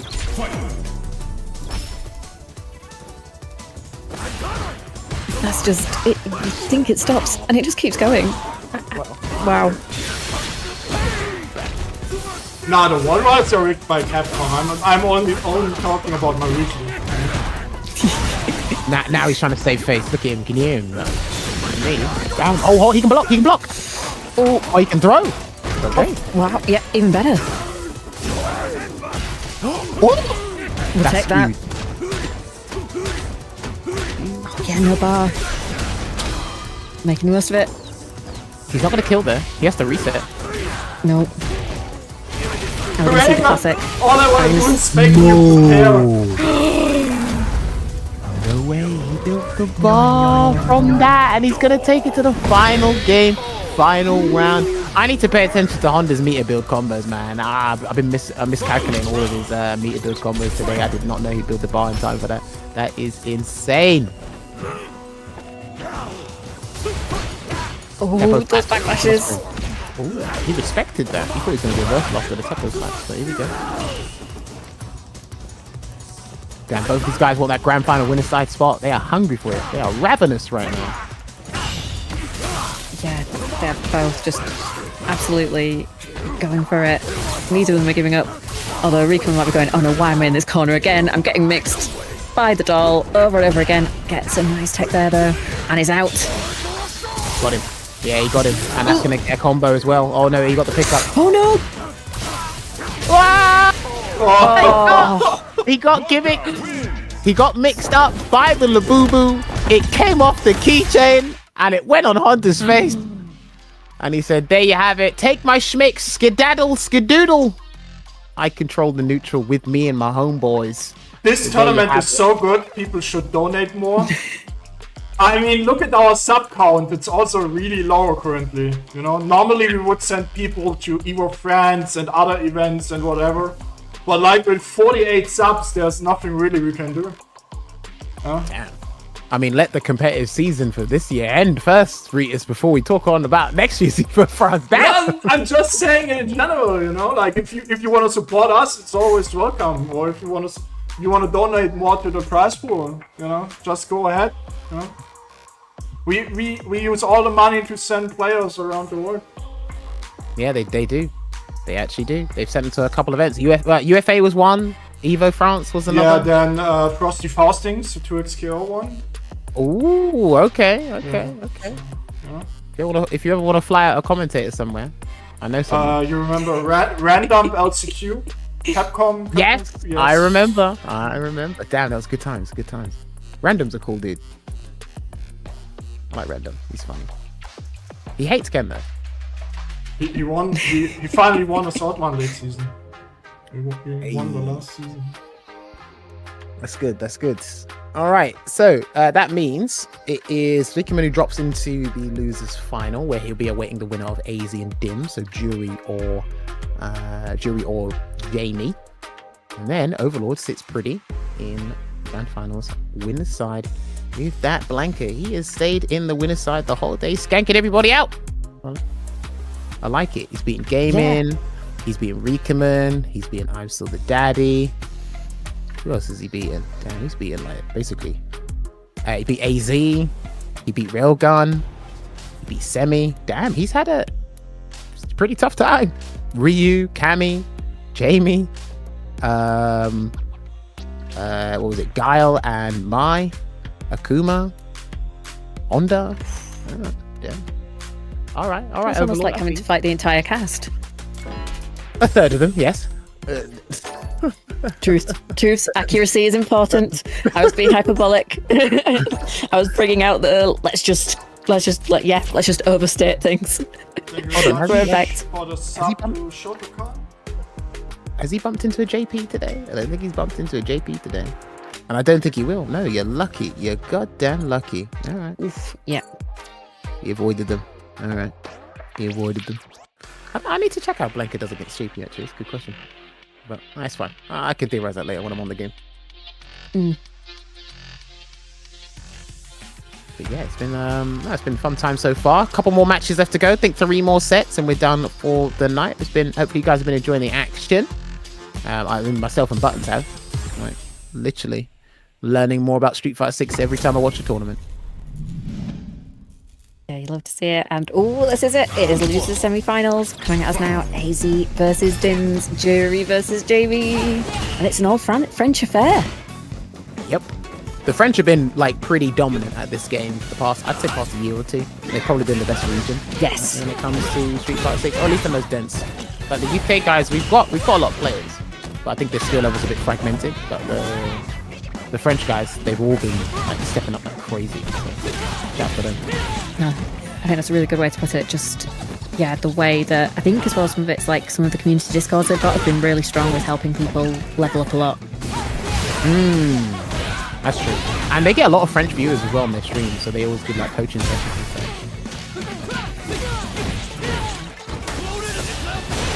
Load it up. Yeah, he was not having that. He did not want this game. Wow, and he immediately woke up with it. Jesus Christ. What a round. Wow, He got sent away and he said, no, I'm going to do Rekka right back in your face. Drive rush in. He was able to get a punish counter off of the raw drive rush there. Interesting. As I see finding the counter hit. Wandering on the table. I think. Oh no, I'm not seeing another one.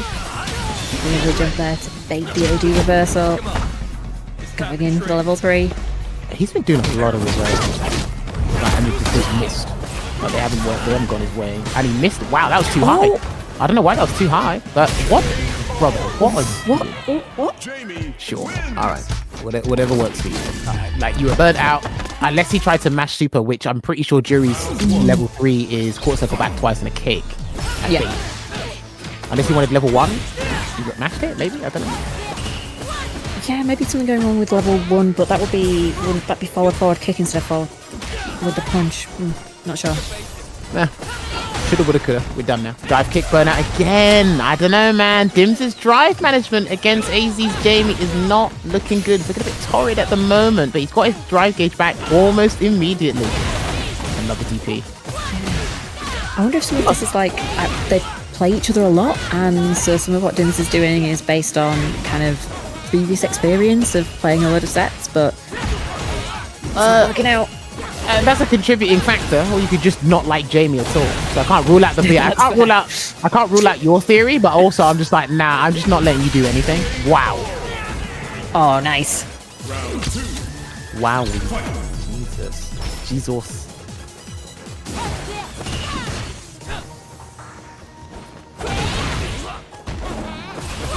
Lovely DP.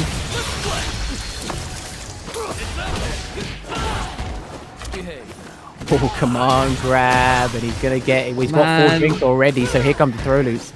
He's got one of the best throw loops in the game, though. I think so. What? What? Come on, go. Maybe it was something to do with thinking. Yeah, maybe it catch the drive rush before it hits, but that seems really risky. Well, he's dead anyway. Ooh, here comes Dims. Nice, keeping it simple. There you go, gonna make it one apiece here in this all French affair. And I guess the stubbornness on defense is helping. Because to me, it's looking a bit questionable at sometimes. I'm not sure about you, Buttons, but this is looking a bit questionable and a bit risky. Yeah. But it's one apiece. It's not like it's 4-1 in the first of 5 set. It's 1-1. So. I agree. It feels scrappy, and like I said, could be just each other not liking the matchup. So just like, no, get off me. I don't want to deal with this, and that kind of stress coming through. But yeah, it'd be interesting to see if they settle down as things go on, and then maybe get more reads on each other. But I don't know. It's a way that I won't be surprised if we keep seeing just like the OD reversals here, there, and everywhere for the rest of the set. Well, he's got another round on the board here, and he will cement a perfect for his next winning round, transitioning into round 2 of this game 3.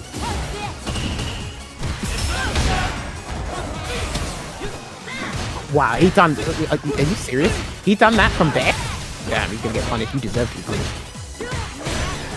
Burn out. He's only got level 1 to work with now. I wouldn't even spend that level 1 to be honest with you. I'll try and jump out of it. Oh, and he done the swagger step instead. Gets a drink. Nice. Lovely DP there from Dims. Ooh, that hits. Yeah, sure.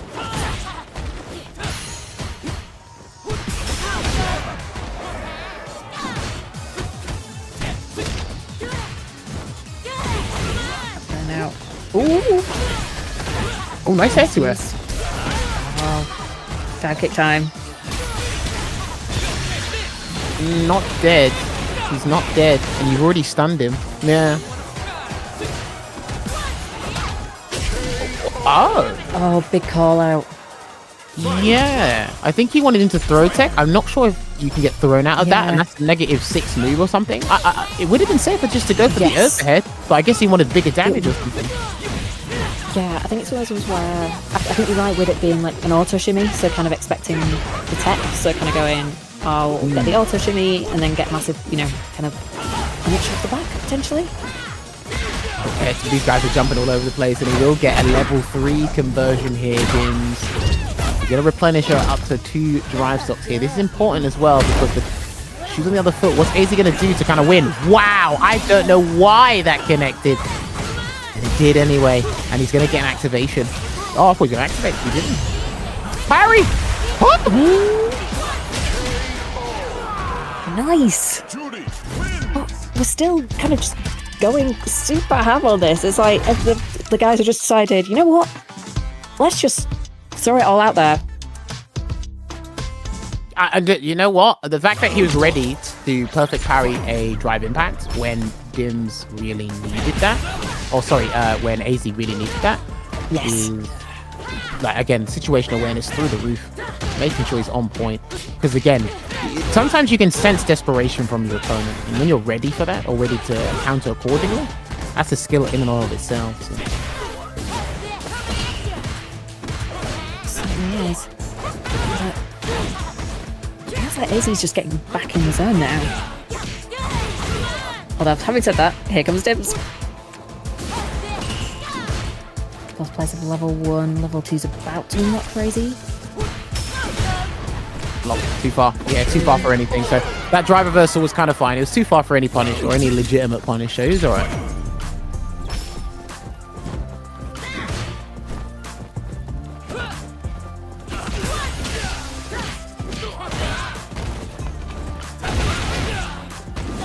Lovely. Some of Dim's anti-airs have just been so on point. The crosscuts, you'll see him. Yeah, it's true. Very true. Ooh, dive kick, no punish counter, so he recovered just in time before that heavy punch connected there. AZ, good block on the overhead as well. Try to get perfect parry attempt, but no dice. They both got level 3 on board, so.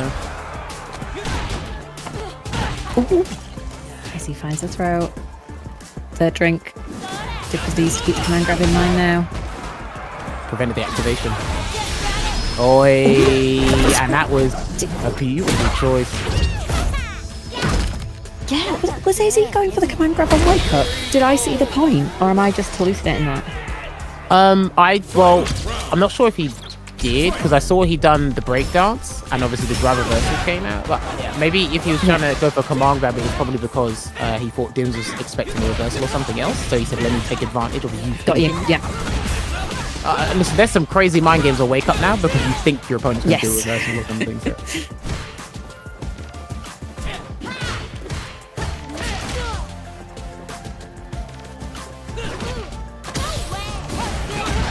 Okay, clean. That's gonna be the game. Yeah, that's gonna be the game. Ooh, Another three. Another. It's time to train. Yeah, you're right. Another 3-2's coming our way. What's going on today, man? Like, wait. It's only the 8th of February. What's going on? Is this some sort of special day or something? Is this 3-2 day? What's going on? I don't know. It seems like it. Every single set except one so far. No, we had us versus Nibil was also 3-1. So, yeah, a lot of 3-2s. It seems these guys are trying to prove a point or something. Like, what the heck? Yeah, just all of them wanting to be like, nope, we want more games, and we want to show our skills for longer, entertain. It's a lot of good, nope. good games, yeah? It is. Sick games.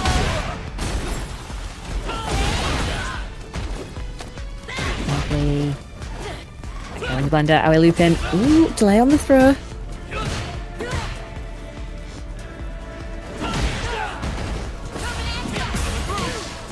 Oh, is that going to be the round? Gets the drive rush check, and he's got the level 1, but he doesn't need it because Rikemansbarnet will do the trick.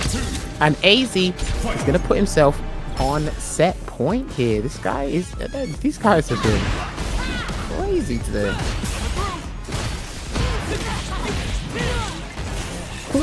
Oh no. Oh, there we go. We're back. Ooh, yeah. He's ducking and weaving. He's trying to evade that fireball. Make sure that Dims doesn't make sure his drive gauge is mad low, but he's going to get another drink here. Yeah. Ooh. Dims ended up going into burnout there from a drive reversal. We're probably going to jump a little bit here because CFN is struggling to contain the fight. Oh, I think that should hit. I'm going to make my guess that oh, who knows whether it did hit or not. Oh, CFN, please. We'll never know at this one. Oh, he gets... Oh, okay, that wasn't punish counter. No, he missed his dive kick. Oh, that's huge. And that's going to be a massive punish. He's going to go for the level 3. He will go for the level 3. That should be it. Oh, yeah. If it's not this part, it's going to be the follow-up. Yes. Oh, there we go. And AZ will take it over Dims. 3-2. And it's another nail-biting set we've had here in this top 8. These guys are putting on a show. AZ has had a crazy run from Shady Imposter in the losers side all the way coming up to this point where he's in the losers final where he will be going up against Rikemansbarnet's Honda. Oh boy. Man, oh man, oh man. This one's going to be interesting because obviously, you know, with Wonderboy being Rikemans's brother, feeling like you were like running in, you know, Jamie into Reek doesn't feel like it's going to be in your favour. Obviously, you know, Reek might not like the matchup, but it's definitely something where you expect him to have a whole ton of practice. Yeah, you could expect it, but it's like I don't think he like talks about it enough. But Rikemansbarnet has a wealth of experience in fighting games at the highest level in Europe anyway, and obviously he plays this game a lot. So, and he's playing Honda, so you're bound to bump into everyone and anyone online. So I'm pretty sure he'll be more than prepared there as well. Reek is in the chat, and I said, "Oh, I hate fighting Jamie. Stressful character to fight." I mean, you are not wrong. Yeah, what character's not stressful to fight in Street Fighter 6? That's a good question. This insert character here is stressful to fight in Street Fighter 6. Sure. Like, come on, let's not. You could basically... He said Honda. Really? Really? Oh, Really? Ah. I should probably DQ him Doubt. for that. Then is it okay by that logic? Is it safe to say that Ryu players think Ryu's not stressful to fight because they're playing Ryu? Is that right? Potentially. Unless Could be. Unless they're playing the mirror. But you can argue that with Honda mirrors. They don't like the mirror match. So. Yeah, you could. Come on now, you're all walking into death traps here. Did you? I'm Funny enough, Honda versus Honda in Street Fighter 2 was a 50-50 matchup until the moment one Honda got hit. Then it was 9-1. Damn, that's crazy. Sounds like a bot game. Sounds Because Honda couldn't do anything against Headbutt in Super Turbo. So the moment one Honda got hit, the other one pretty much won because all he had to do then is doing Headbutt all the time. Sounds like a fight game.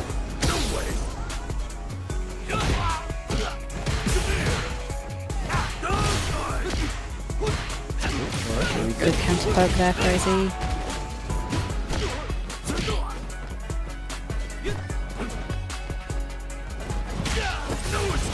So I'm actually curious to see how Rikemansbarnet will actually try and stop dive kicks. Well, he punishes one there, so yeah, I'm curious about that. I wonder if he'll use the stop sign, the neutral jump heavy punch a lot. Will he even need to do that? And then I'm not sure how risk averse AZ will have to be because the way he's been playing today, it's actually been really good. But it's like Honda's very good at shutting down people that are overtly aggressive and like mobile, and AZ hasn't really been sitting still for the most part. So Yeah, very true. And I think, you know, because like in the Cammy matchup, Honda's headbutt does pretty well against her dive kick. But I wonder if it's going to be weird against Jamie just because he doesn't have it all the time. So maybe you're not going to be conditioned in the same way to be like holding down back to have charge for it. well, you can't gimmick him out because there you go, lovely check again on the drive rush. Check a lot of drive rushes today with the stand medium kick. Has AZ missed the command grab. He done it too early. Just done it too early. And AZ was probably going to get hit by it as well, actually, judging by the way he was moving. Ooh, punish count now? 2 drinks or 1 drink? Yeah, there we go. Check again. Yeah. Oh, okay. This guy's checks on forward movements have been really good today. Yes, fantastic awareness and reactions to back him up from AZ.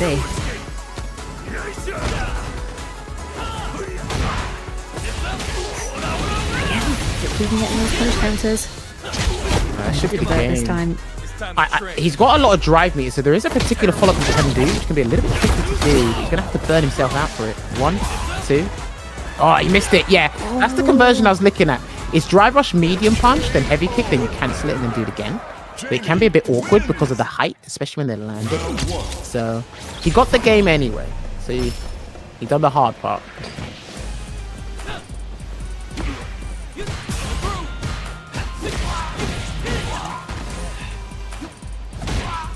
Drink number 1 already. That's dive kicks available.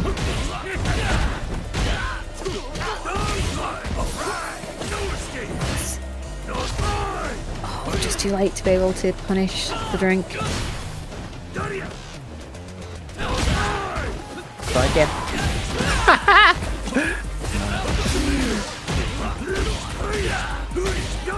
Check this time from Rikemansbarnet.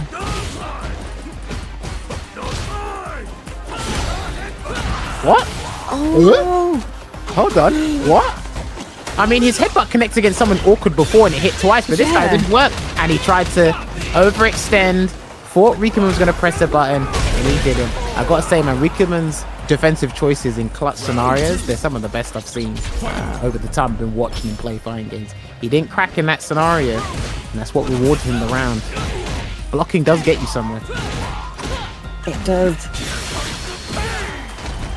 He's just getting all the right defensive reads here, Rikemansbarnet. Yeah. Oh, lovely. Great with punish. Oh, I'm not sure if I like the burnout, but we're keeping the offense going. It's not too bad though. Are we going to build level 3? Yeah. Okay. So he's going to build. He's going to build the bar for level 3 and get the game. So him burning himself out in that situation is not too bad because he burned himself out on his own volition, and he's already got AZ in the corner. So he was actually in a good position. And then, if you really want to go a layer further, if he was able to bait a drive reversal and then like do an option select around it, you could kind of say he like orchestrated the situation to work in his favor. So it wasn't particularly a bad burnout.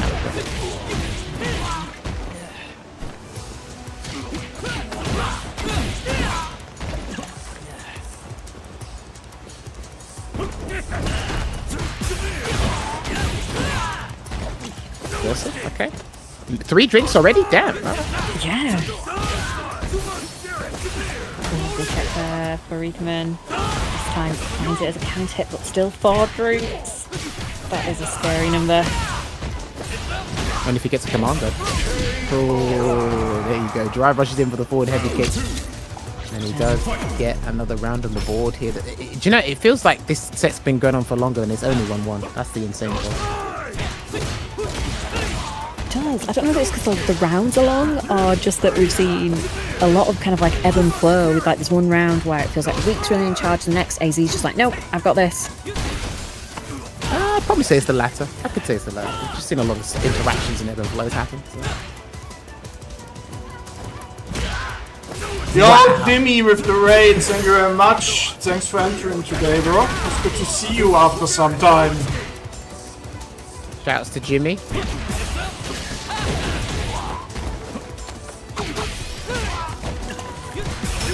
Up. Drive reversal there from Rikemansbarnet. Oh, he tried to force his way in and get some plus frames as well. He does have a level 3. He does have a level 3. And it will probably just about get him the round. I'd be surprised. What? No way! Alright, he's just about alive. AZ can still come back and win this. If he gets one button into that Bakai, he's won.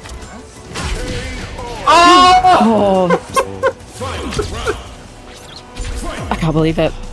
Neither can I. From that distance. The command grab, like, oh man.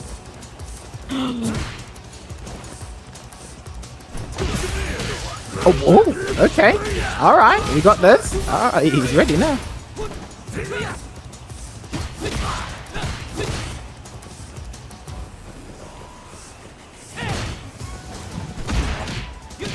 Oh, the cross up connects.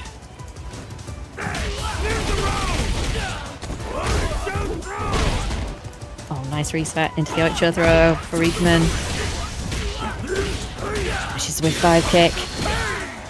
That's the level 1, not gonna kill. Lovely, great use of stand medium punch. One of the better pokes in the game. And it actually has rewarded him with a 2-1 lead here in that situation, especially after that last round. That aforementioned round before that, closing out that game. Crazy. Absolutely crazy.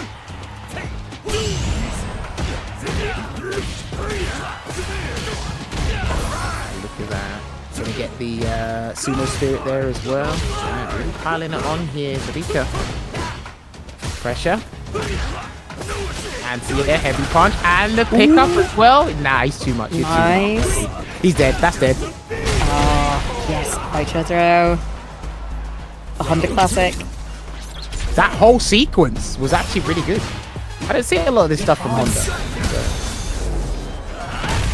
Lovely reaction from AZ. Am I chugging? 2 drinks in one? That's fine. The EX Swagger step allows that, so you're allowed to get 2. Yeah. Oh yeah. It's definitely real in that case, but it's always one way. I think you're on the ground and you're just like, no, please stop drinking. You know? Figuratively and literally, by the way. Yeah. Yeah, to have him read. Come on, Dad. Alright.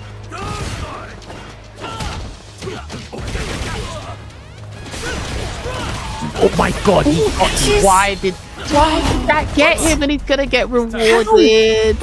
I don't know. I ask this question every day with a lot of things, but he's gonna get the round because of it. Right. Alright. He's kept him in this fight. No matter what we ask or how we ask it, he's kept him in this fight. Staying alive because it is set point for Rikemansbarnet.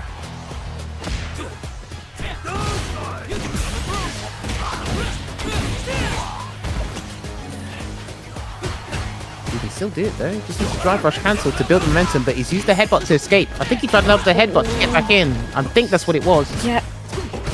I think you're right.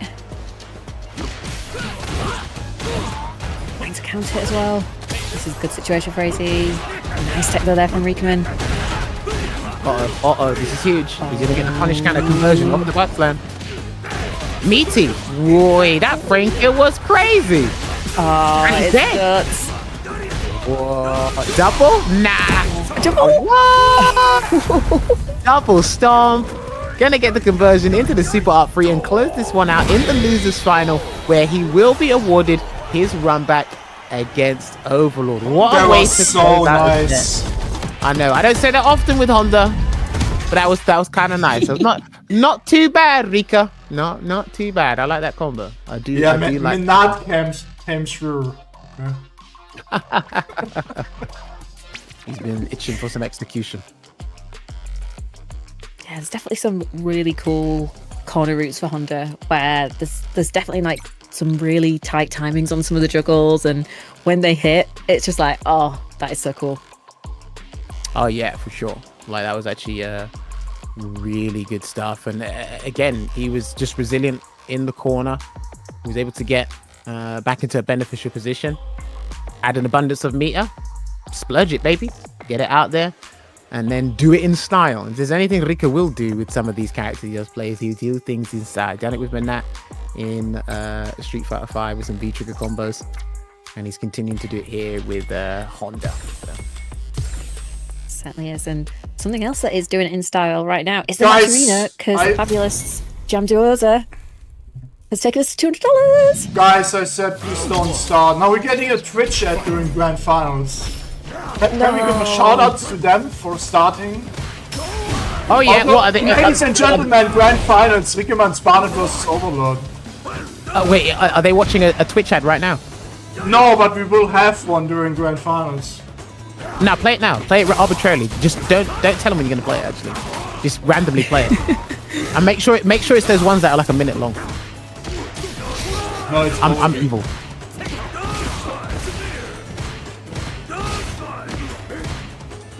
Well, it's actually playing now. Okay, anyway. There we go. I mean, I'll still talk regardless. Last time it was 3-1. Yeah. Was it 3-1 or 3-2 between these guys last time? Literally like 5 3-2. All right. Good start for Rikemansbarnet. Yeah, Rika's got momentum on his side right now, because especially with the way he closed out that last set against AZ, so he's going to become to look into win this whole thing. Overlord, if he can keep up and replicate what he did earlier, then he's good, you know. Nice jump in there from Overlord. Beat the anti-air.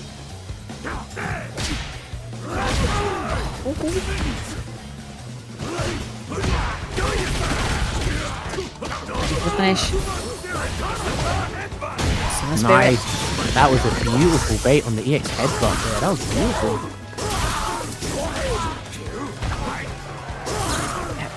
That means it is, of course, Lightning Beast time. It's almost drained. Again, drive rush. Delay. And you know what? I respect that because a lot of the top players are doing that more often. They'll wait until like the latter end of the drive rush animation and then do the overhead to still keep the plus frames but still look as deceptive as can be.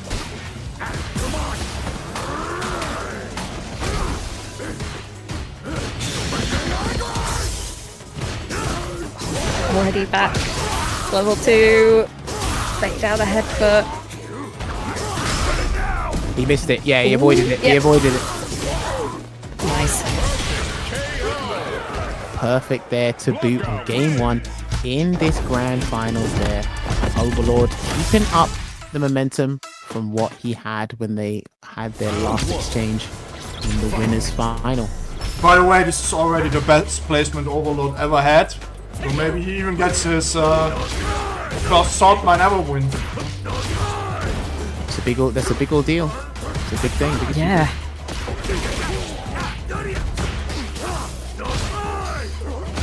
Oh, okay, trying to be sneaky. Thought Rika wouldn't move after that headbutt, but he slightly walked back. Got the punish count on the whiff throw there. Oh, stun. Beautiful.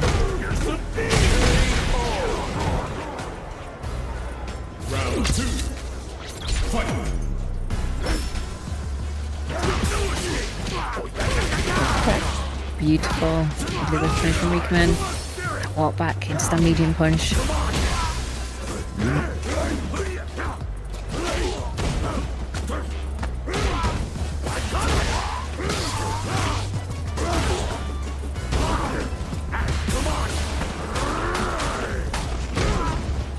Nice. Wow. Pressure here from Rikeman. Reset. Level 3 is coming. The reset. He knew. And that's not a typical reset you're used to seeing. Because people do forget. Sorry, go ahead. What's up? I wanted to give a big shout out to Gem Duosa for putting $30 into the prize pool, so we're at 200 now. Hey. Nice, nice, nice. Thank you very much. There's one apiece here in this grand final as well. So. Oh, come on, grab. There's one. Maybe another one. We'll hop in. Pick up. Oh, there's the other one. The side switch. Oh, wow. That looked meaty as well. I can remember that looked meaty. Baited. Yeah, baited. He's been doing that all day. And it's just hard to tell. You don't know if he's just going to back throw you regularly, and because you can throw it on down the headbutt, or is he looking to hop away and then bait it? Man, that is crazy.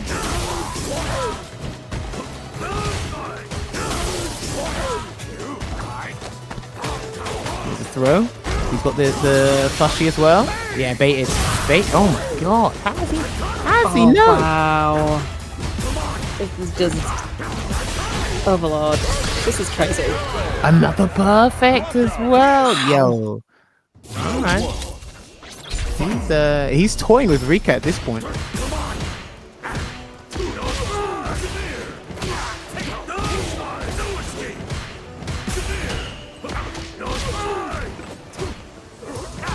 Oh, there we go. There we go. There we go. Rika's not going down without a fight. He's not going down without a fight. He said, "You're gonna perfect me? Let me rebuttal with my own perfect." I like that. He's keeping the energy high and he wants to stay locked in, but then Overlord already coming in swinging in this next round. Yes, I think what response, but then Overlord's like, "Oh, you want it like that? Then I'm gonna come right back at you with all of this as well."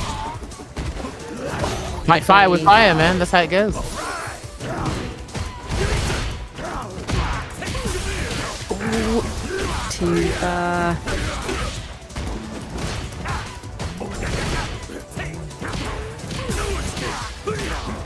Big count hit.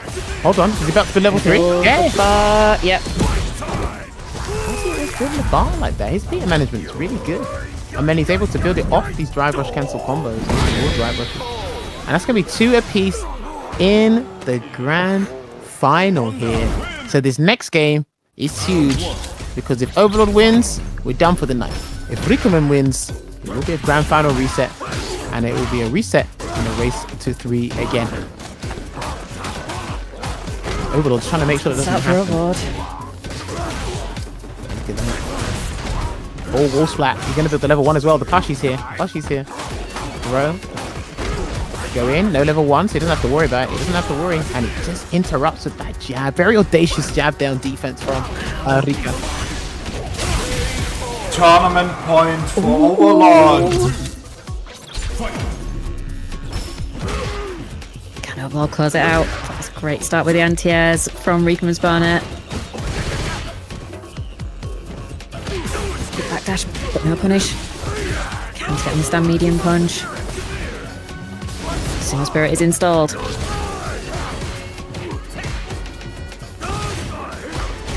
Butts away. Yeah, he's stealing a turn there, but that's fine. Not really too much of pressure. He can drive reversal. But then I think that's what Overlord was waiting for. Good block. Nice headbutt. I'm pretty sure headbutt can actually stop blankable all the time and get punish candle because of its air invulnerability or anti-air. Reset point versus tournament point. Oh boy. Oh boy. Nice meat advantage for Rikeman as well.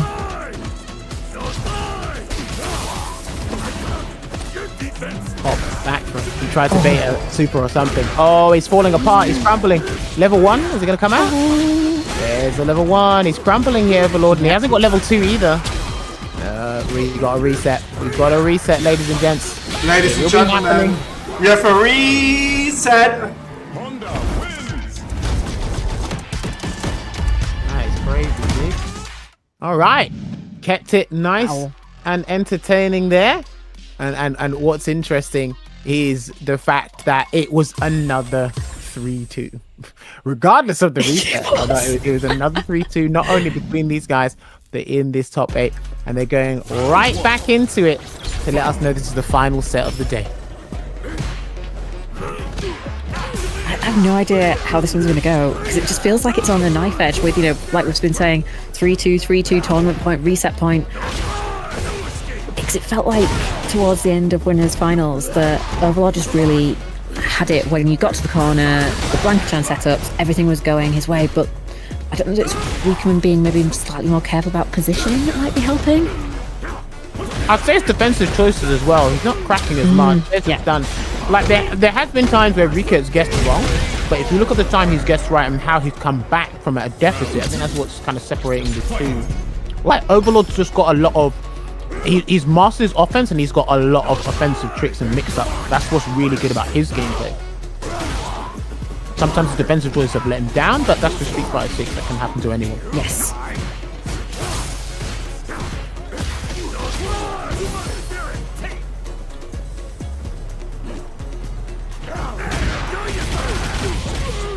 Oh, beautiful whip on it. Beautiful.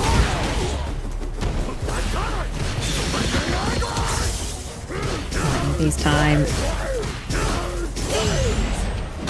Great. Oh, it's a perfect parry. Great defense, like you were saying, once again from Rikemansbarnet. If you can burn him out, this is good. If you can try and get the burnout before he does a level 3.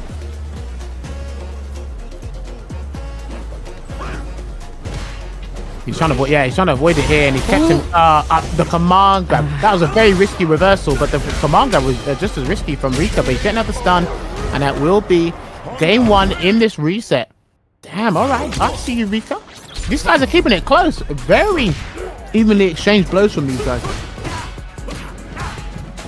It's like, it's so back and forth. This time we do find the command grab. Anti-airs are on point, locked and loaded.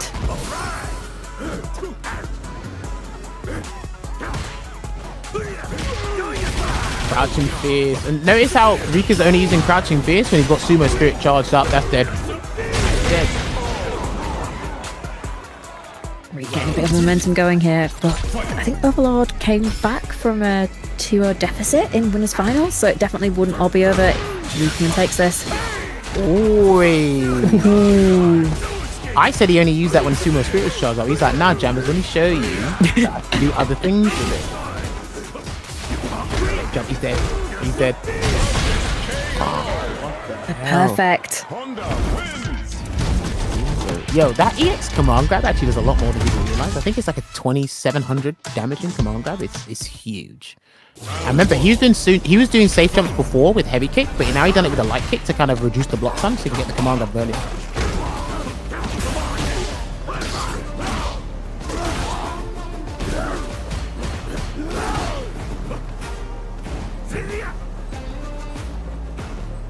Well, potential final game here if Rika wants to close it out. There is 0. Well, giving up a little bit of space here. Letting Rika walk out that corner, and also great stuff from Rika to be ready to do that. But here comes those blank balls. Fantastic check. And right back where we started. Yes, we are. Command grab. Is he gonna bait something? Someone tried to bait something. I'm not sure what, but Yep.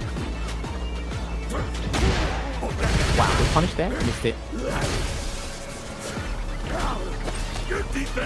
Back from here, building on it. Let's see if he can build on it. He's worried about a level 1 or even the EX up ball. Ooh, lucky. And that's gonna be the round here for Overlord. Luckily, that's actually conducive to Rika because he doesn't have to deal with Lightning Beast so early on in this next round.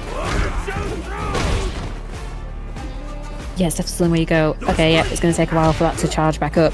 Overall, least worst way to die in that round? Yeah, I think that's a good way of putting it. If you have to count all the options or consider all the options.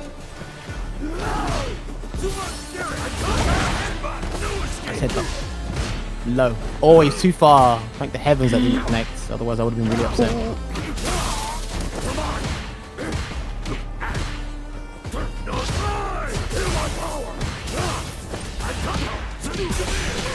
Oh, is he going to spend? I think he's going to have to spend. He's going to have to spend. He will have to spend. Yes. Oh, holding on. Wow. Tournament point for Rikemansbarnet. That was a trade combo, by the way. I haven't seen that trade conversion. So. Level 2. Here it comes.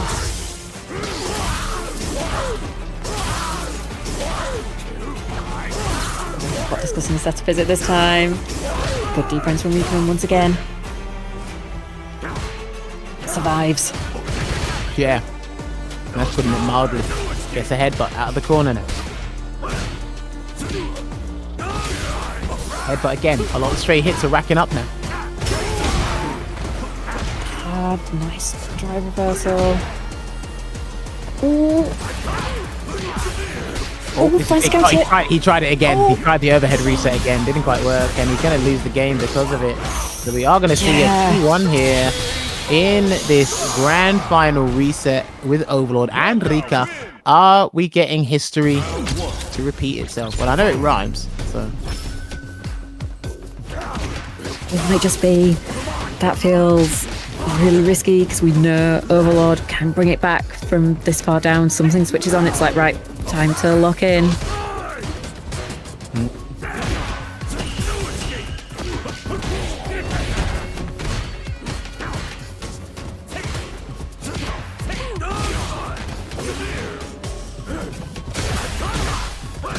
Oh, what a punish counter. Great with punish.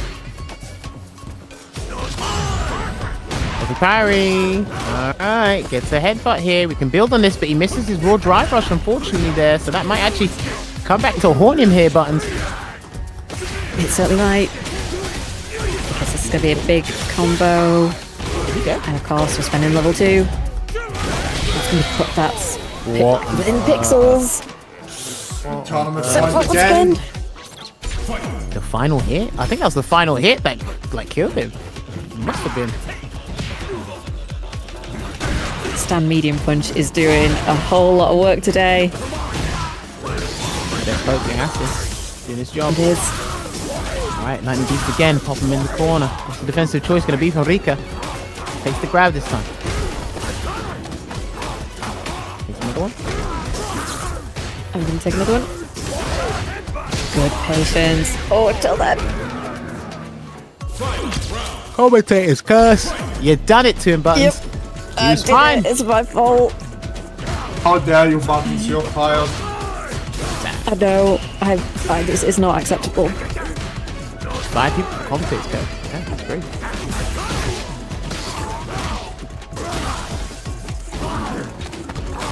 Good throw. Can he bait something here on that drive rush? No, can go for the overhead. Good block. Oh, okay. Hold on. Oh, he tried to come on. I think he tried to throw a command grab from there. I think he did. Yo, that launcher? Oh, lucky. I can't. Oh, too far for the conversion. Lightning beast time. Oh, he hit him. He hit him. He's trying to make sure when he commits to yeah. Okay, I think he's trying to make sure. Yo, this was crazy. No! Oh my god! That hits! He's burnt out. Wait. He's burnt out. But if Rika gets his gauge back, he might be able to win. Can he get it? He has to wait. He might be able to. Oh, it does. The chip. It's the chip. The chip. No! Oh, what? No! Oh my god. What the? No! How did you give that one away? Yo, let's go!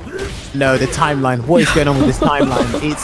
It's a Sunday, man. What is going on with this timeline? Oh my god. Wow. Oh my god. Okay, Overlord's back. Like, he's re-energized. He's revitalized. He's coming back. I can sense it. Overlord's back. He's coming. He's smoking. Yep. No.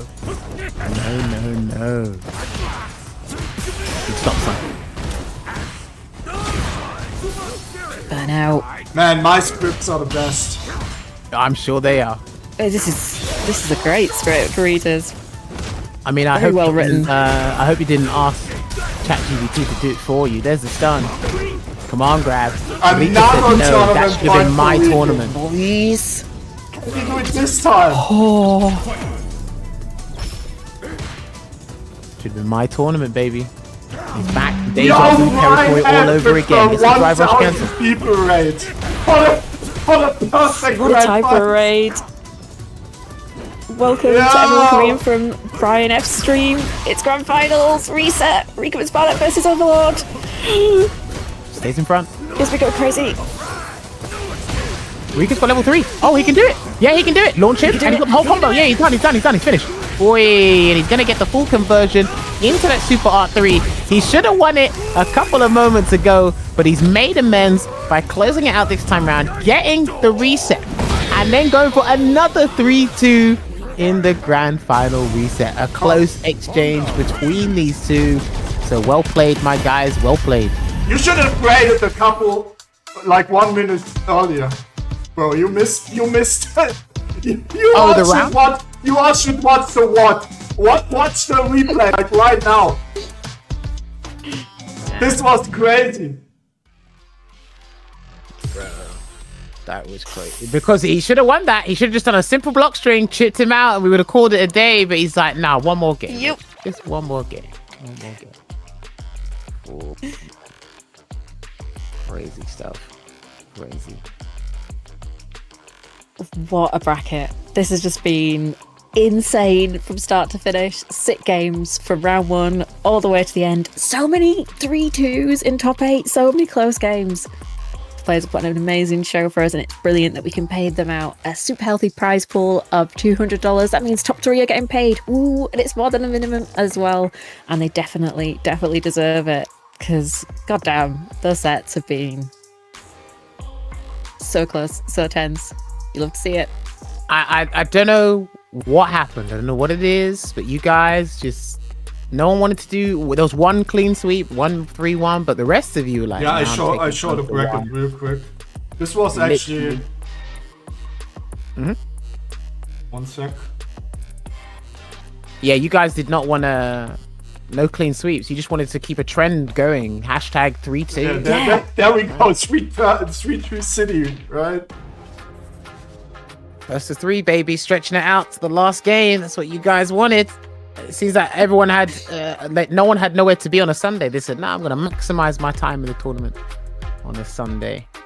And look how it turned out to be. Entertaining sets all the way around. We had a Jamie, we had a Jury, we had a JP, we had a Honda, we had a Blanca, Chun-Li. Yeah, I showed the top 8 in a second.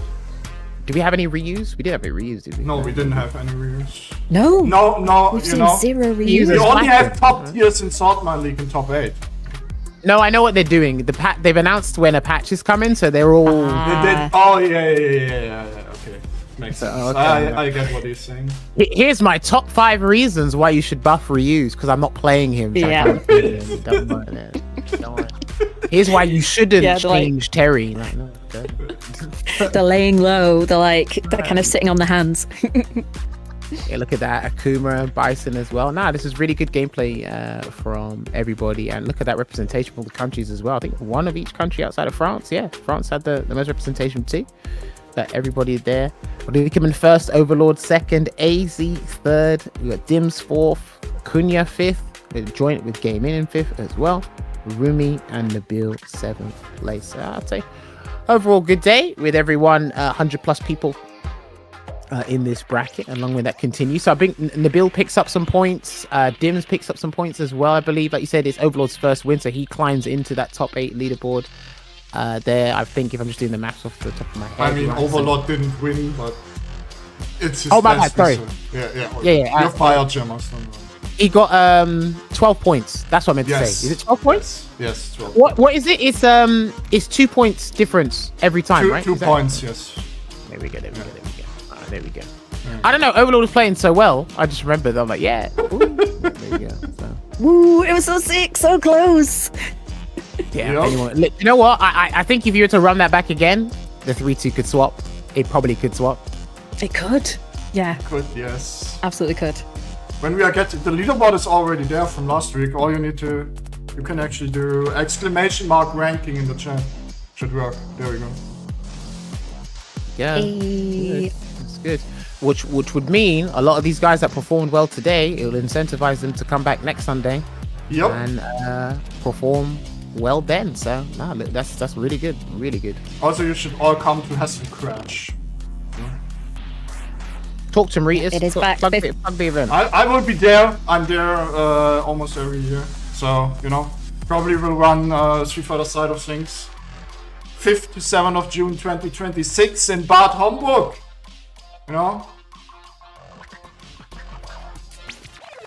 One of the biggest fighting games events in Europe, actually. Oh, okay. Nice. Nice. Living up the name there. All right. Well, that's good to know. We've hopefully you guys have enjoyed the time here. It's been a long day, but it's been a long day of enjoyable Street Fighter. Seeing what everyone's getting up to and pressing buttons with what character. But again, it's going to be continuing up to the point of the patch. I'm sure everyone's looking forward to that. And then Alex will be released March 17th as well. Did So you I'm miss sure the finals?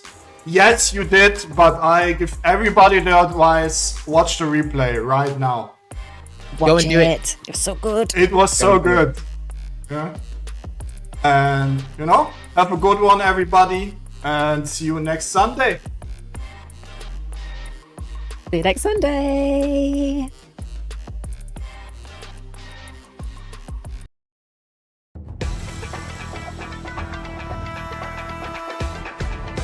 That is pretty much don't get hit moment.